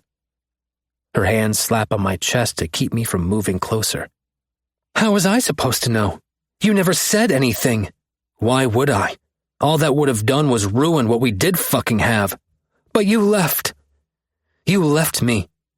Left me to deal with Dad dying and Mom drinking by myself. Then you left me with Aaron. And then you have the nerve to tell me all I did was use you? You were my best damn friend. And when I needed you, you weren't there. Like a punch to the gut, I take a step back. Fuck. I'm sorry, Evie. I take another step back, and she advances on me. No, I shouldn't have said that. Her hand reaches out to me, and I step out of the way before she can touch me. Hurt flashes across her face when her hand drops. You should have. I know you didn't use me. Why the fuck did I say that? Out of all the years of our friendship, Evie never asked me for a goddamn thing. I always ran to her rescue when she was bullied. Let her sleep in my room when her mom was too drunk to deal with, or she couldn't take watching her dad get sicker. Took her to school dances, gave her a shoulder to cry on, and hid her away from her crazy ex. But she's right. When she needed me the most, I wasn't there, and left her believing I wouldn't answer the phone when she called. I went about my life like I had planned, and left the girl I loved the most to fall prey to a monster. I rake my fingers through my hair. Just forget I said anything. You're right. I wasn't there, and I should have been. I was 16, Hartley. You needed to move on with your life. There wasn't anything in Fairview for you. You needed to get out. Stop that, I say harshly. Stop trying to justify what I did. It's amazing to me that she could still do that. She never let me get by with my bullshit, but she always had a way of making me feel better about it. And in true Evie fashion, that's what she is doing now. I'm not justifying it, Hart. I'm stating facts. Did I deserve what you just said? No. But you didn't deserve what I said either. We can't change the past. We move on from it. When she reaches out this time, I don't move. Her hand settles on my chest, right over my heart that's beating out of control. Why didn't you ever tell me? Because I was afraid you wouldn't feel the same way, and I'd ruin our friendship. I couldn't lose you, Evie. My stepdad was a good man, but he expected no less than the best. Best grades, best at sports, best at everything. He didn't see the toll it took on me in school. Evie was my saving grace. She did more for me than I ever did for her by simply existing and letting me see the side she never allowed anyone else to see. I felt the same way, Hartley, Evie says quietly. But I didn't want to risk it either. I feel like all the air has been sucked from my lungs. She felt the same fucking way. My lips are on hers before I can register what I'm doing. Her arms wrap around my neck, kissing me back. Sinking my hands into her hair, I tilt her face to kiss her deeper. Kissing her is everything I thought it would be and more. Then it hits me, like a ton of bricks. Mateo. I pull back breathless, watching her eyelids flutter open. She puts her hands to her lips like she couldn't believe mine were just there. What the fuck am I doing? I told her I wouldn't stand in her way with Mateo, and then I practically mauled her. I'm sorry, Evie. I look up from her face and lock eyes with Mateo. Fuck. Will you just fucking say something? I demand. After Mateo saw me kissing Evie, he pulled me inside to talk to him. Now we are sitting in the office, and he hasn't said a word. Just stares at me. I don't know if he's doing it to make me uncomfortable or if he is imagining all the ways he could brutally kill me. Either way, it's making me nervous as hell. I'm trying to think of a way to say this. Hold on. Mateo shrugs. Fuck it. I'm fine with you kissing Evie as long as she doesn't care. What? What the hell is going on? Look, I'm just going to lay it out there. I want Evie to have everything. She deserves to be spoiled. She deserves to be treated right. I think we could do that. Mateo explains. I've already talked to Gray. I've laid everything down for Van. Van will talk to Micah. I've mentioned it to Evie. All that's left is you. Wait. Evie's okay with this? I wouldn't say she was okay with it, yet, but she didn't say no either. We're stuck here together for the foreseeable future. What would it hurt to try this out?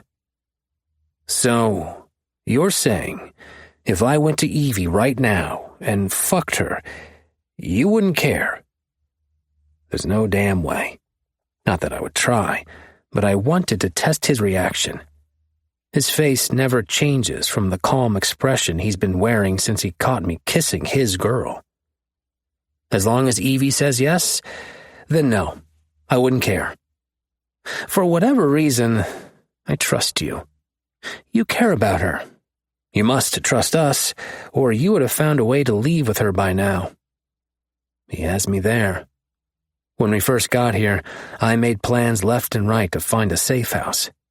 But in the end, they were the smartest choice, no matter Evie's relationship with Mateo. What about when this is over? Does that mean this stopped? There's no way I can get involved with Evie just for some fun and then go on about my life like it never happened, leaving her with Mateo. We cross that bridge when we come to it. All that I ask is she's treated with respect, and I know she will be, or I wouldn't have asked any of you in the first place. Mateo sighs. I know this is a lot, so go talk to Evie about whatever the hell happened on the patio. Just know that if it happens again, I'm fine. But this is a two-way street, Hartley. You can't get pissed at any of us for being with her. You also need to know, I care a lot about her, and I'm not just passing her from friend to friend like you accused me of with Gray. We're all adults, and I think we can do this as consenting adults. I nod. I'm not agreeing to anything. I'm just saying that I get it. But I do have a question. You say you care about her. So when are you going to tell her who you are? Honestly, I want to. But it's not just my secret. A lot is at stake for her knowing, and not just for us. It puts a target on her back. That makes sense. I stand up. I'm going to talk to her. Good, because I heard what was said out there. Mateo grins.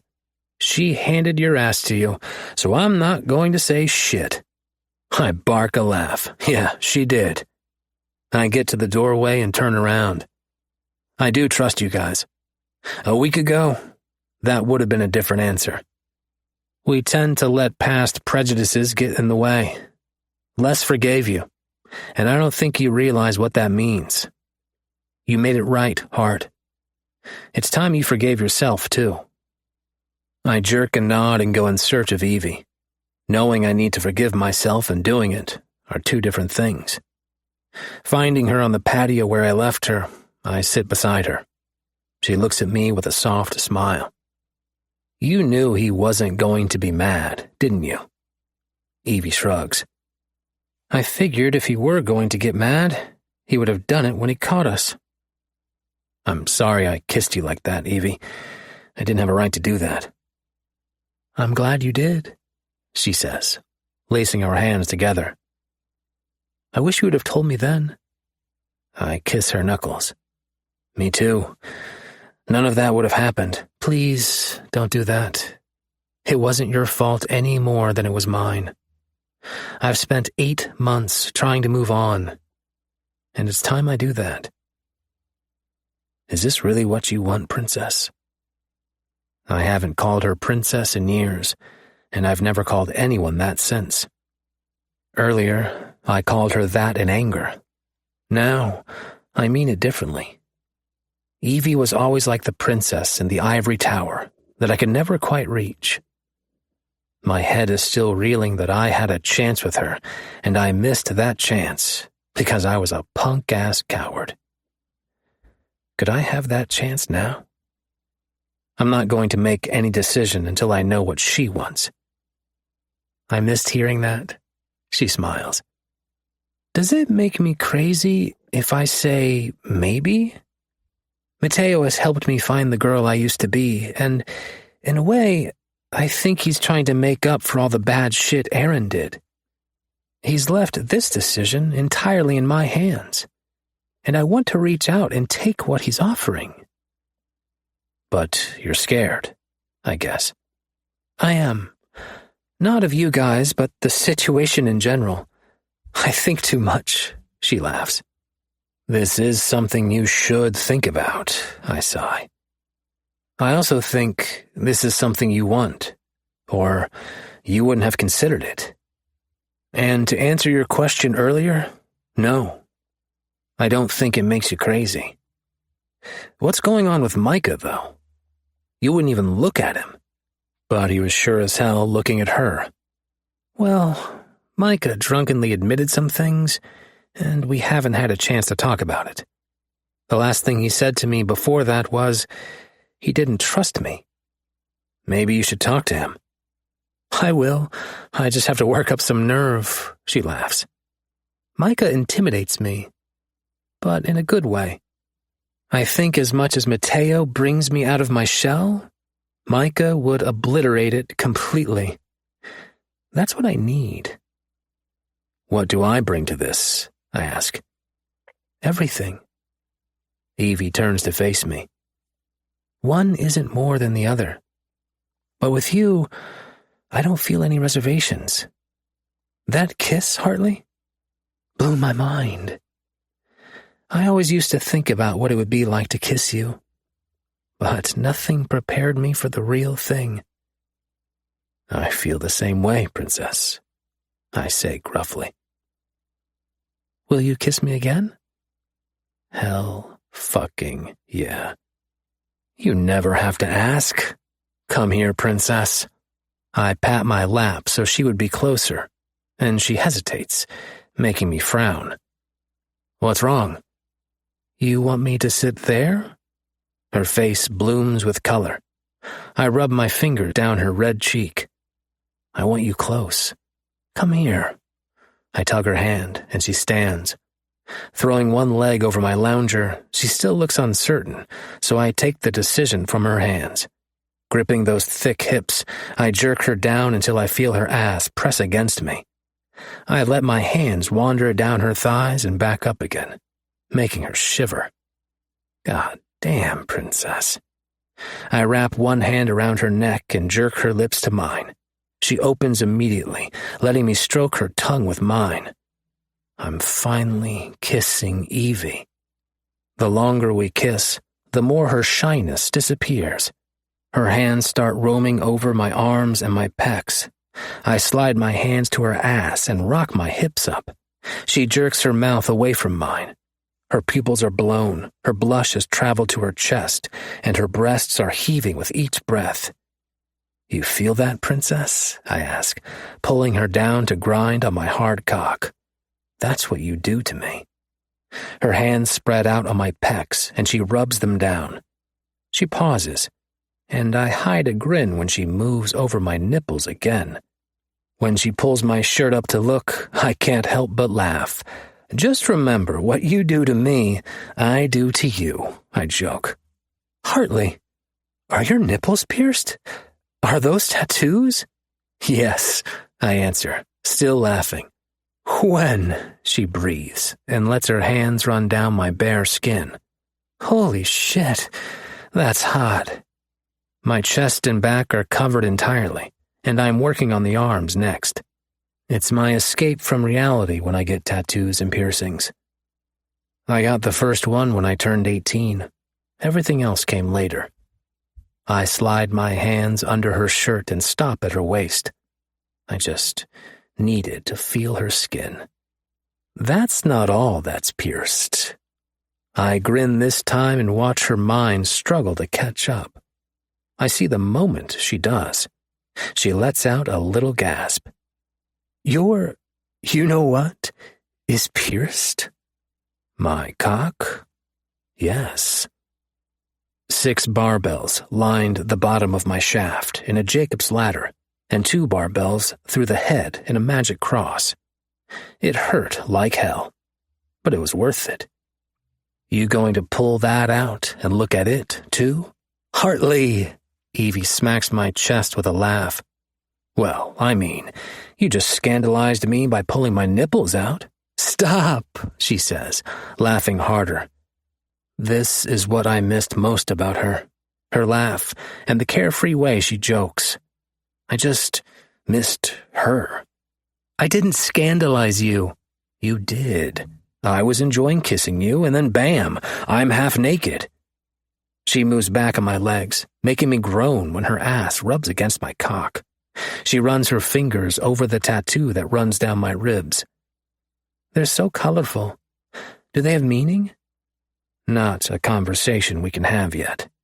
I don't want to lie to her, but she isn't ready for that truth yet. Not really. I just liked them. They're so beautiful. I pull her hands away and wrap them around my neck. You're beautiful, princess. This time she doesn't ask before she seals her lips over mine. I had already made up my mind when Evie kissed me again. I would go through this with them and see where it took us. I hope we aren't making a huge mistake. Chapter 28. Evie. Sometime throughout the day, I decided that I would give what Mateo suggested a try. That thought both scared and excited me.